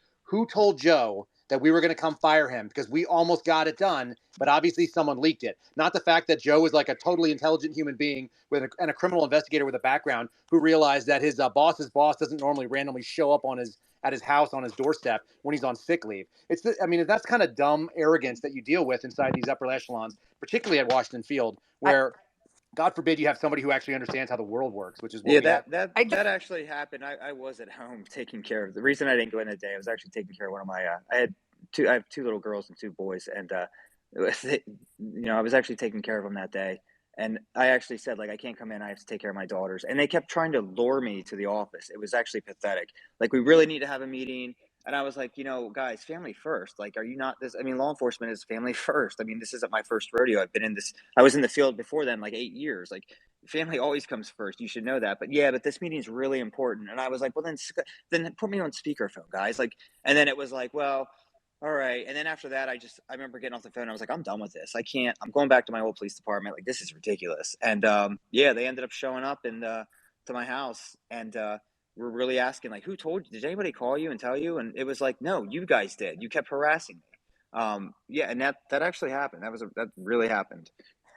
I hate that for you, and it's terrible. And I'm totally not trying to take a focus off that, but you just dropped a huge bombshell in my lap, so now I'm focused on that. The first Carter Page FISA warrant was dated by Jim Comey on the October 20th of 2016, and it was accepted in March of 2017. So it had to have been another target out of the Carter Page FISA, like out of the Steele dossier, that they were looking for a FISA on. Now, it could be any number of people, but I would give anything to know who that was. Obviously, you're not going to be able to figure that out, but that's interesting to me. Thank you for now making me spend another 6 or 7 hours trying to figure out who it is. Yeah, sorry about that. Like I said, at the time for me, I was just it was a quick conversation, and I just, you know what I mean, like just going over an investigation or like things to do in an investigation. I just was trying to like give my 2 cents. I didn't ask many questions. To be honest, the whole unit to me was very uninteresting to be in. I'm sure Kyle can attest to where he was at in the CI world. So it was just like a real quick water cooler talk, and that was it. And I left it at that. I never really followed up with it because, it was just like he was a thought process out loud talking to me about it. But as far as I know, he didn't really stay on there long. He bounced, and but yeah, to me, it looked. I took it as like what Kyle said, that you have people back then that you're not gonna, you don't go and look for things to make a case. It's either there or it's not, and that's how it is in my world that I'm in currently as a detective. I don't try to fabricate PC to go after my target. If I have a target, then I build a case the right way, legally, not like I'm gonna fabricate some stuff and go to a judge. So that's my 2 cents. Thanks for letting me share. If anybody ever has any questions, obviously Kyle knows a lot. You can always hit me up. I get on here every once in a while. I've been actually chiming in and talking to some of the J6ers about the way that they were treated, because I'm in the middle with that. Like I think it's very excessive. All that misdemeanor charges. It's in my world, it's a joke. We don't kick down people's doors, or I don't even waste my time working some type of misdemeanor case. I'm only going after felons or felonies or anything like that. So thanks for letting me speak. Hey Joe, before you jump off, did you have the same academy experience I did, where they explicitly said we do not waste our time in the FBI on misdemeanors? Was that something you heard as well? Well, not only that, I mean, I have it to this day. I mean, the only time I really like the type of work I'm doing, I will actually cross paths with FBI, but I don't want to. I don't need their help. I actually try to keep them out of it, because I personally feel like I can do the job better. My unit can do it better. But I would appreciate maybe every once in a while helping charge some of these guys federally. But I'll be told like, no, it's not violent enough, or no. And this is like carjackings or something, like, well, no, can you get more guns? Or nah, that's, can you get, more money? So when I hear trespassing misdemeanor, it's like, there's no way that's like can be something super attractive to investigate. You know what I mean? Like, so yeah, you're exactly right on that. All right, Cool, buddy. I'll man. let you get back into your training. Thanks for Joe, sharing. cool if I Yeah, shoot guys, you if a you ever have any DM. questions, yeah, guys, whatever you want. Yeah, just hit me up and I'll try to get back to you. I am busy. I'm usually on call 24/7. So, but yeah, I'll hit you up when I can. Thank you.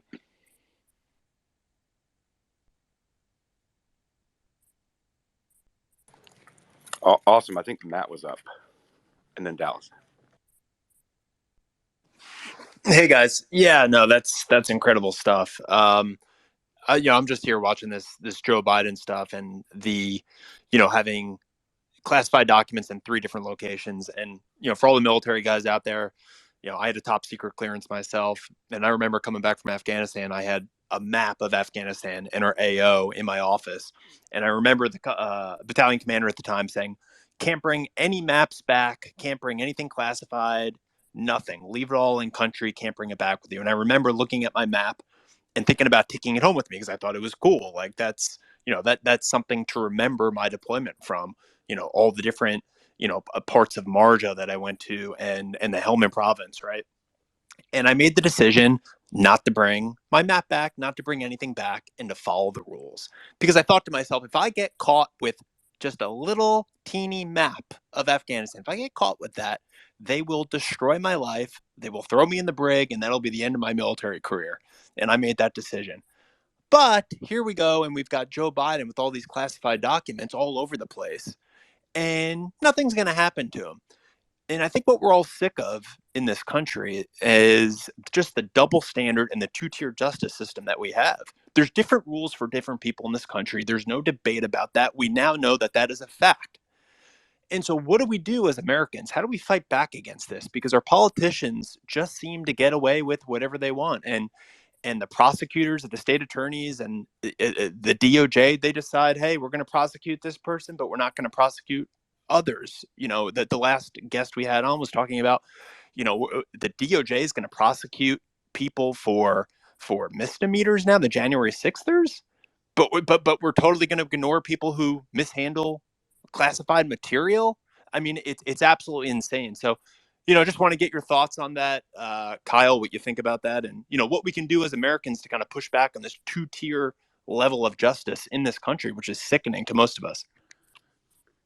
No, there's definitely a 2-tiered system, and there's definitely, I mean, even the FBI has their own process. It's called the sensitive investigative matter process, which I don't necessarily disagree with. But what's interesting is we're seeing them weaponize and abuse that. So the whole point is that if somebody has a higher public profile, then our ability to get into their life should involve a little bit more scrutiny if we're going to go out there and investigate. And all that usually means it gives them an extra ability to restrict the file to only the people who have a specific need to know, what we call case participants, case managers. And that makes sense. Like, I'm fine with that. I don't need everybody in the FBI being able to, like, you see somebody's name in the news. If Roger Stone was arrested, I don't think everybody should be able to go look in the files and see what we got on Roger Stone.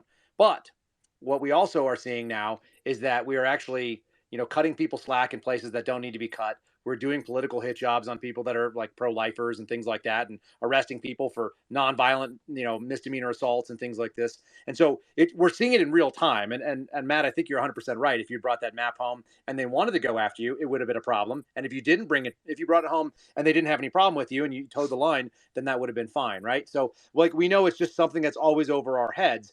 And then you see what Jim Comey did with the any reasonable prosecutor speech, essentially letting Hillary Clinton off the hook. And you're in a really, really dangerous place where we're seeing in real time. The only upside is that there's so much media coverage, and there are alternatives like Tracy's website and others that do credible and legitimate coverage of these stories. That if you want to know the answers, you can go find them. Thank God. And there are people who are starting to pay attention, and more of them. So that's really important stuff. Like really, the answer is when you have information on stuff like this, you got to go to credible journalists that are going to do the real work. And we just had Matt Taibbi in here doing the same thing. Like these are the people that are maintaining their reputation by playing it down the middle. The answer is if you screw up, if you're on either side, we don't have teams. We have to be just on Team America. So if you screw over Team America, we got to let you know, hey, you violated, you crossed the rules. Like you may have to, serve some time in the penalty box, whatever that is.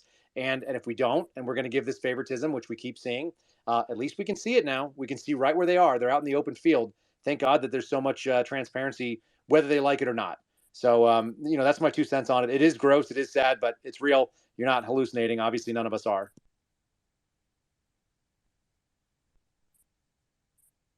Wanted to ask real quick if you guys know two things. One, do we know has it at all been put out there like how Biden having these documents leaked, like who's the source or how that info got out there? And then two, I would assume there's probably been no detailing of like what these documents consist of, like at least like what category, right? Am I correct in assuming we don't know? They've said there was top secret information. They said that they were found November 2nd, at least the first round of them, right? So like there's secret and there's top secret stuff. The fact of the matter, and they also said some had SCI markings on it. And so anybody who doesn't know what SCI is, and we say the word SCIF, and I've been throwing it around a little bit. The sensitive compartmented information facility is where you keep these. These are like, you can't bring in your cell phone. You can't even bring in a freaking Apple Watch or like a Garmin tracker watch. Like they're very, very specific about what you can and can't be around when you have top secret information, or at least access to it. And SCI programs almost exclusively deal with the way that we gather them. They're what they call sources and methods, which is what Biden was hammering Trump about. If you remember, not too long ago, he was saying, how could you be so careless and how could anyone be so cavalier with this kind of stuff? Because these are important sources and methods. And some of them are very, very sensitive ways that we get this information. So that's usually why things are classified. It's not the information always. A lot of time it's how it's got. And by knowing what it is, somebody who was on the other side of it would know how it was gotten. So all these different programs that are SCI read-ins, apparently there were a couple of those that were in these documents. And so it's like, yeah, it's the same crap that we saw with Hillary on her server. You don't need to have very much top secret information for it to be really, really damaging if it were to get public. And that's kind of where we're in the world of. But Kyle, what do you mean? She didn't know what C meant. Come on, man. That's crazy. Yes. Why? It's so funny. Like everybody has to take the same stuff. And what happens is when someone screws this stuff up, just for your awareness, like when someone screws up this, like a Joe Biden screws this up, like all of his aides are going to have to take training on how to handle classified material. Like I remember when they did this kind of things and they mishandled FISA, like I got a big training on how to do FISA. It's like, number one, I don't do FISA anymore. And number two, yeah, no kidding, dummy. Like that's obviously what we're going to do. Like everybody who does this stuff on the ground level knows. And as Matt can probably attest, when you're a ground pounder and you're someone who has to do the work, you're held accountable at a higher standard because you're the one who's actually doing it. And then the whether they be commanders or senior managers within an agency, like if they screw it up, it's probably because they haven't done work in a really long time and they don't even know how to do things anymore. And they rubber stamp all the trainings that we have to get every year. So it's really gross, but it is out there. And Tracy, I know you're Kyle, going you said that the people who lied to the FISA courts made you and others learn training on FISA. That's how they rectify it when they go back in front of Congress. They say we did a bunch of training. We retrained everybody. We retrained everyone on the Woods procedures. We trained everybody on this. We did training. Training fixed everything. It's all training, and it's Look, not the people. Yeah, like on top of that, I did special training because the special agent in charge of the Indianapolis field office allowed Larry Nassar to continue touching little girls for a long time. I got training on that too, because just in case I didn't know what my job was as a mandated court reporter of child abuse, which I've held since I've been a paramedic since 2012, like long before I was in the FBI. My wife is a mandated reporter too. She's a licensed professional counselor. Like, we've reported child abuse. We've reported potential suicide, like, on our watch. It's really uncomfortable to have to call the police on your neighbors and go sit with them while they're telling you these things. But that's your job. Like, that's what you do. That's what happens when they tell you this information, whether you like it or not. So I got Larry Nassar training, which was complete BS, and I got Crossfire Hurricane training. And I'm sure if I was still there, there'd be some other one of these things. They all just keep happening. That's just what they do. They just make up fake training. That's how they let you know that they took it really, really seriously, that they screwed up. Training for the people that didn't need it. By the way, there were reports that some of the information, take this for whatever it's worth, was related to Ukraine and Iran. That's been confirmed actually by several sources. I mean, Okay. several credible sources. Yeah, Ukraine and Iran. Yeah, definitely. And, that's why I have this weird, like, hold off, don't really talk about this yet about it, because there's so many different directions this can go. If he did have Ukraine docs, why he had them, when did they get there? Is that part of like a bigger kind of narrative push that they're going to be doing? Like, it's so early, and so, like, I would caution everybody against coming to any conclusion about this whatsoever at all, and watching how it's framed, and watching the language used around it, and watching what the media says for you to think, and then watching what people who aren't in the media say for you to think, and just watch it from a very skeptical eye, because it something about it just isn't right. It's just not right. Something about it isn't right. Like, those documents could have been found at his house without anybody knowing, and just returned to the National Archives without even a peep. Nobody would have known any different. Everybody would have covered for him. It wouldn't have even been a story that anybody had. All of a sudden, months later, we're finding out about it, and there's a special counsel appointed within a day. Something is very wrong. And I'm just Tracy, saying. I saw online that it was the gal who allegedly turned in the documents. Again, this is what I saw online. I think I believe it was from Paul Sperry, so I don't know how accurate it is or not.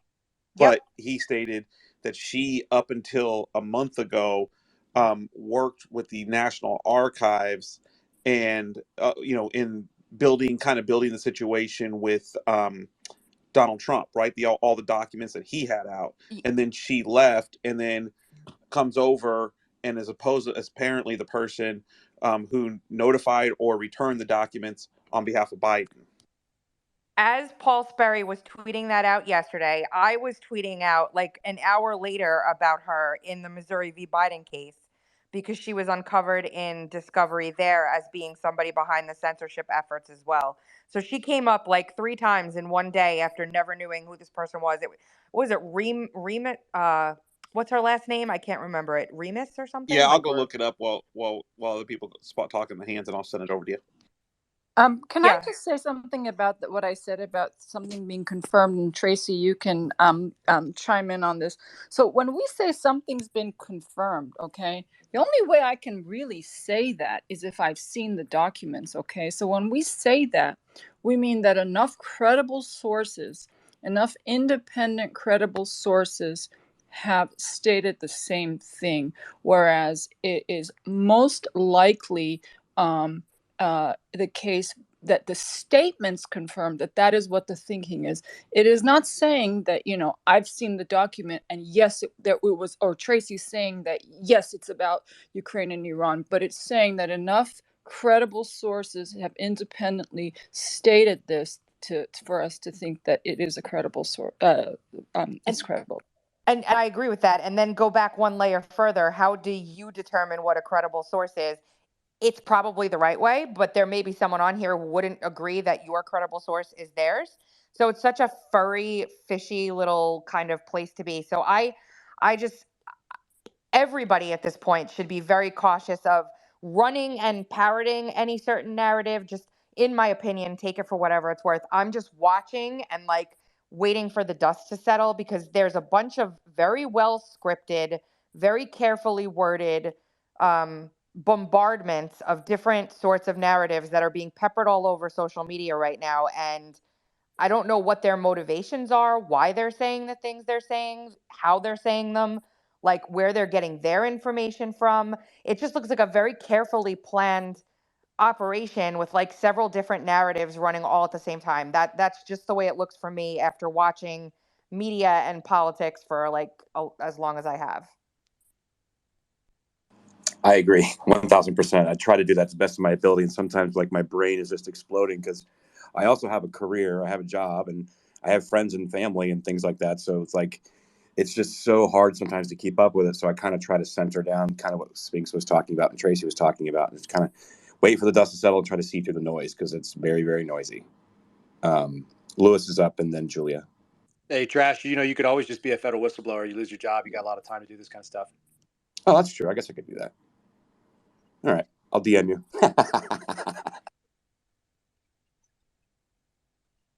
Lewis, you're up. Okay, thanks, guys. I appreciate the opportunity to talk for a minute, and I appreciate the invitation from Tara.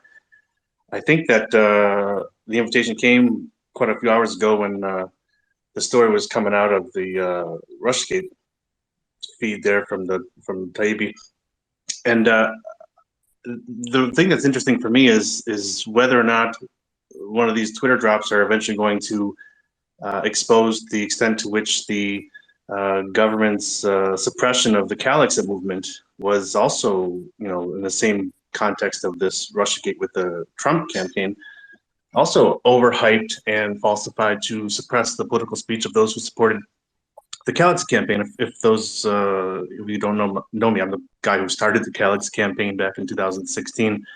And I guess to some extent, I brought it upon myself because I did live in Russia and I did study in Russia and I have a Russian wife. So I guess I made it easy for the federal government to call me a Russian agent. But what's kind of funny from my point of view is that when I was living in Russia, I was often being called an American agent. So when I'm living in America, I'm a Russian agent. When I'm living in Russia, I'm an American agent. And so I feel like I don't have a country, actually. I feel like I'm a man without a country anymore. And so it's really kind of disappointing. And actually, at the moment, we're actually on our way back to the United States, immigrating back to the United States with my Russian wife. And our case has been held up. It's been held up because they've said that the DHS needs to do extra background information or background checks on my wife and on me because of my history of being a political activist. And so that's kind of frustrating. We've been stuck overseas for 16 months now, waiting for the immigration visa to be approved. I think that we are approaching the end of the road here where we can get an approval finally. But the fact that, someone speaks up and wants to have a political campaign, such as what I did with California secession. And as a result of that, I mean, if you take it from the context that in the beginning of the campaign, before Trump was elected, our campaign was kind of a fringe group and the media liked it. I mean, the media thought it was kind of a quirky little campaign and they covered it positively in the LA Times and the Sacramento Bee and other newspapers. And it was like, look at this cute little group. They want California to become an independent country. And then Trump gets elected and the Russia story starts. And the founder of it has a history of being in Russia. And then we start getting tens of thousands of emails of volunteers. We get an investor from Silicon Valley who wants to be involved. And all of a sudden, it's a Russian campaign. It's a Vladimir Putin operation. And the founder is actually working for Vladimir Putin. And they even went as far as to say, for example, that because I studied in St. Petersburg at the same university that Vladimir Putin studied, that we have the same alma mater and somehow we know each other. It was just absolutely ridiculous. And this stuff was on Rachel Maddow, talking about it on Rachel Maddow with these kind of connections. And so I'm living in Russia as a kindergarten English teacher. That's what I did in Russia. I was an English teacher. So I went to Russia to teach English. That's what I do, or that's what I did anyway. And all of a sudden now I'm a Russian agent, and I know Vladimir Putin personally, and so on and so forth. And now when I'm trying to come back home to the United States, I have difficulty getting an immigration visa. Meanwhile, millions of people cross the border illegally. Don't forget. We're here paying fees, going through the process, waiting for months, getting background checks, and people across the border illegally, but that's a different story. So I just wanted to talk about it because, in the beginning this was about the release the memo and the Russiagate, and then there were some other speakers who were talking about how they were personally targeted. I know that Brandon was in there talking about how his campaign was also kind of targeted by the government. And that kind of what's prompted me to speak up too, because I didn't really want to take this space into my own direction. But when I started hearing other people who had similar stories, I decided, okay, I'll speak up. And so now I'm in a situation where I lived in Russia for about 8 years, and I'm a political activist. I speak out. I don't care about being politically correct. And there's a man in Russia who the federal government recently indicted for election interference. His name is Alexander Ionov. The DOJ has an indictment on their website for him. And they've named me as an unindicted co-conspirator in their indictment. And so the FBI named actually 6 individuals as unindicted co-conspirators that were working supposedly with this man, Alexander Ionov, to interfere in American elections and so on and so forth. The people in America, because I was still living in Russia at the time, actually I wasn't living in Russia, we already left Russia, but we're still overseas.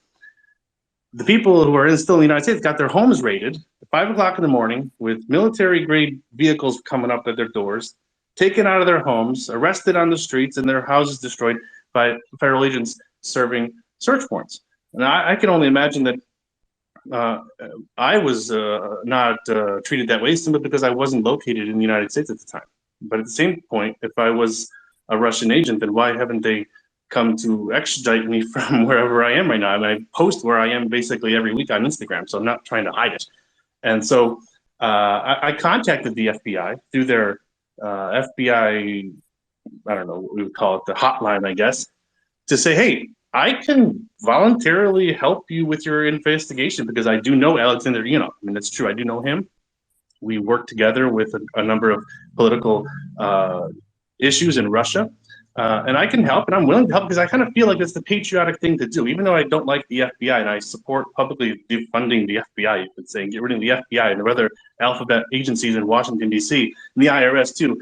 So, but I still feel like there's this internal desire. I want to do something to help my country. And I'm wondering, is it misplaced that I should be offering to help the FBI in their investigation of this Russian national who I do think wants to interfere with American politics, but he's really not.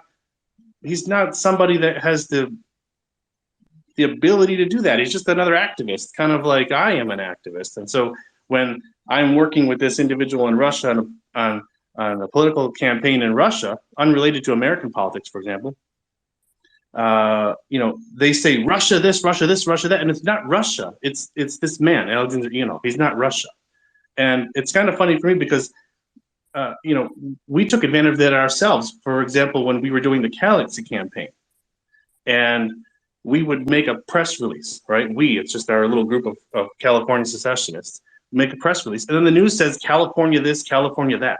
It's not California. It's not the governor. It's not the government. It's Louis Marinelli makes a press release, and then the news says California wants to secede from the union. That's not true. So the same thing with this gentleman from Russia. They say, Alexander Ionov and Louis Marinelli working together, as if it's Louis Marinelli and Russia working together. But this man is not the Russian government. Doesn't speak for the Russian government, and so on and so forth. But anyway. There's just so much to talk about because there's just so much involved with this Russian interference thing, and it's not true because Russia did not help CalExit. Russia did not fund CalExit, did not support CalExit, and a lot of this information that we've seen on from these Twitter files has shown that the whole story about Russian bots has been overhyped. And it's been overhyped when it comes to the 2016 election campaign. And I'm hoping to find out in the near future that they'll say the same thing about the CalExit campaign so that I can have, like I think another speaker was speaking earlier, a day of vindication.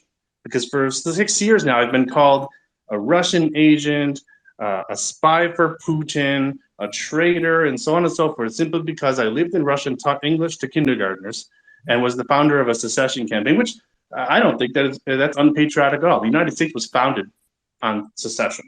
So I Well, think that hey, Lewis, I'll tell you what, like you're a pretty good company in this, like at least in this space, and the people that have been up here, and some of the people that have left.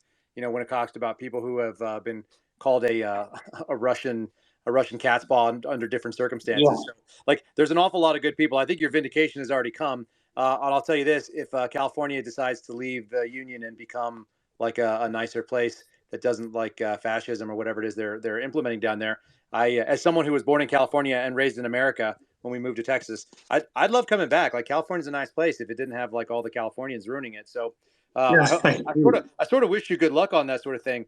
But I think you've highlighted the most important thing, which is that when they want to smear you, they find some little small piece. And right now, Russia's the big one. And just wait, you're about to become an anti-government, anti-extreme, or anti-authoritarian violent extremist. So they will come at you with all the things. I think you're in good company there. I think your vindication has already happened, which is that they're showing that these things are they're just tools, and the only people that are listening to them anymore are the people that can't be respected. A little bit of free advice too when it comes to talking to the FBI. Remember this one very important word: don't. That's a really good idea. Like you don't need to Yeah, volunteer that anything.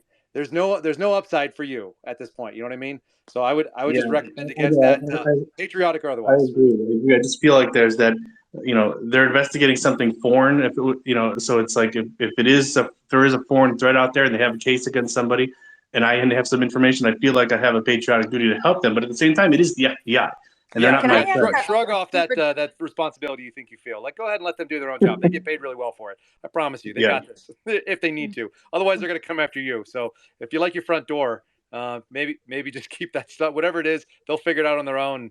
And have them talk through an attorney. Let them submit questions to you through an attorney. That's a really easy way to do it too. Tell me what your questions Okay. are. My attorney will answer them in writing. Thanks so much for your time. Get off my front step. Good answers. Okay. All right. Good idea. Thanks for the advice. Trash. That's so weird. Calling you trash. I don't like You, it at all. you weren't in here when we changed. I actually gave my name out early when we started. It's Aaron, Tracy. Aaron. Yeah. I'm still Okay. calling you trash because I like it. Trash Aaron. Who? How many other people are left to ask My questions? goodness. I've got 9 in here. Can we keep it to like questions and or short statements and like give everybody a minute so it lasts for like, it's reasonable or Yeah, that's what I want to do. And I got to have some people drop off, but we have Yeah, obviously everybody's friends with Tracy, everybody. Tara, I'll volunteer my spot and drop off because I do got to finish up some work. But before I hop off, I put up in the nest a gal who served in the National Guard. She is in the National Guard. Her name's Carolina Stancic. She's 23 years old. They made her take 2 shots, 2 COVID shots. She's since had 2 heart attacks and a whole host of side effects that's completely loaded her up on medical debt. Like you're talking $30,000+ in medical debt already, and she's 23 years old, right? And she signed on the dotted line to give her the ultimate sacrifice as a soldier. And from what I heard last night, the DoD is trying to distance themselves and not support her. And so, anyway, there's a give, send, go up in the nest. We raised $3,500 last night for her in about 3 hours. There's a lot of people in this space. So if you would care to go to givesendgo.com/Carolina, that's KAROLINA. It's up in the nest at the top. And give to her $10, $20, $100, whatever it is you can or you feel like. That would be awesome to help this gal. She has a goal of $10,000. But it'd be really cool if we could even get her to half that mark. You know what I mean? That's only like $2,500 more. So anyway, I thank you all so much. Tara, thank you so much for having me up in the space. Tracy, as always, honestly, I kind of fanboy over you, Tracy, because like literally when I like had to go through surgery in 2020, laid in bed on bed rest listening to you. So, it's so awesome, and so to be able to be in a space with you, it's an honor. Oh, thanks. Thank you. Yeah, thank you guys so much. Julia, been very, very patient. And then phenomenology, of course. Thank you so much. Hey guys, great space. I know you've been at it for hours. It's much appreciated because I think we need independent media and direct communication now more than ever, especially if today's Twitter files drop is any indication. And this conversation has been absolutely fantastic. Got a good laugh earlier when Kyle mentioned the X-Files, because it really does seem like that show is coming to life at times, among other things.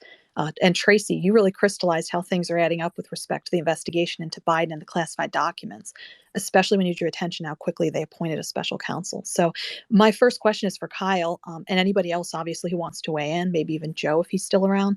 And then I've got a question for if there's time. If not, I don't mind raising my hand again or waiting if there's time. So as you know, the FBI has an extensive manual called the Domestic Investigations and Operations Guide that indicates how investigations should be conducted professionally.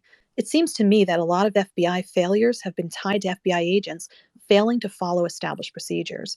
So I'm wondering how much FBI deviation from the SOP has contributed to unequal treatment between Trump and Biden, both with respect to classified document handling, but also with respect to Trump and Biden's sons. You could do this for a living. That was a fantastic question. It was tight and accurate. Yeah. So the DIOG, the Domestic Investigations Operations Guide, that's the kind of the Bible of investigations. I'm going to point two things to it. Number one, if you read through it, which is open source, anybody can go Google it. They can all download it. They can take a look at it, and then they can take a long nap because it's incredibly dense and boring.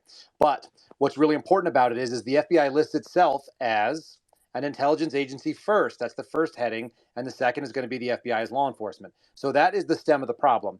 And Julia, one of the things that's really interesting is the rules that happen for criminal investigations are not the same as those that happen for intelligence investigations. There's a much, much wider leeway. There's a much lower burden to be able to open them up. And they're able to operate, and they can have them running parallel. So that just because somebody is running a criminal investigation doesn't mean they can't also have a national intelligence, whether it be or a national security investigation, which would usually be counterintelligence, or a counterterrorism at the same time. That's a really important point because you can gather, obviously, once you know something, you can't unknow it.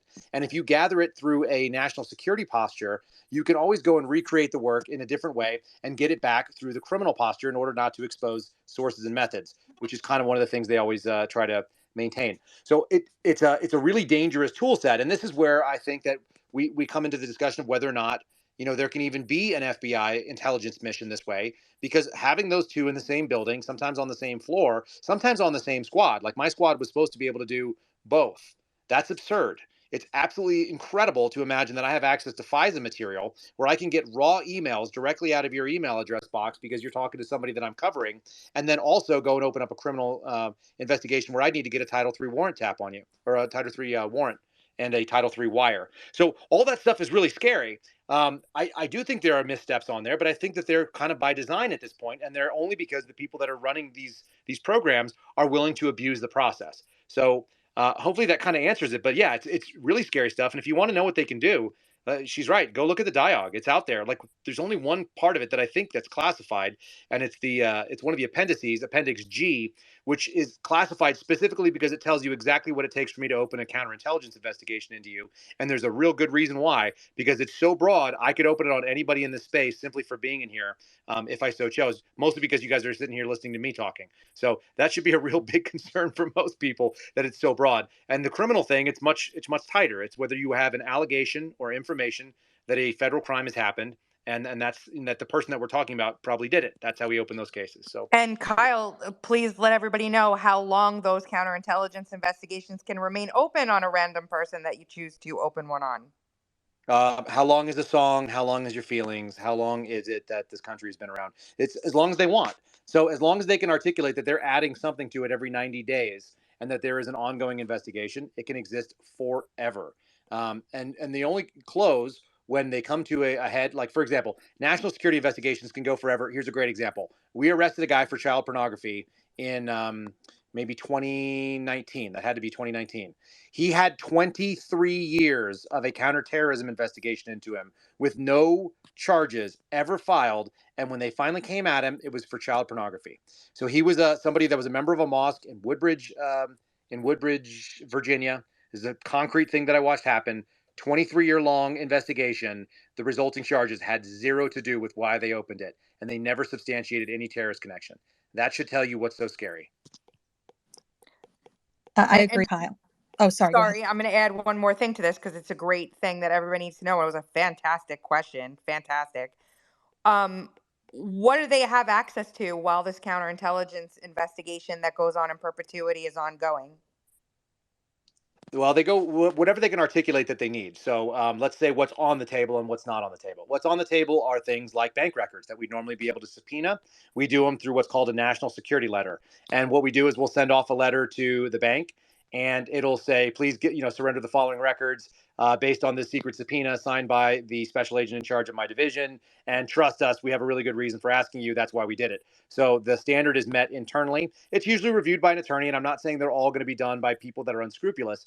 Many people are in fact scrupulous, but there's no requirement they are, and they're also checked internally only by us. So bank records is a good one. Toll records, who you're talking to, who you're calling, who you're texting.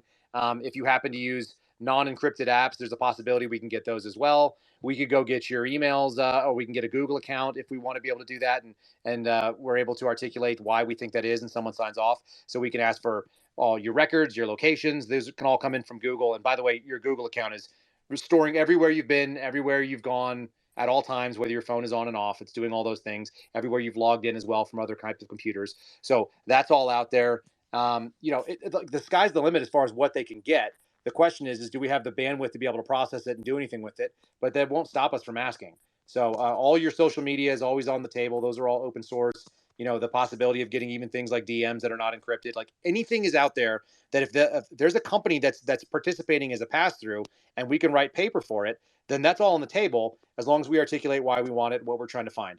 And for national security stuff, like you're never going to know about it. You're never going to know that it happened. And Tara Reade was on here earlier talking about how she was actually subpoenaed and Twitter told her about it. My guess is that was part of the process because there are certain companies, like for example T-Mobile, if you don't keep it locked down all the time, T-Mobile will release it to their customer, as they probably should. So the process, it's incumbent upon the government to give them a reason to keep it secret.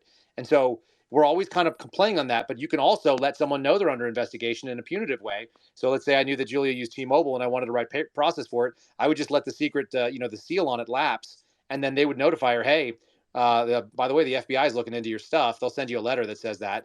And then now you have constant fear because you don't know why and you don't know what it's about. And you think it's about one thing, but it's probably about something else. So it can be a like part of the punishment is the process kind of statement, which is also super scary. I would really love to hear your next question, not because it's for me, but because you ask really good questions. So I agree. Thank you so much, Tracy. I appreciate it. Just wanted to add to Kyle, that's very sobering information. It does seem like due process goes out the window in a lot of these intelligence investigations, as if they're using them as a backdoor to the criminal investigation, which was, I don't think, ever the intent. But Tracy, a question I have for you, I actually had a couple, but we'll just go with the one for now because I know we got a lot of people that want to talk. You brought up circular reporting earlier. And I agree that that's a huge problem. In some cases that could be just lazy journalism or lazy FBI work, but in other cases it's much more sinister. So one of the things I'm wondering is why, when a source outright lies to a reporter, reporters still seldom burn the source. Well, they're not burning the source because they're on the payroll pretty much, right? So the IC is basically, it used to be journalists had to go out and like actually hunt for leads.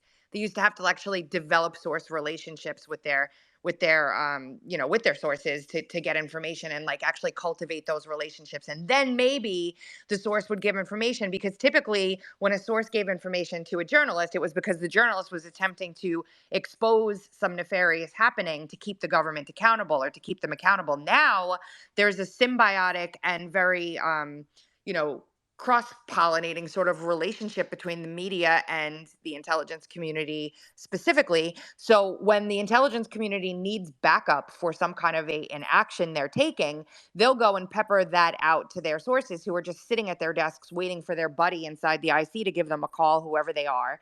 They're not meeting in a basement like Deep Throat used to meet in a basement with what's it called, with Woodward and Bernstein. They're not doing that. They're just calling up, hey, we've got a lead for you. We can't tell you who it's from, and here are the 5 things. And then they're advancing, they're getting Pulitzers, they're getting recognized, and they're providing the information that now the IC or Congress or Nancy Pelosi or anyone can take and then use in congressional hearings to bolster a narrative about whatever it is the message needs to be to the general public. And so why would a journalist burn a source like that when they're just getting pat on the head for what they're doing in career advancement? There's no reason for them to do it whatsoever. It's Right. funny And because it's that can happen in law enforcement as well, Julia. So like what you'll have is like, because we don't disclose our sources to anybody outside of the agency that you're working in, you'll see that somebody will go and report like this problem to the FBI, and then they'll also we find out later that they're on the payroll for the ATF, and maybe they're also reporting to the DEA. And so you talk about circular reporting, it's literally one source, but we got 3 different intelligence analysts from 3 different agencies that are all getting, like, he's getting paid for the same stuff.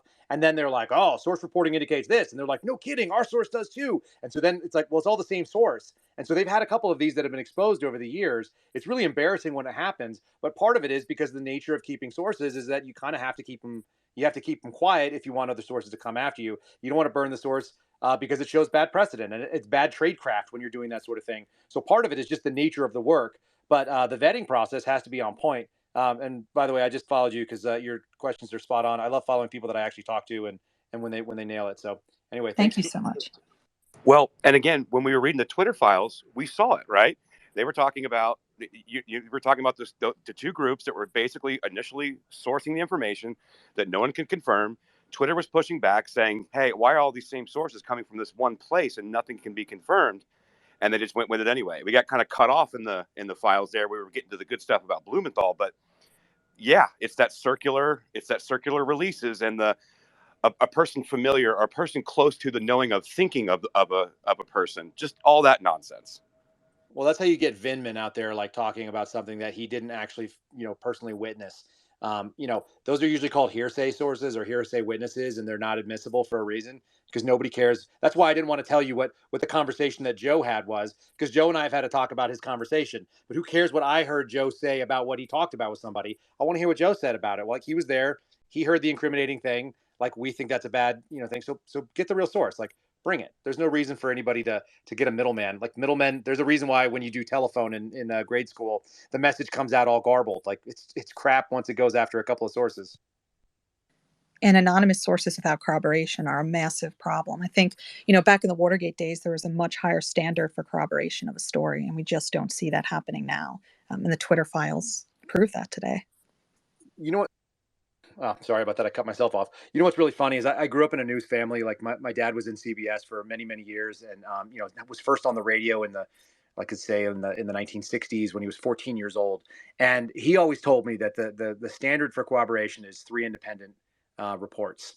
And so the problem is that we've all allowed them to do this, is that the news cycle is so fast and the need to break news is so fast. Like, I'll share something with a reporter sometimes, and the first question is like, can I go with this? It's like, well, you can do whatever you want, but that's your reputation. Like, knock yourself out. But if I have documents, like, they want to leak it right now. And I've had another reporter call and bitch at me because, like, hey, I was going to break that. And was like, well, you sat on it, so I didn't know that. Like, how would I know what you had or didn't have? Someone brought it to me. I took it to a person that was going to expose it, and now it's out there in the public. Like, good. And I'm talking all post FBI suspension, by the way. I didn't violate any policies while I was, in the office until they told me I didn't have any more responsibilities.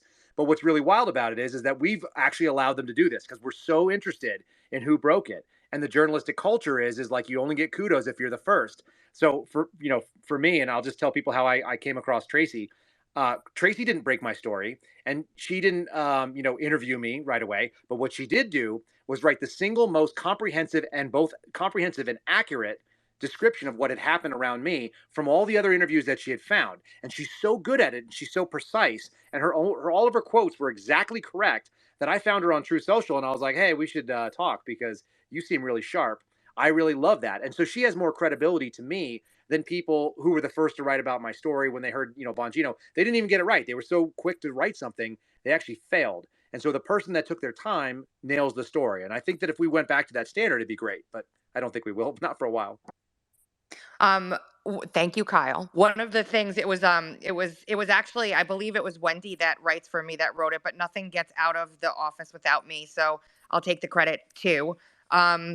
There's a culture that you have to form inside of a news organization if you want things like that. And our mantra is, we are never first. You will rarely see me be first on something, but our other mantra inside of Uncover DC is, if we're going to write on something, we're adding to it. I'm not regurgitating AP headlines at Uncover DC. Like, there's no need for that. There's plenty of other places that do that. They put a quick clickbaity title and out it goes.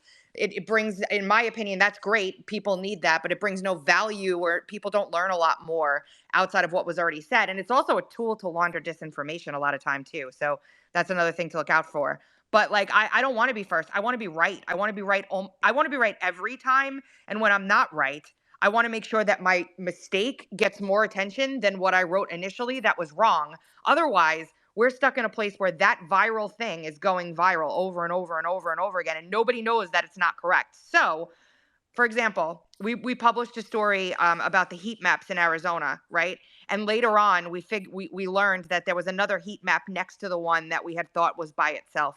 We published a new story, linked it on very top of the old one, so that anybody who opened that damn thing was going to say, "This story has been updated. Please click here before you read this," and then was brought to the next story. So, not to go off on a tangent about media, but we really need to go back to doing things the right way, because nobody really does anymore. It's very few. I have a handful of journalists that I actually like.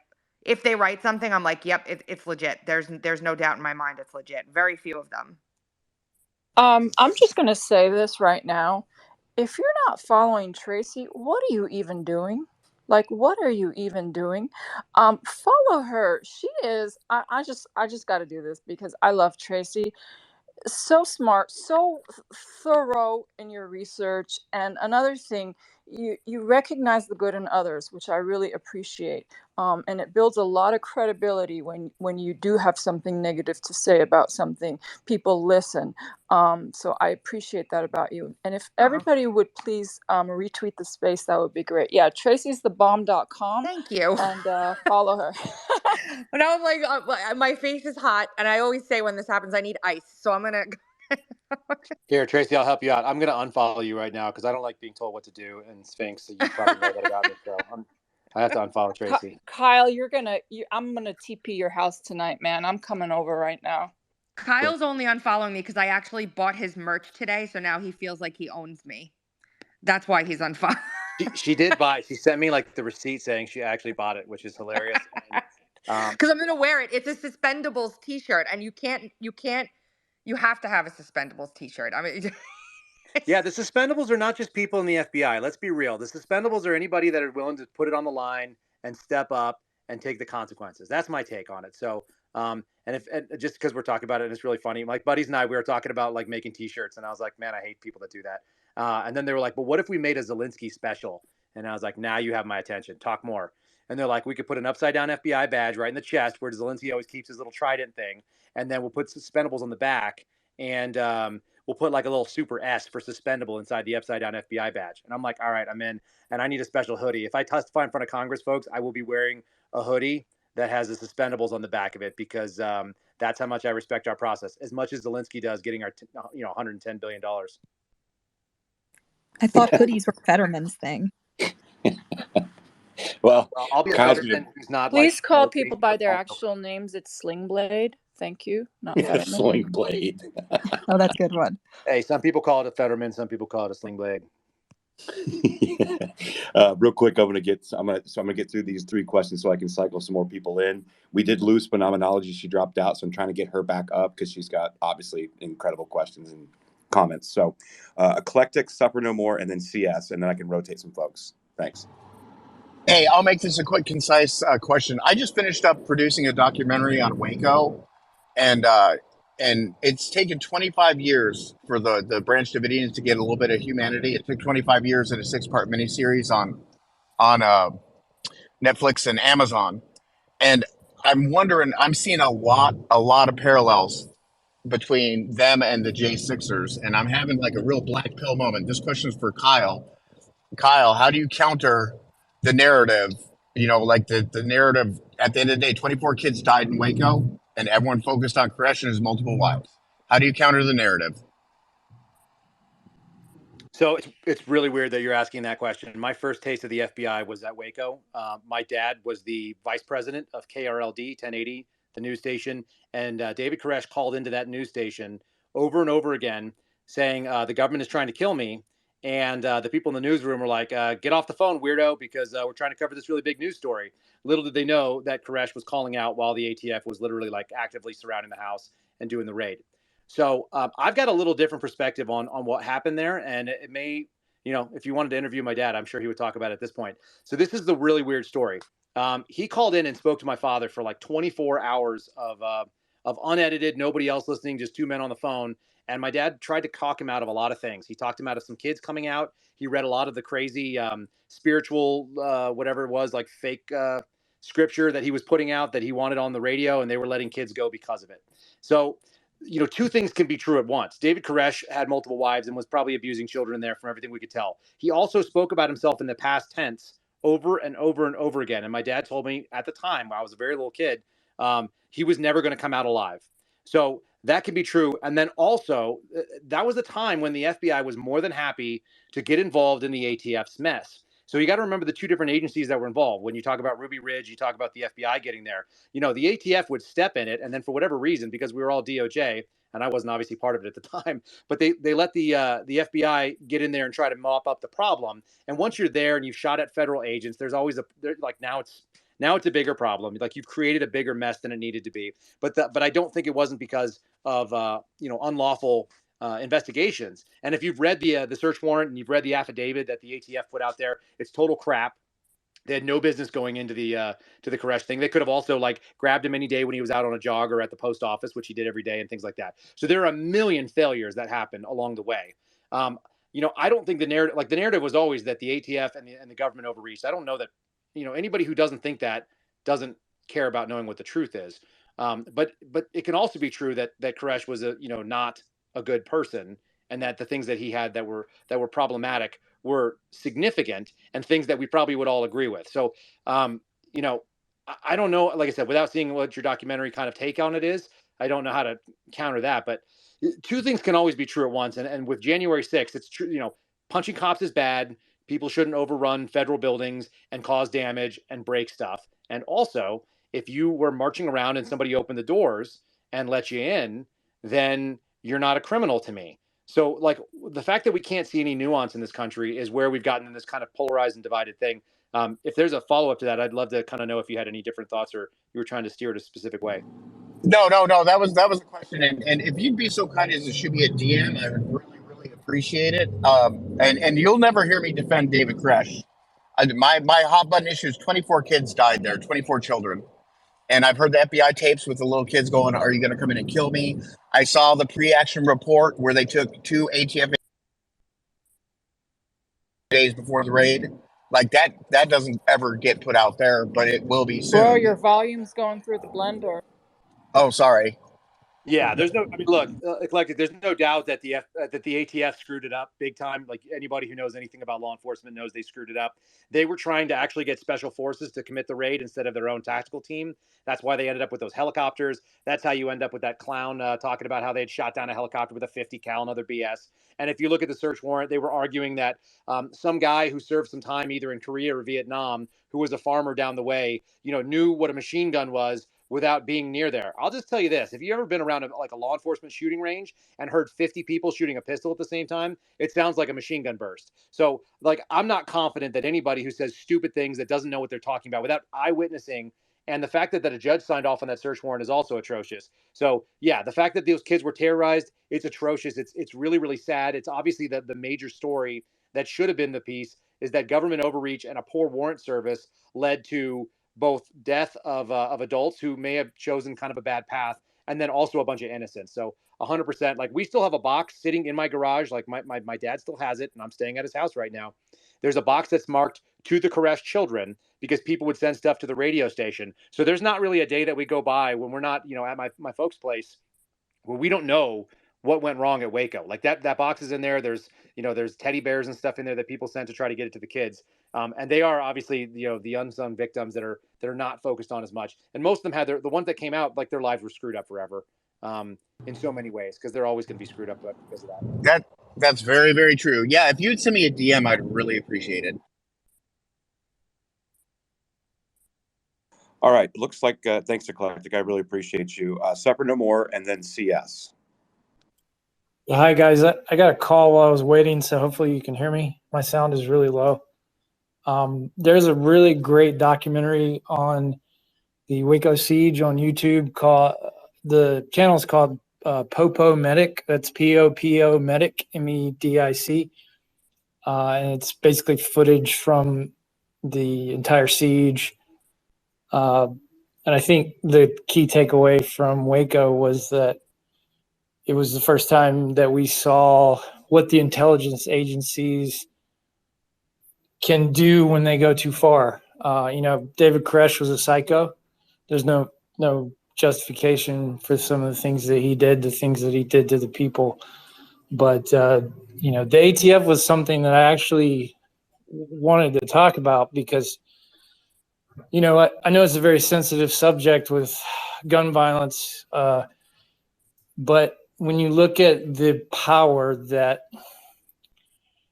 intelligence agencies have with our phones that you were talking about, with all these things that we have, why are all these shooters able to stay at large? I know the ATF is very concerned with and active in keeping people from having firearms. A lot of people don't talk about the ATF, the BATF, the Bureau of Alcohol, Tobacco, and Firearms, but they're the ones trying to get our guns.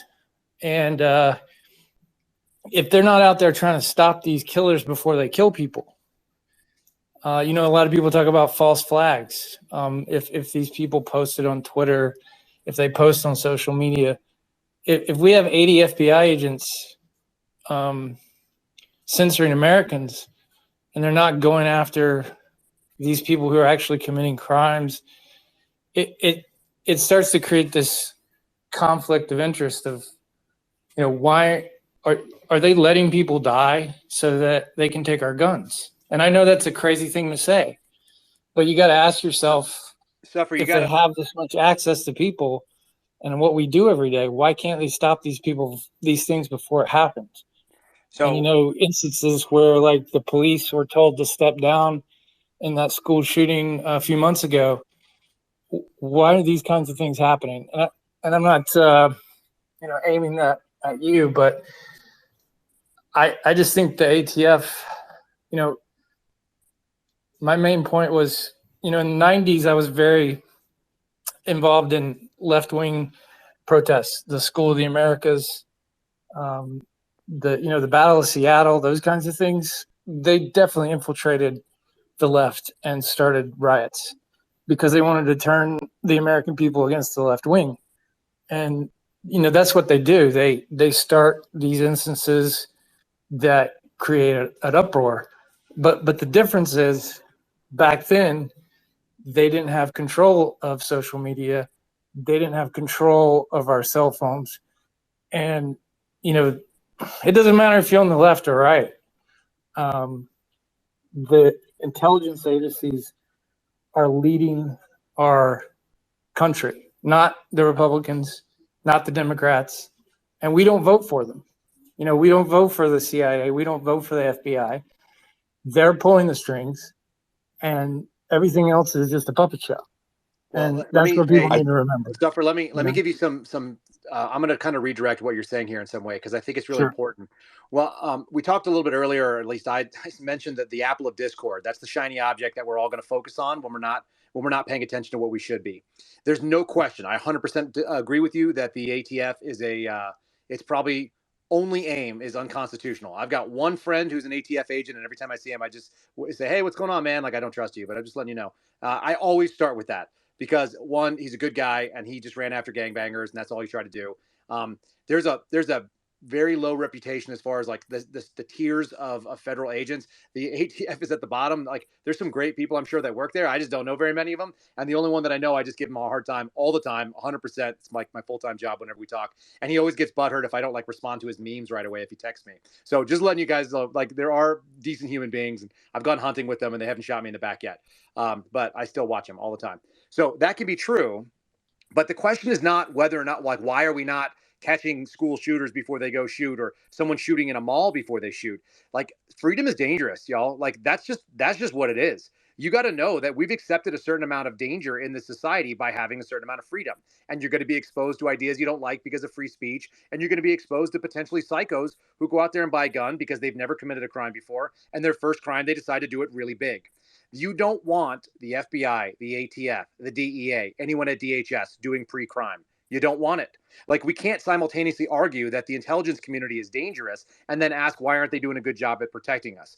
I always think that, like, there's a couple of things when it comes to all this political stuff. Number one, nobody is coming. It's up to us. There is no queue. There is no plan. There is no white hats or black hats or gray hats, whatever the hell somebody was saying in my mentions today. There's only us looking around, being skeptical, like Tracy said, like having a skeptical mind when people send information out, trying to discern it for ourselves and taking reasonable actions to keep track of what this country is. That's part one. And then part two is, it's like, be your own first responder.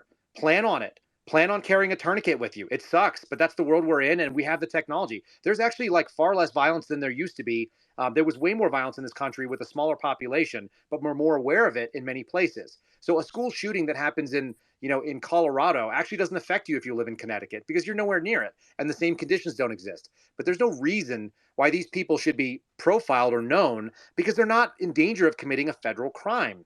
There's no federal crime to own a gun. There's no federal crime to stocking up on ammo. There's no federal crime for doing training or filming yourself on YouTube or watching videos to learn how to do it. So if you're going to be a person that wants an intelligence agency looking after you, accept all the tyranny that comes along with it and weld yourself in your house so you can be safe. And if not, do what I do. Carry a gun. I've got body armor and a helmet in the back of my freaking minivan.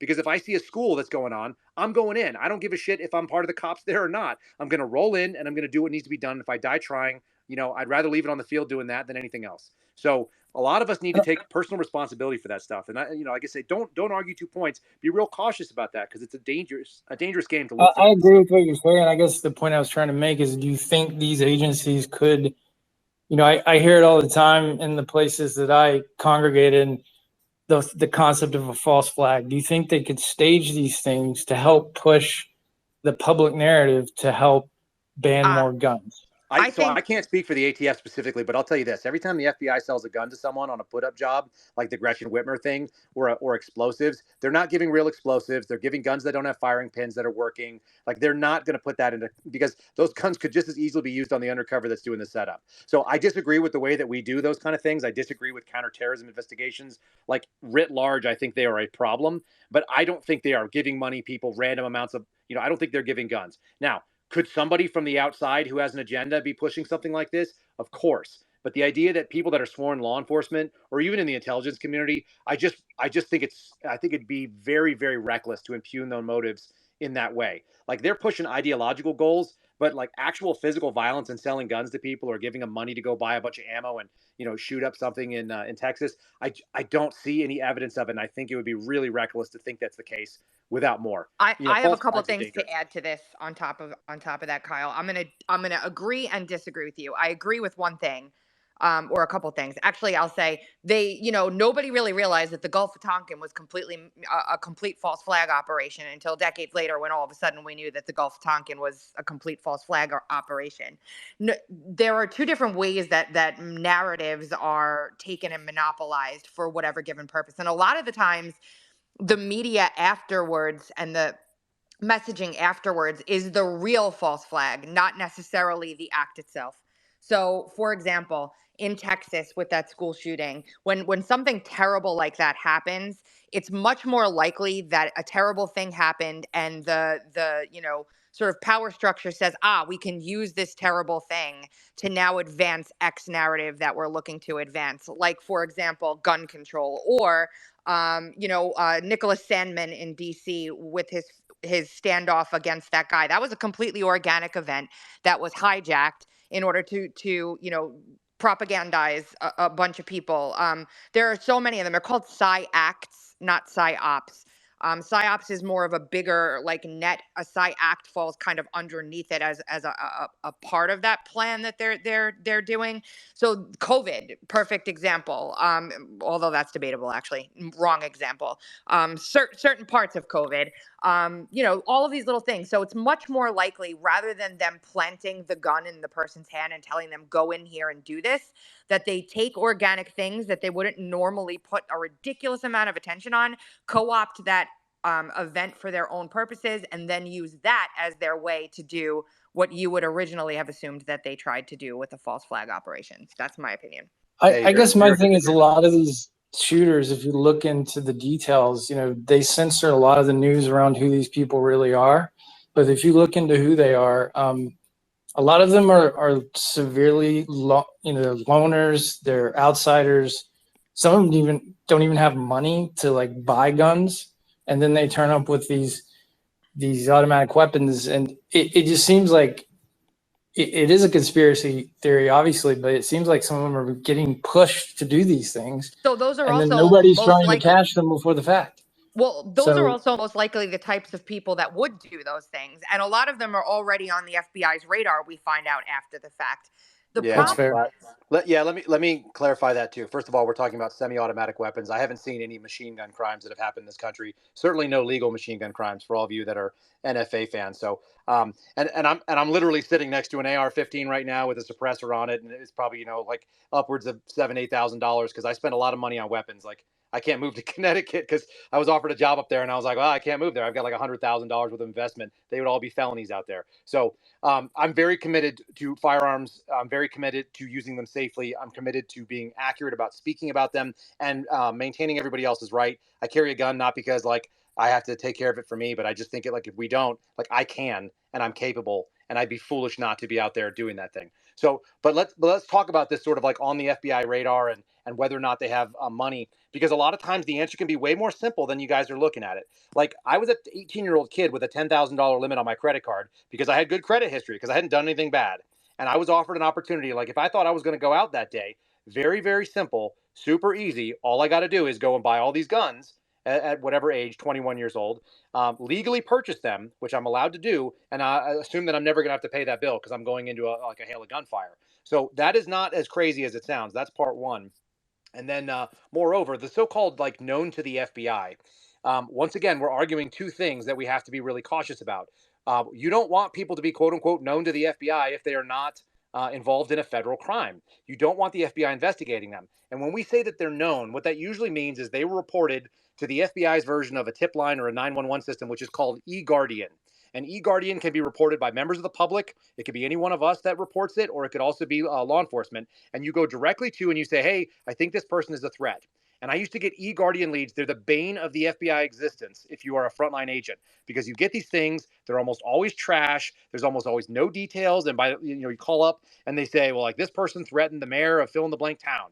And so you call the person up and you go, hey, did you threaten the mayor of fill in the blank town? Or you go interview them and they go, no, I did not. And you go, well, they said that you said that they were, you were going to make them pay. And they go, yeah, I just filed a lawsuit with them. Like there's a lawsuit in federal court now and they're going to have to pay.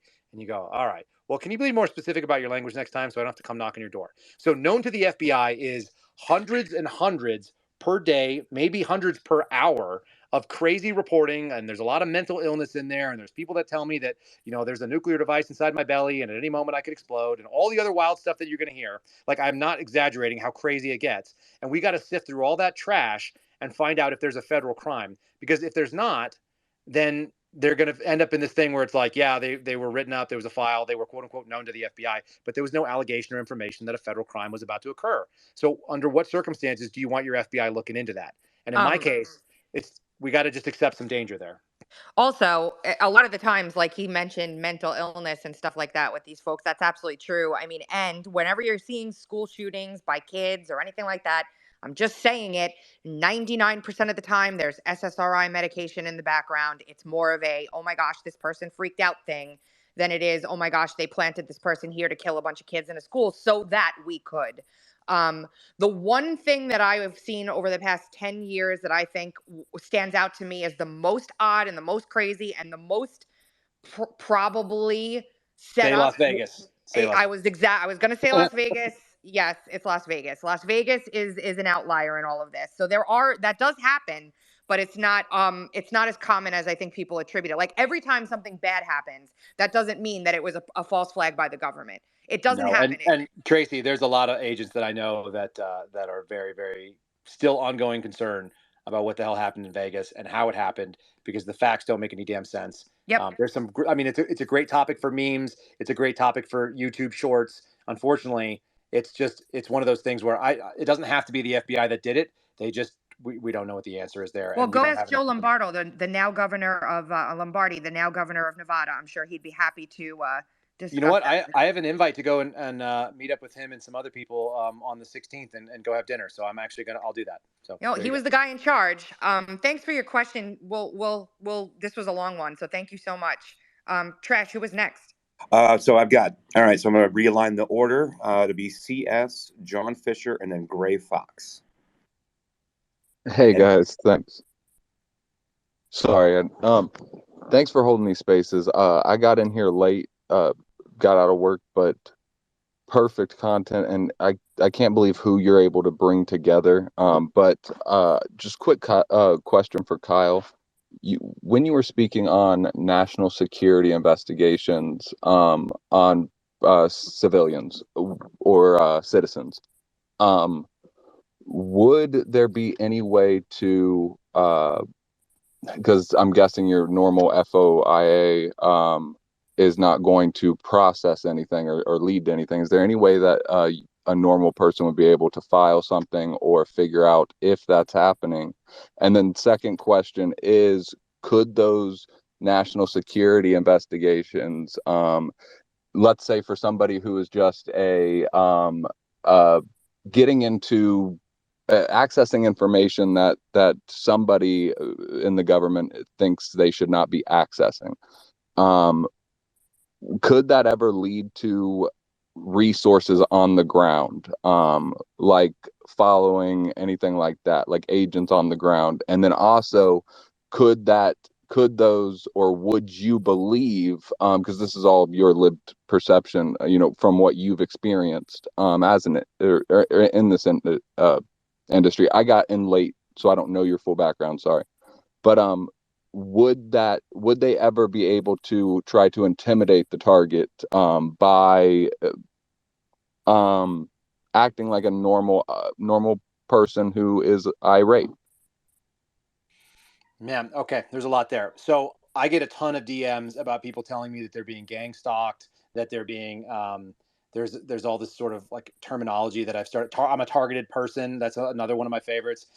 You should check out. They've done some studies on this, both in the UK and in Australia. Something like 99.9% of the people that have that belief have been found to have significant psychiatric issues. So and I'm not saying that that's what you're doing. I think it's a fair question, but I think there's a lot of sort of incorrect information that goes on about that online. And so people go out there, they see something weird, and then they decide like, oh, and then they look for, this sort of like confirmation bias. And suddenly it's like, okay, yeah, obviously this is what's going on because other people on the internet said it. So let's talk about it. I did surveillance for 3 years. I've got literally thousands of hours of experience doing this, following all kinds of targets, national security and criminal. There's few things that I would say I'm like a legit expert on in the FBI. I feel very comfortable talking about that at a very high level, and I would match my capabilities up because, like, in 3 years, if you haven't learned how to do everything, you're like, what are you doing? So in this case, do we do intimidation? Absolutely not. Like, we do not do that. In fact, we do the opposite of that. Like, our goal is to be able to maintain a very hidden presence. The goal is what's called do not burn, which is to say that you don't want them to know you're following them. Like, the minute someone knows that they're being followed, they're way harder to follow. It makes it so much less. I mean, it's more fun, but it's way more complicated when you follow someone who knows that you're following them, because you got to start employing all kinds of other things like planes. You've got to put up drones. We have those technologies, but they're limited and they're expensive. And just so you guys have common awareness, because I think it's worth noting, putting a surveillance team on the ground, like where they live, is about $5,000 a day of salary that they're tying up, plus resources and fuel. So that's not cheap. To take my team and put us on the ground somewhere else is about $10,000 a day between per diem, hotels, rental cars, and so on. So that's an 8-hour shift. So to do all those kind of things for that kind of time, we're talking about a significant investment in resources. And the government doesn't measure money the way that normal people do, so they don't really care about it. But I'm just telling you how expensive and difficult it is. It's a limited resource to be able to go out and do that kind of stuff. So I don't see intimidation being a technique. I don't see following and scaring people. Like, there's no upside to it. If I wanted to scare you because I thought you were doing something, I would just come up and say, hey, I'm with the FBI. I just want to let you know I'm looking at you. Like, that's good enough. Like, now you're good, right? Like, now we've accomplished the method and you don't have to wonder. Like, the intimidation and the psychological game, that is not an FBI technique. But what you're asking is not a crazy question by any means, and I'll let you know. I have a friend who works for the CIA. He is now out. He's a whistleblower. He was calling me every couple days and saying, look, I got these 5 license plates. Are they FBI? Like, is there an FBI surveillance team on me? And I reached out to my friends who work in the area that he was in, and they told me no. And I believe them. But it's reasonable. Like, somebody who has a lot of awareness, like, there's 2 types of people that think that are things going on, right? It's not paranoia if they're actually following you.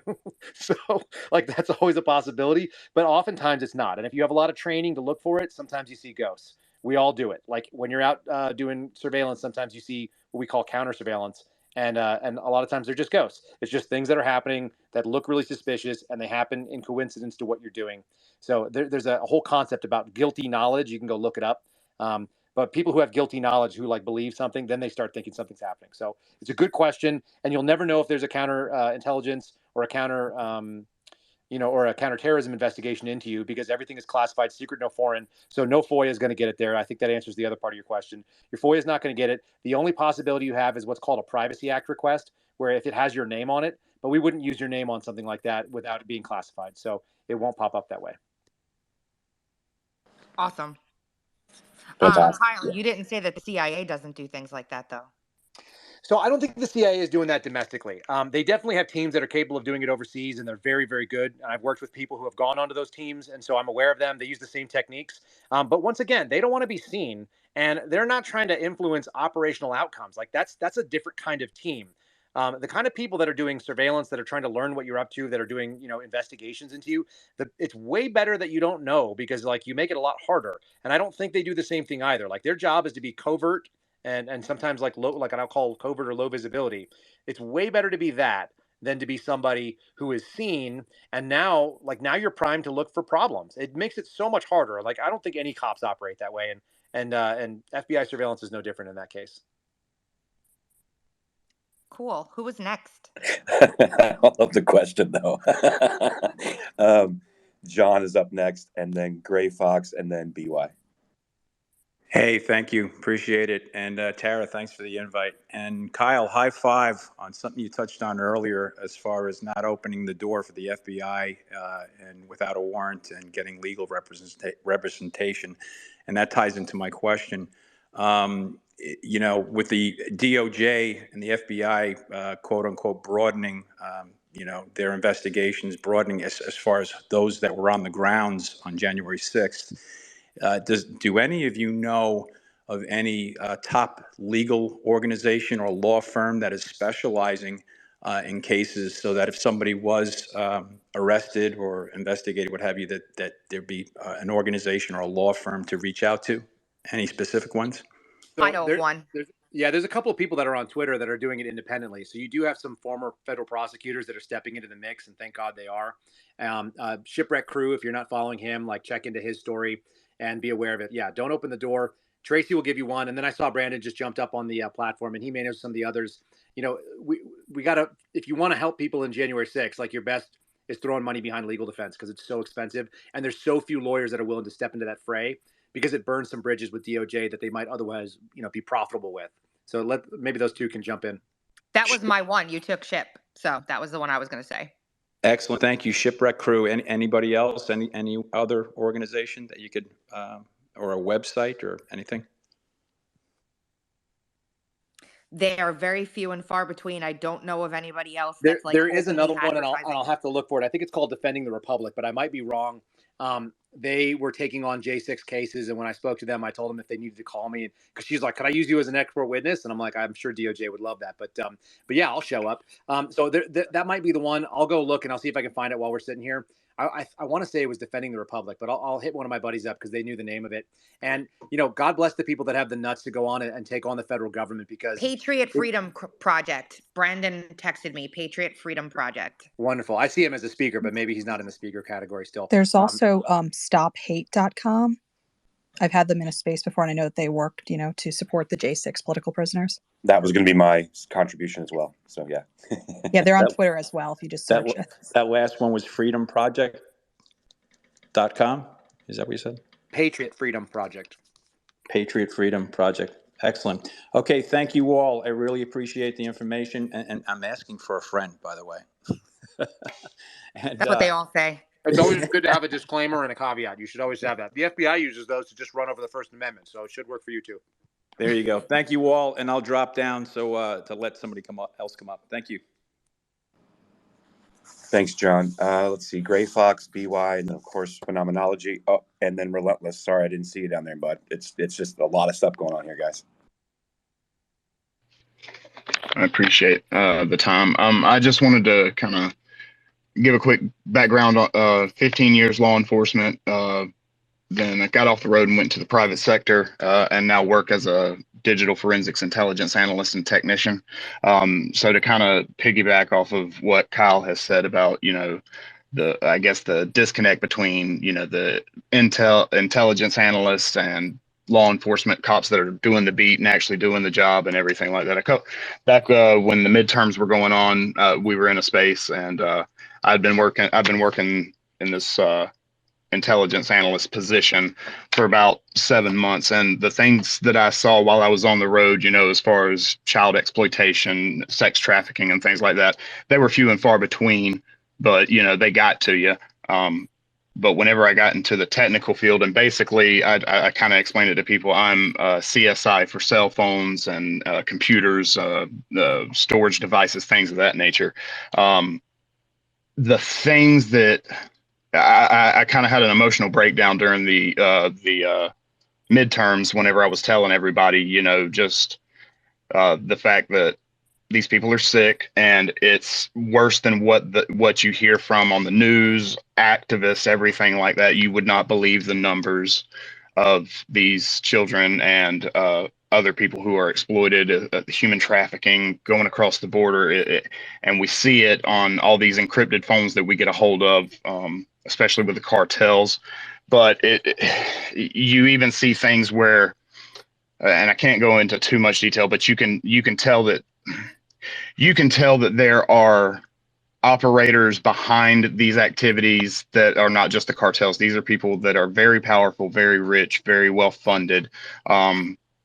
But I just wanted to kind of piggyback on that and just kind of send that message home, because I still see it every day. Now I'm actually on a project we're working on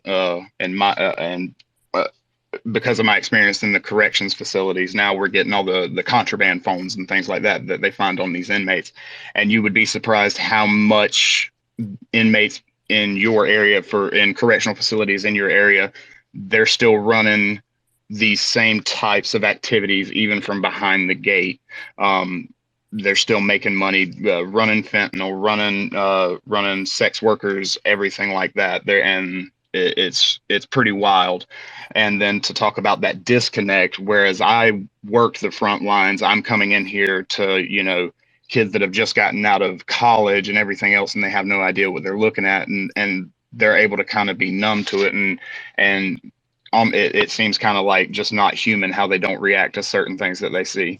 It's kind of hard to deal with. But I also wanted to just say and let everybody know now, as far as the amount of information and data that you have on your phones, nothing goes away when you put it on your phones nowadays, the smartphones. It doesn't matter if you hit delete. I promise you, I can pull it up.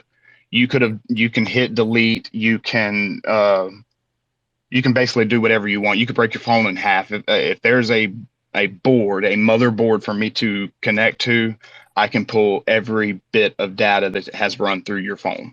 So think about that before you post things on Snapchat, you do things on TikTok and things and all that. It does not matter how many times you delete it. I promise you it's still in there, and I can pull it. And as far as like encrypted messaging back and forth with WhatsApp or any of that, it's not really encrypted. I sit back and I read conversations on WhatsApp all day long. It's not as safe and secure as what you would think. So again, just be mindful of what you do put on your digital devices and your digital footprint. I'm a lot like how Kyle is. Very I'm strapped at all times. Anytime that you're in a car with me, you're probably within an arm's reach of about 6 or 7 firearms.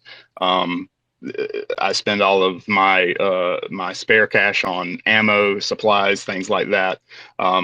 Anything that you can definitely use in case of an emergency. Tourniquets are your best friend. Definitely have those available to you. But yes, jumping to the private sector now, it really has opened my eyes as to, the amount of data that these governments and these agents they have everything they could ever want on you.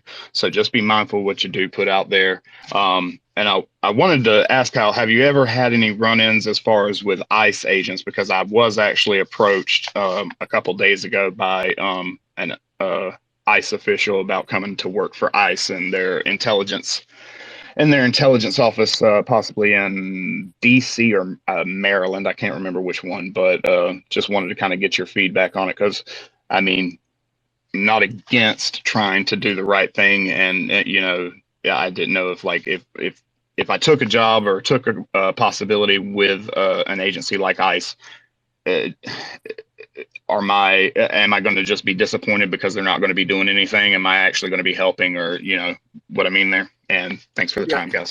Yeah, I got it, brother. Hey, thanks so much for your experience and sharing all that. And I think it's a really good cautionary tale for people, especially when you have tools like Cellbrite and things like that, they can just render a treasure trove of information, even from what people think is a wipe device. So that's part one.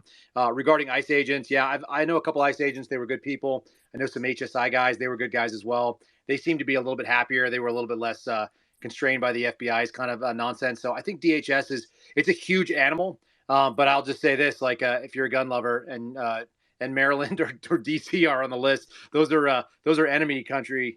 You can't go in there. That's behind enemy lines. So if you could live in Northern Virginia, it's extra expensive, so they got to pay you well. Those are more logistical concerns. I'm not a huge fan of those ideas either. Right. Yeah. I about 10 years ago, I was actually looking at going to the Secret Service, and I talked with one of the sergeants there while I was visiting. He was on the grounds, and he got my application and was running it. And at the time I was looking, and I know Virginia's pretty decent, but I know that basically everybody commutes in from Maryland and Virginia to go into DC, because a studio bungalow in Washington, DC goes for $600,000. So, I mean, it's just ridiculous pricing, but I'm glad to know that Virginia is the one to go to, so if I do something like that. I appreciate it, Kyle. Thank you.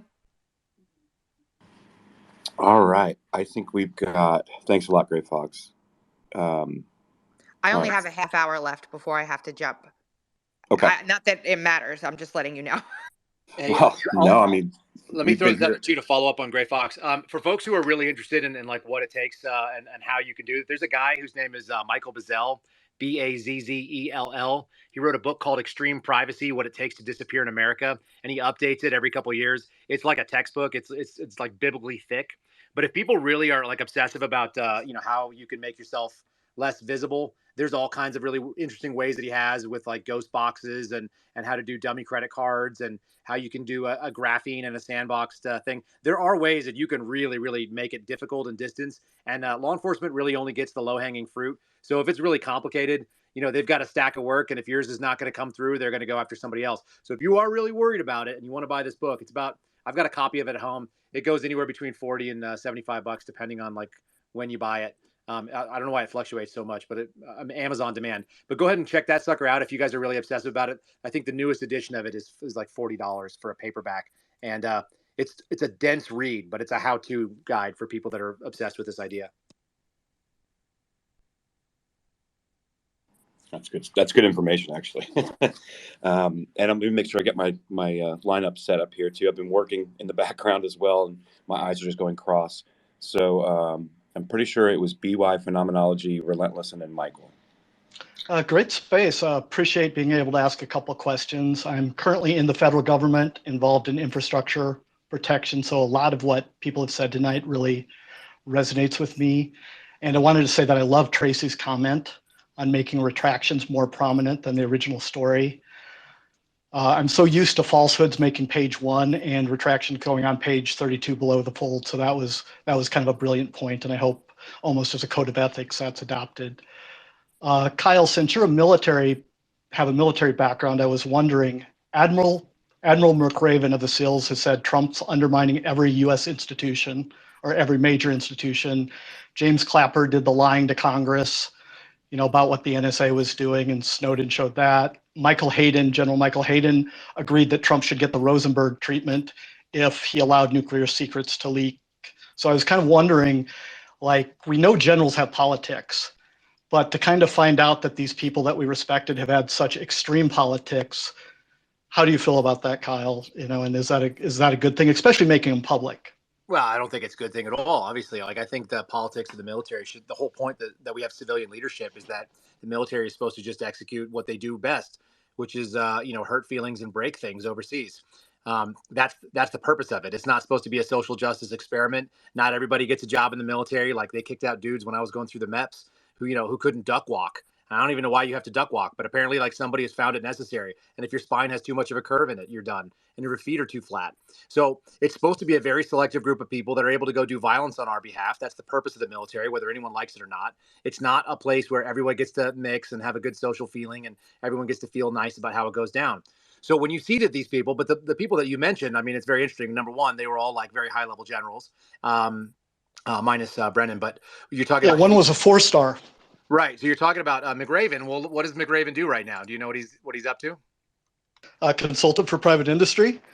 And he was also the chancellor not too long ago at the University of Texas system at the University of Texas at Austin, which is a highly lib place to be. So he went from special operations and then stepped out, and for 3 to 4 years was immediately named chancellor at University of Texas Austin. So I don't know, he could have been lib before that, but I'll tell you what makes you lib is living in Austin and thinking it's a nice place to live. I got married near Austin and I met my wife there, and we may be moving back there, or at least to the suburbs soon. But when you're in that ecosystem where that is what's acceptable, and it's also what's acceptable in DC, and that is what trades around. I had another guy hit me up in the DMs and said I was spot on. When someone goes from major to lieutenant colonel, you got to go back to DC, you got to touch base at the Pentagon, and you realize that the culture there is very, very left leaning, which is totally bizarre for people who are in the military. That's not what people in the military are about. The people in the military are about God, America, freedom, these kind of things most of the time. And then you end up with this real strange leadership core of people who have just kind of bitten off this political piece. I think it's horrible. I think it's what's going to make our military much worse. I think there's a lot of evidence for that as well in our public sphere right now. Well, and probably some of the generals that can't stand that get out. So some of the best people leave because of the cesspool aspect of it that you mentioned. Yeah, my understanding is Obama drummed a lot of those people out during his 8 years. They really purged a lot of the types of people that you'd expect to be up there, and that's not to impugn anybody's service. I'm grateful that there are people in the military, and I'm grateful for the things that they do. I have a lot of expectation of people that are going to be an officer, and I've met some incredible military officers, both at the very low end, just stud lieutenants who are so far beyond their years at 22 years old and had no business being as good of a person as they were. And I've seen people who are in their 30s and 40s at the lieutenant colonel and the colonel level who are incredible human beings too, and really, really uphold their oath. And they're out there and they outnumber it, but they're much quieter because they tend to be the kind of people that are trying to do the right thing quietly without getting a lot of accolades. So right, they talk about political generals and kind of win battle type generals. So that goes along with that. The last question I had was just that you did a great job earlier on Julia's question, indicating how intelligence investigations can kind of be co-opted to do what a criminal investigation would be safeguarded against. So I wanted to ask about what I call intelligence swapping. And what I mean by that is where the CIA would use British or Australian intelligence services to do things domestically in the U.S. that the CIA is not allowed to do, and then maybe swap the favor so later on, the U.S. can keep tabs on a British citizen, in England, that would normally be illegal. So didn't know what you thought about that and if it happens. I'm not familiar of any particular things like that. I do know that the FBI even had a cozy relationship with MI5, MI6, and stuff I guess MI6. We had them come over. We would do test runs for them where we would put their field officers or their what do you call them, field. I don't know what they call them. I don't know. Actually, I actually don't know what the terminology is. But they would put their their spies through this program where they would do a test out in the United States, which is a semi-friendly country, and we would act like semi-hostile. And then they send to another third-party country before they test out, and they're actually sent off on their own to do case officer work. That's what I'm looking for. So we did arrests where we would be given injects. They were totally training exercises. But I arrested a a British, future spy at the Four Seasons in DC, because she was holding a meet and she's supposed to get information and we're supposed to interrogate her and she has to learn how to do that. So we do have a cozy relationship with them. Whether they're doing like an actual codified swap with the Five Eyes, the five friendlies that we're most close to, I don't know, but anything that we're not allowed to do domestically, like we can't authorize somebody else to do either. So it would have to be a real like kind of wink, wink, nod, nod, and it would definitely be interesting to know if that was happening. You made the perfect connection, because there's some of that in the Twitter files, right? That if the FBI asks essentially Twitter to do something that they couldn't legally do, that's one of those pass-through violations. That Thank happened you. a lot during Spygate. It happened a lot during Spygate. 100%. Yes, they do it all the time. Yes. I trust Tracy. I don't think she would say yes if she didn't have the goods on it. So, like I say, I didn't see it specifically. I know that there is a relationship there, but that swap, like, I'll go with Tracy. I'm willing to believe that that's the case. Thank you, Tracy. Sure. Hey guys, I did want to remind anybody that's in here, if they did have questions for Tracy, she's going to be getting out of here soon too as well. So I appreciate all the questions. I just wanted to remind everyone. Phenomenology is up next, Michael, and then Mr. E. Oh God! Really quick before we go to phenomenology, I also want to remind you guys that there's going to be a space in a couple hours from now, put on by Wall Street Silver. I pinned it up at the top, so if you guys want to set reminders or make sure you're there for that. He's going over, basically it sounds like Twitter 2.0 and just a discussion in regard to the newer version of Twitter. So it should be interesting. I'm going to try to be there. So if you guys want to go to that, set your reminders. And I'll be ending this one probably when Tracy has to go, because I'm out and about and it's hard to manage. But I appreciate that you guys jumped up here and kind of just took control of the entire thing so I could get some things done at the same time. So thank you. Thank you all. The conversation has been amazing and so fluid. I love it. Thanks for this space so much, Tara. My question's for you, Tracy. So regarding the Russiagate, this is not so much about the Twitter files, but I'm wondering if you, in your investigation, when we look at like in 2016, when it was actually Republicans, right? So Lindsey Graham and John McCain go to Ukraine with Amy Klobuchar, and they basically say like, "Hey, we're gonna arm you," and then at the same time, they are the ones who are instrumental in bringing the Steele dossier, so knowing that it's not real. And they also use that to kind of force Trump, I guess, against what he really wanted to do, to send some arms to Ukraine, all the time trying to unseat him as president with the fake dossier. I just wonder what you see in your research about maybe how much even the Republicans, like kind of on that side, the anti-Trump Republicans, how much they might have played a role in the censorship, because they certainly were spreading the story around, and they're still saying things like, "Oh, we're going to be in Ukraine until the last person stands." So I was just curious of what you might have found in your research. Yeah, there's absolutely a cadre of what you would call Republicans that are doing the same thing as Democrats are. I doubt so much in censorship sort of aspects, because even Matt Taibbi said like it's startling how little Republicans are going to socials and asking them to do anything. And when they did, even when they did, like the Trump administration was worried about China, right? And asked Twitter to take action on that stuff, and they basically refused to do it because he was a Republican and because he was Trump. So there's a lot of this sort of establishment-esque Republican garbage, a lot of the times because they're partnered up like Democrats too. This is all the same. Party doesn't even mean anything, guys. It's truth and liberty versus the swamp and disgusting crap that's going on in Washington. And Republicans and Democrats both fall into that bucket.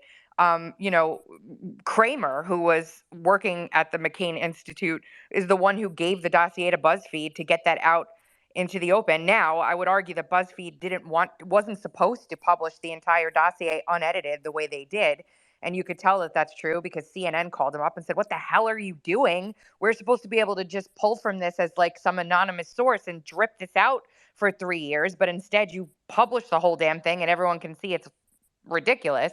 But they're working through NGOs and the Atlantic Council and the McCain Institute and blah blah blah blah blah, and they're very brazen about what they say. There's a whole component of them, like Lindsey Graham, still in the Senate.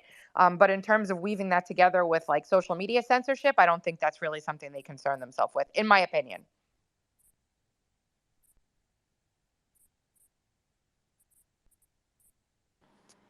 Awesome.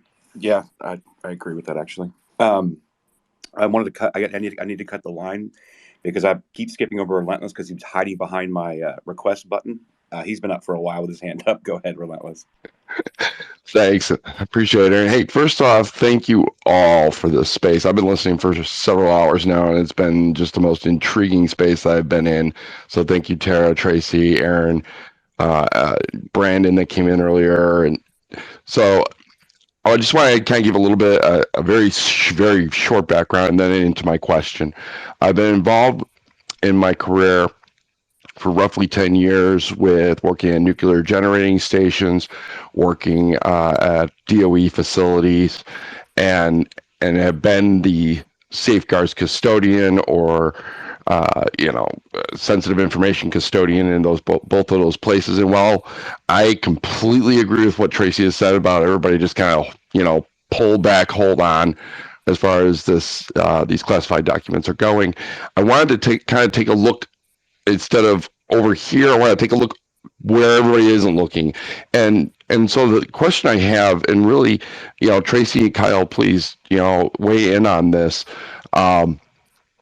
With the National Archives, they are typically under more scrutiny than what would be, obviously some other agency offices. Now, I know from my time in working with classified documents and things of that nature, there are certain inventories that have to take place and chains of custodies that have to take place and follow-ups that have to take place. What do you think could possibly be involved from that perspective of what's going on with this classified documents? Well, they don't know what they like. Okay, they knew, I guess, what they were missing from Trump. They've got some catalog of what they're supposed to have, but they don't know what they don't know, correct? I mean, they're basically self-reporting these documents back. This isn't not like the National Archives aren't like some, ridiculously well-staffed massive government bureaucracy that's like tracing down every little last cable that's sent left and right from the president's office. Somebody's in charge of that. The presidential transition teams are in charge of it.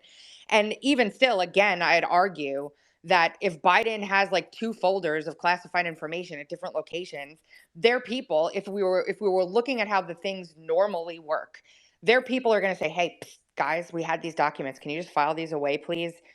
Before it becomes a problem. And the National Archives would be like, "Sure, no worries. There's still about 11,000 documents in a weird storage locker that's not protected somewhere from Obama. We got this for you. It's all fine." But that's not what happened here. That's not what happened here at all. So I don't think I think it's a more reactive than a proactive relationship that the NSA has with, or the National Archives has with the presidential campaign, and he was a vice president. So it's even more kind of weird than that. That's just my opinion. I don't think it's as proactive as you think it is, but you'd probably know better. You're in there, right? You're in a government sort of role. Hey guys, I just want to step in for a second here and just to remind people of some Twitter etiquette. When you're in a Twitter space, don't post another space that's live in the Jumbotron. You haven't even asked permission. It's just etiquette. Don't do that. It's annoying. Thank you. Oh yeah, everyone who's listening to us, leave and go to that live one that's pinned up at the top. I don't know who did it, so. Yeah, I mean, at least ask. I mean, it's like, I don't even, okay, I'm done.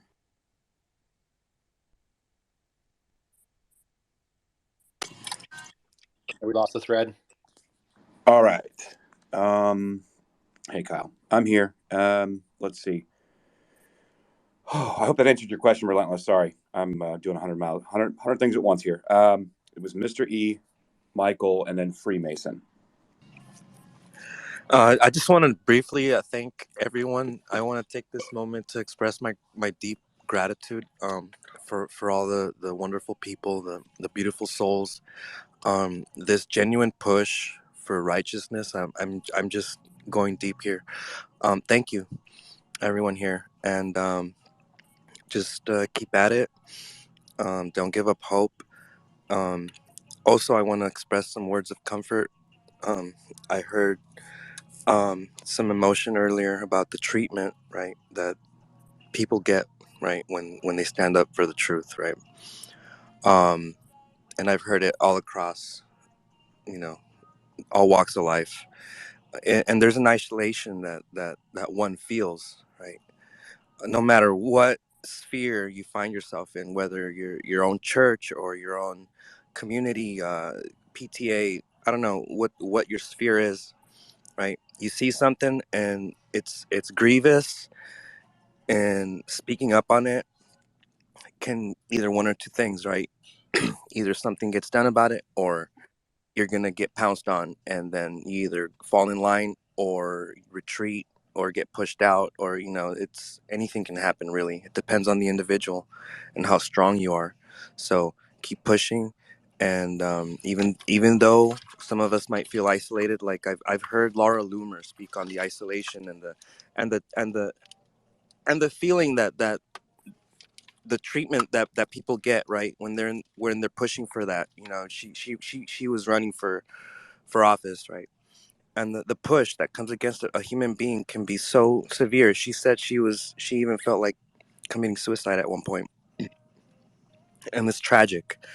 But I just want to say that the comforting words I want to say is that we're not alone. We're not as isolated anymore, thanks to the power of Twitter, and thanks to Elon Musk, and thanks to Tara, and thanks to Tracy, and thanks to Aaron, right?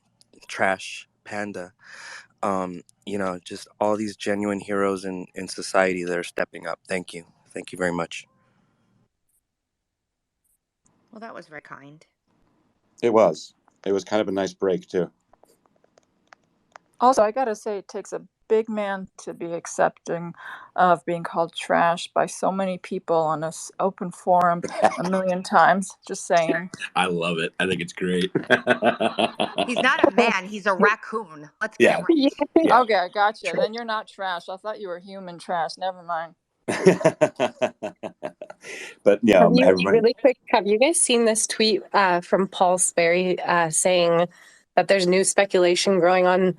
It says speculation growing on Hill that U.S. Attorney David C. Weiss, the Delaware prosecutor investigating Hunter Biden, may have pressured the sudden discovery, in quotations, of Biden's private What did I say? far-flung stash of classified White House materials.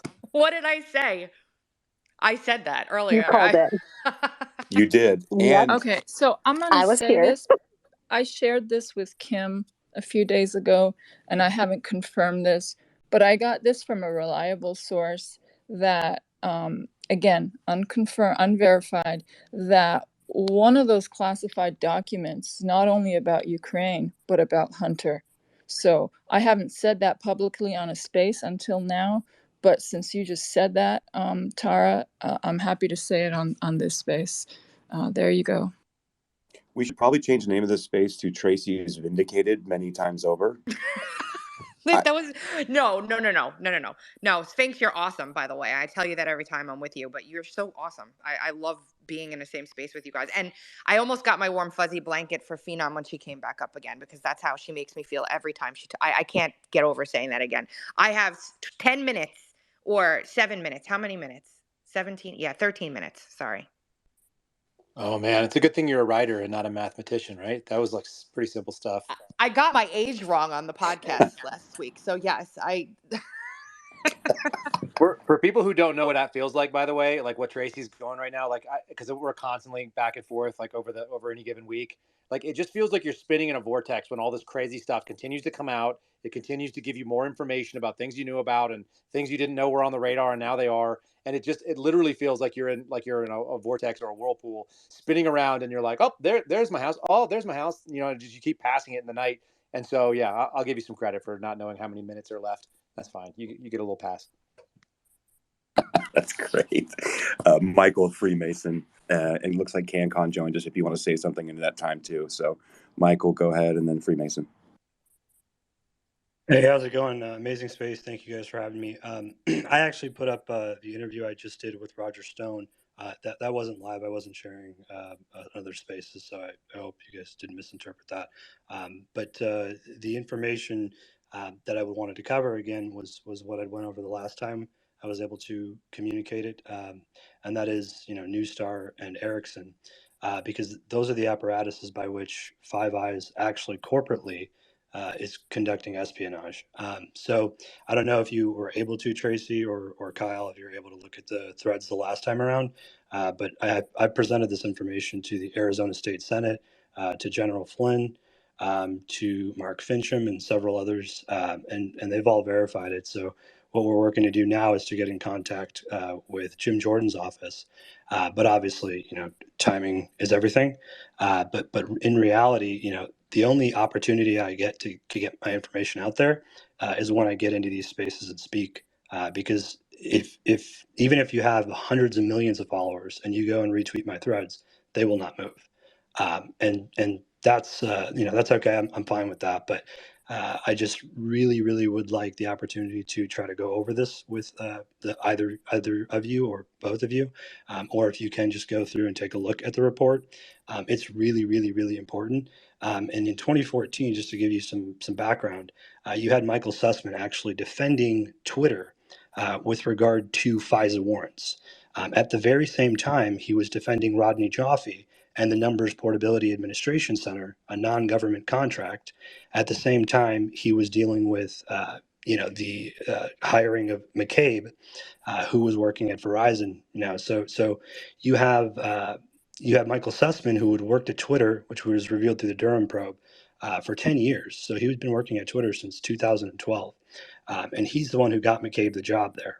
So when you look at all these contracts, what that means is that we can press for the Twitter files because Twitter has been contracted with Newstar, and it wasn't until just a couple weeks ago that Sussman was actually removed from being counsel for Twitter anymore. So now we can actually press Elon to get those Twitter files from 2014, because I'm telling you that Numbers Portability Administration Center is a huge contract, and that will be where all that data has been transferred to.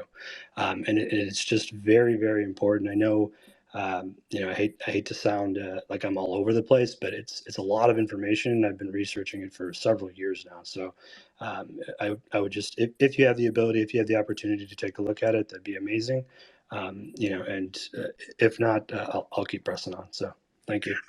I actually did look at it, but I as soon as I started looking at it, Michael, something happened and I had to stop. And so I have it on my list on the side of when I'm laying in bed at 11 and there aren't court documents dropping left and right to take a look at it, because I did appreciate what you were saying the other night. And I promise you that I will look at it and I will give it the attention that it deserves, because if there's one thing I remember, it's back when I had just first started doing this and finding some huge bombshell, legit bombshell, and trying to get people to see it and having nobody understand what it actually was. It's so frustrating. And sometimes all you need is for someone with another set of eyes that can actually focus on it to be like, holy crap, he's right. This is pretty big. However, with a caveat, if I do that and I read through it and I'm like, don't get mad at me if I'm not jumping up and down like you are, because I might not end up thinking it's as big of a deal as you do. Is that fair? Absolutely. Yeah, absolutely. I mean, if any Awesome. of it, if you have any questions, concerns, criticisms, I'd love to answer any of the questions at all. I'm just trying to get this information out. I'm not benefiting from it in any way, shape, or form. Listen, don't even caveat it. If you were benefiting, it wouldn't matter, as long, you know what I mean? I that doesn't even cross my mind. That's not what I'm thinking at all. So I She's appreciate from New you York. She doesn't care about that. She's just going to do what she does. damn right. So what? You're an ass. That was Boston. Look, I'm not from not America. I grew up in America. I told you I grew up in Texas. We don't know how you people talk, but I know it's going to be old. Whoa! Such blasphemy! New York for Boston, Kyle. I'm Hey, I'll do it. disappointed in you. I just smeared all the same. Anything that's basically north of Virginia is communist country minus little snippets. So I just try to stay out of there. I'm not legal there. You're terrible. You're terrible. I don't have an American passport to go up there anymore. Michael, I used to have FBI credentials. I could go anywhere, but now I can't even go there. I'm going to DM you after I'm done with it. Just give me a little bit of time to read through everything. I want to make sure I give it the effort it absolutely deserves. When you put yourself into a story for years, like, I know the feeling. It deserves the attention that you've put into it, and I promise I'll do that for you. Thank you so much. Can't ask for anything more. Sure. Appreciate it. Can I ask a favor? Can we have him go quick first? I really want to hear what he Yeah, has. I kind Yeah, of wanted to hear what he had to say too. thanks. Yeah. Hey guys, so thanks for having me. First off, I've been here for about an hour, so I don't know if I missed this early on. Going to the Russiagate, the Russia collusion, Russia meddling, and everything that was just disclosed.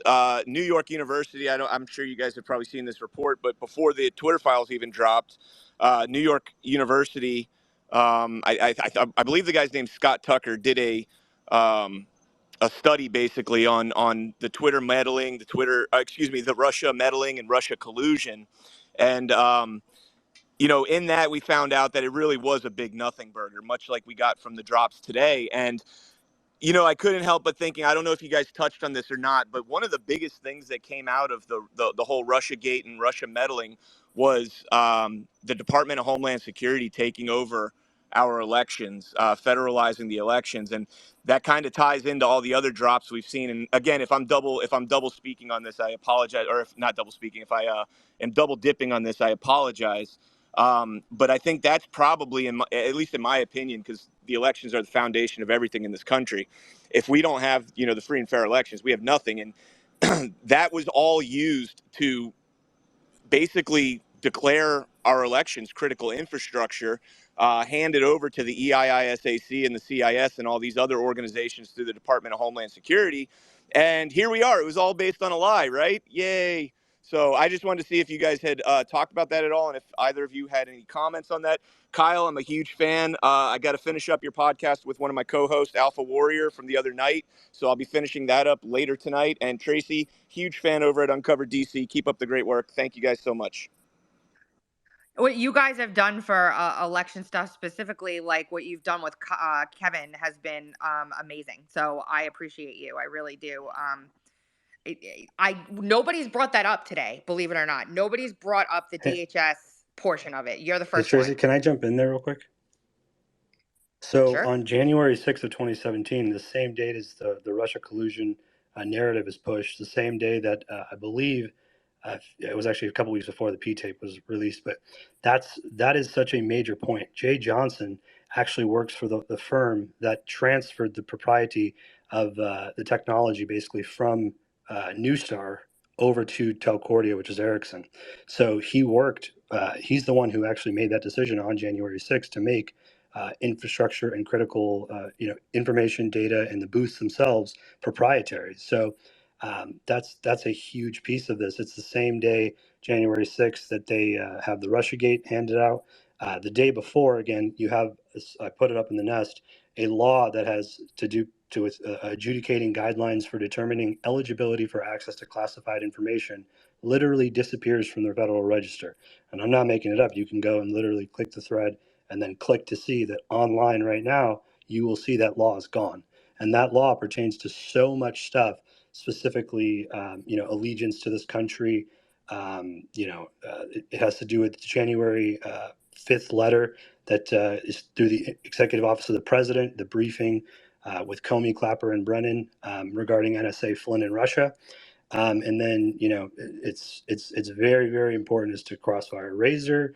And that designation that he makes is such a huge piece. And so I'm really glad that he brought that up, because really, really something to hyperemphasize. All right, we've got 3 minutes. There's one last person. Thank you, CanCon. Appreciate you. Can I get a bump for a minute? That's Freemason. You're up. Who was that? Is that Brandon? Brandon? Yeah, I got like maybe 60 seconds. Go for it. I'm ready. All right. So go back to the Las Vegas shooting. Where did this guy work? Okay. A lot of people don't know, but Las Vegas Airport has a government run and paid for. By the way, it kind of ties into a couple things you guys were talking about where Kyle was saying it costs $5,000 a day for the feds to do this and that. You know what? The Pentagon has failed audits year after year, trillions missing. Just saying. Anyways, they're Janet Airlines. It's a little hobby of mine. I like to follow flights on the computer. It's free. You can do it anytime you want. Get a little downtime. See what's going on in the world. You see, oh, Taiwan's being surrounded by China by warplanes and airplanes. They're doing drills, and then you pull this up and you look at it, and there's nothing going on. It's business as usual. Just saying. But Janet Airlines is a direct pipeline to Area 51 and Tanopo, which are two very secret military air bases in Nevada. And it's a no-fly zone there. There's like a triangle where all flights are diverted around that area. Really quick, Brandon, really fast. I don't want to cut you off, but I want to know if this is this being directed at Tracy? Because if not, I really want to go to Freemason before Tracy does have to get out of here, and then we can come back to what you're talking about if you'd like. No, absolutely. Just hit me up. Go to Tracy. Thank you.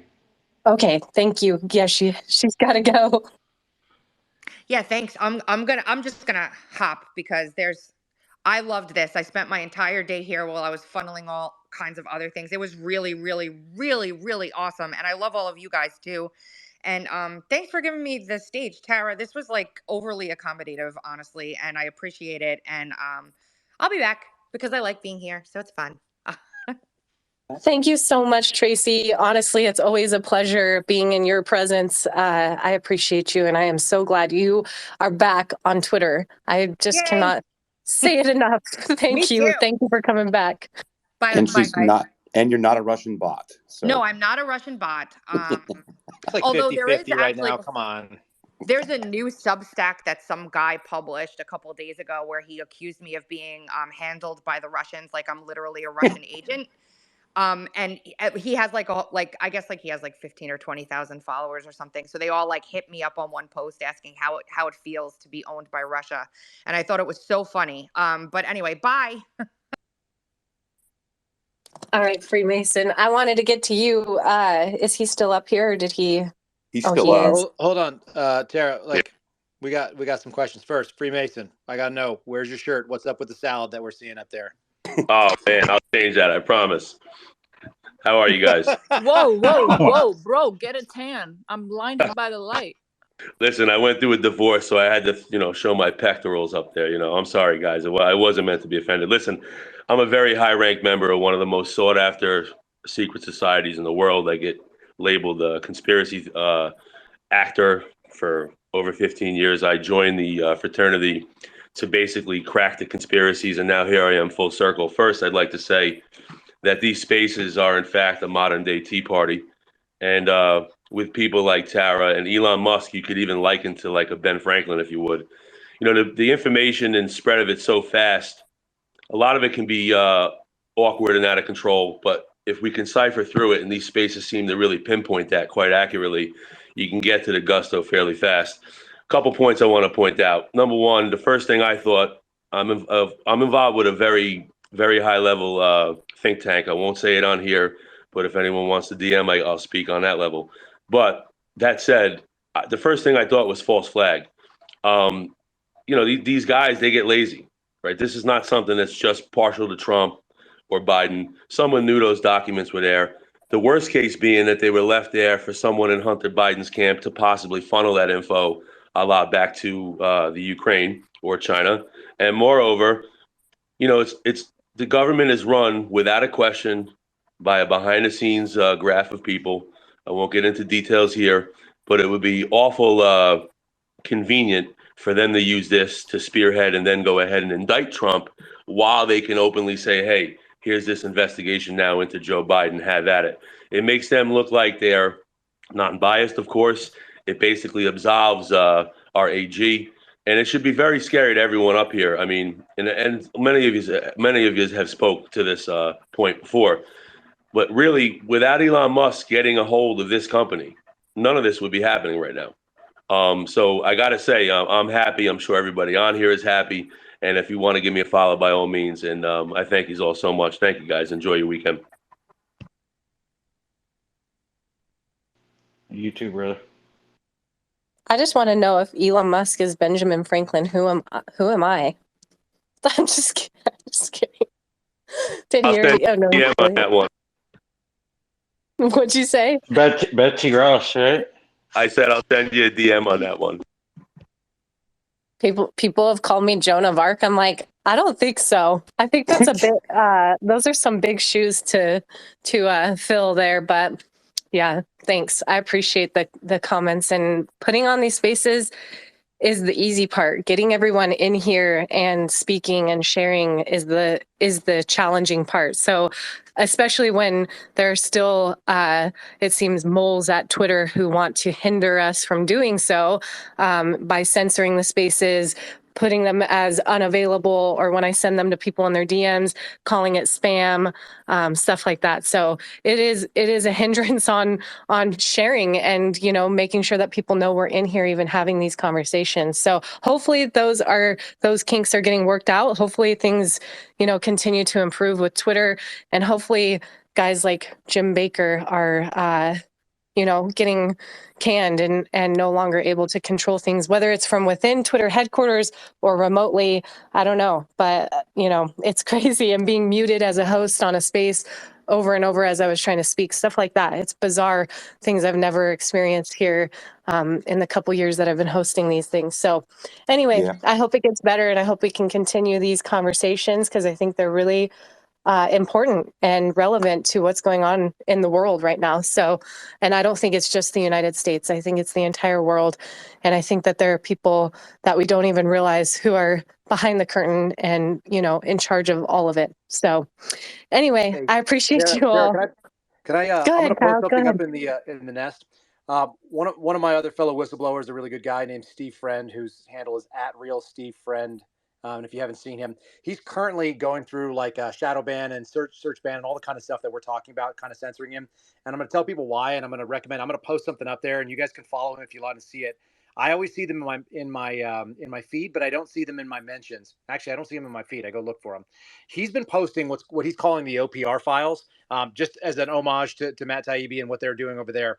And the OPR files are essentially inside baseball that the FBI never publishes, and they probably never will again now that we're leaking them. He's got 5 years worth of actual infractions done by FBI employees, and then the actual punishments they're getting. And things like beating your wife and leaving her with a concussion in front of your small child results in 60-day suspension. When he's going on over like 125 right now, and I'm over like 250 days of suspension. So I just wanted you guys to be able to have access to that, because it's really, really interesting stuff. And if you've never seen it before, it stops work at the FBI every time they send one of these emails out, and they send them out 4 times a year. He's got 5 years worth of them.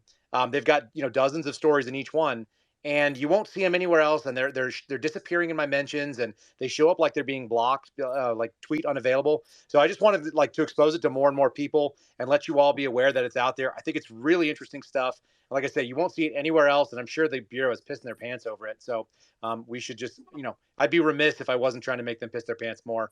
I don't want them to Yes, have unpissed I want pants. to help. I want to help. Yeah, because I mean, how many times have we had to and been in fear and not been allowed to even speak? So yeah, I Listen want up, to help. lady. I've And never pissed in my pants as an adult. I'm not, no comment. But anyway, I was just going to say that Wall Street Silver asked me what he should comment about in the space tonight that he's doing in just under an hour and a half. He'll be hosting that one. It is pinned up at the top. And I told him just that, censorship. We need to talk about Twitter. If we're talking about Twitter 2.0, we need to, realize and understand that there is still censorship happening. A lot of people are noticing it. A lot of people are, coming to me about it, complaining about it. I'm noticing it happening to me. And it's not fun to come back to Twitter and think that you're on this new change, better platform and have the same censorship and the same issues happening behind the scenes. So, and then once it happens, good luck getting the message out there and saying, hey, by the way, I'm censored, to people see it, So it's unfortunate, and it's not anywhere that anyone wants to be. So I do have some recommendations on how you can sort of, I guess, get around it or get through it. And at least with the old Twitter, there were things that you could do to make your account get out of that shadow ban that you're stuck in. So hopefully those things still work. I haven't been able to try it because my account hasn't officially been labeled as shadow ban or ghost ban, but I, again, have been censored, had my spaces censored and so on. So it's interesting. It's almost like they have another way of doing it that doesn't even trigger the system where you can go check to see if you're shadow banned. And I don't know how they're doing that, but they are doing it. So I'm fully aware you're not crazy. If you think it's happening to you, don't let people tell you you're losing your mind. It probably is. Yeah, I mean, well, and so me, part of like I've had my meme teams, right? So we were memers making all kinds of memes during, like the great meme war, if you want to call it that, whatever it may be. But evading and learning how to operate within the algorithms anytime they have updates, things like that, it was always very important just to be able to even be seen, let alone be able to communicate. And it makes you feel crazy. Like some of the things that they were doing, like silos were where basically they would wall you off with just a few of your followers, and you would just interact with each other and no one else would be able to see the content. Not even just shadow banning. It's really wild stuff. There was a show on Apple Plus, I can't remember the name of it, but basically it was a video game company, and it was one of the guys from Always Sunny, and it was a really funny show. It was actually pretty entertaining. And one of the things that they had was in this game, it's like a game where people are connected all over the world through networks, and they were playing, and apparently they had this episode, it was, we're having a problem with neo-Nazis in the game. So what was happening was had a bunch of like these neo-Nazis that were like taking over and saying obviously crazy things. And they said, well, we don't want to lose the revenue. We don't want to lose the players. So what are we going to do? So they basically siloed them. And I saw that show, and then I kind of thought about what I was seeing on Twitter and social media. I was like, oh, well, yeah, that's how they do it. It's crazy.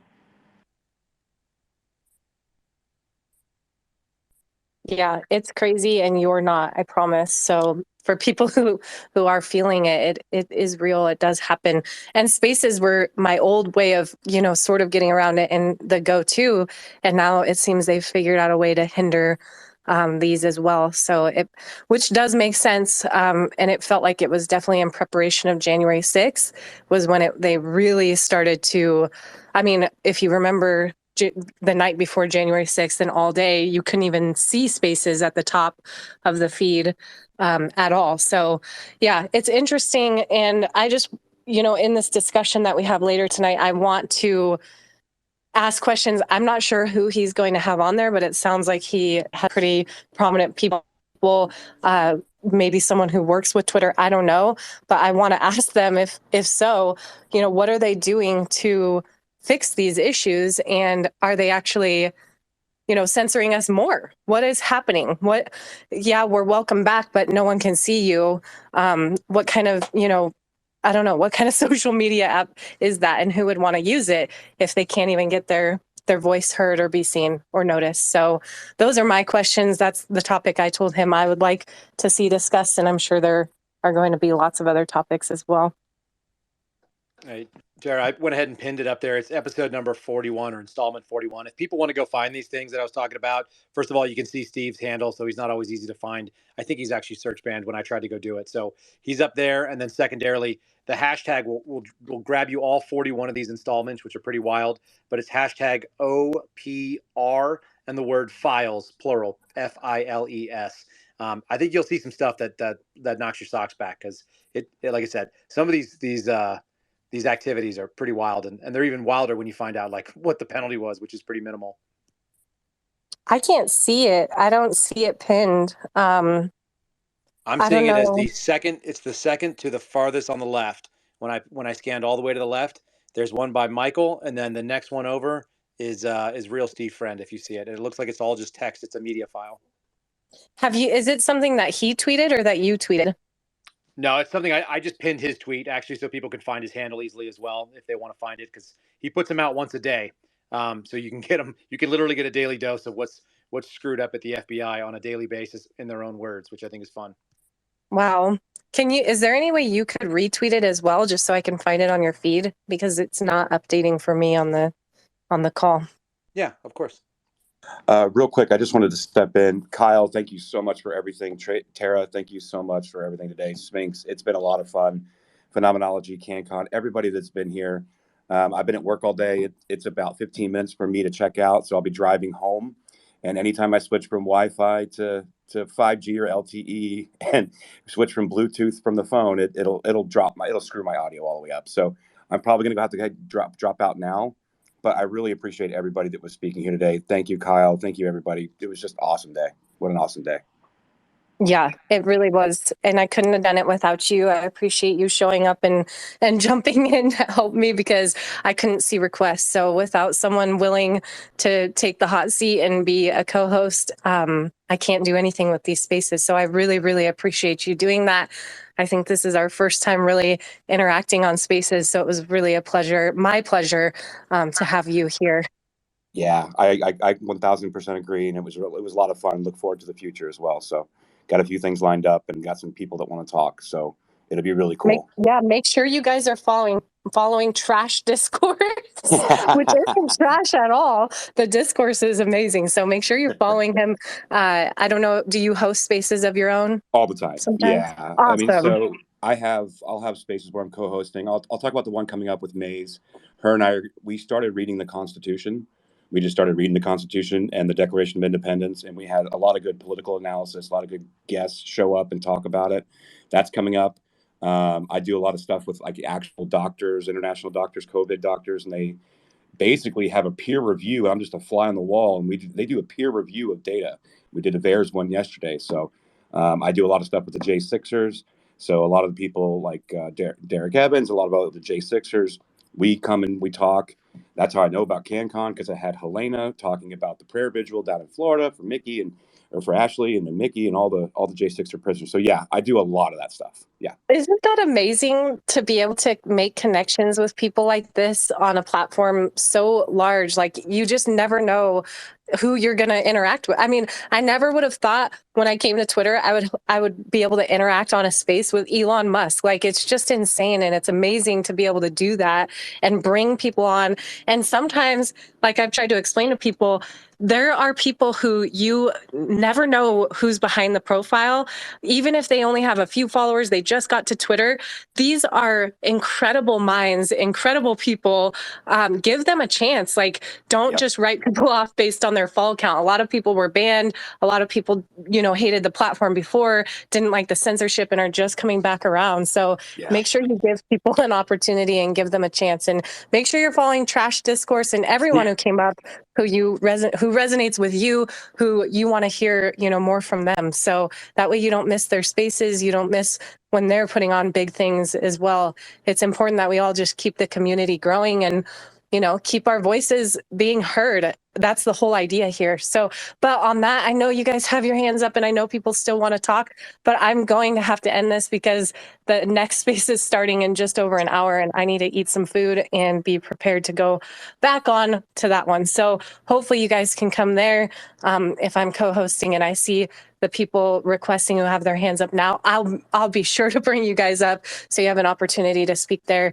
I appreciate you all so much, and the support, and just continue fighting, continue using your voice. Don't give up. If you feel like you're shadow banned, I'll share there in that space, ways to sort of hopefully get around it and maybe make a tweet about it as well, and hopefully not get in trouble for doing so. But it is difficult and it's not a fun place to be. I've been there.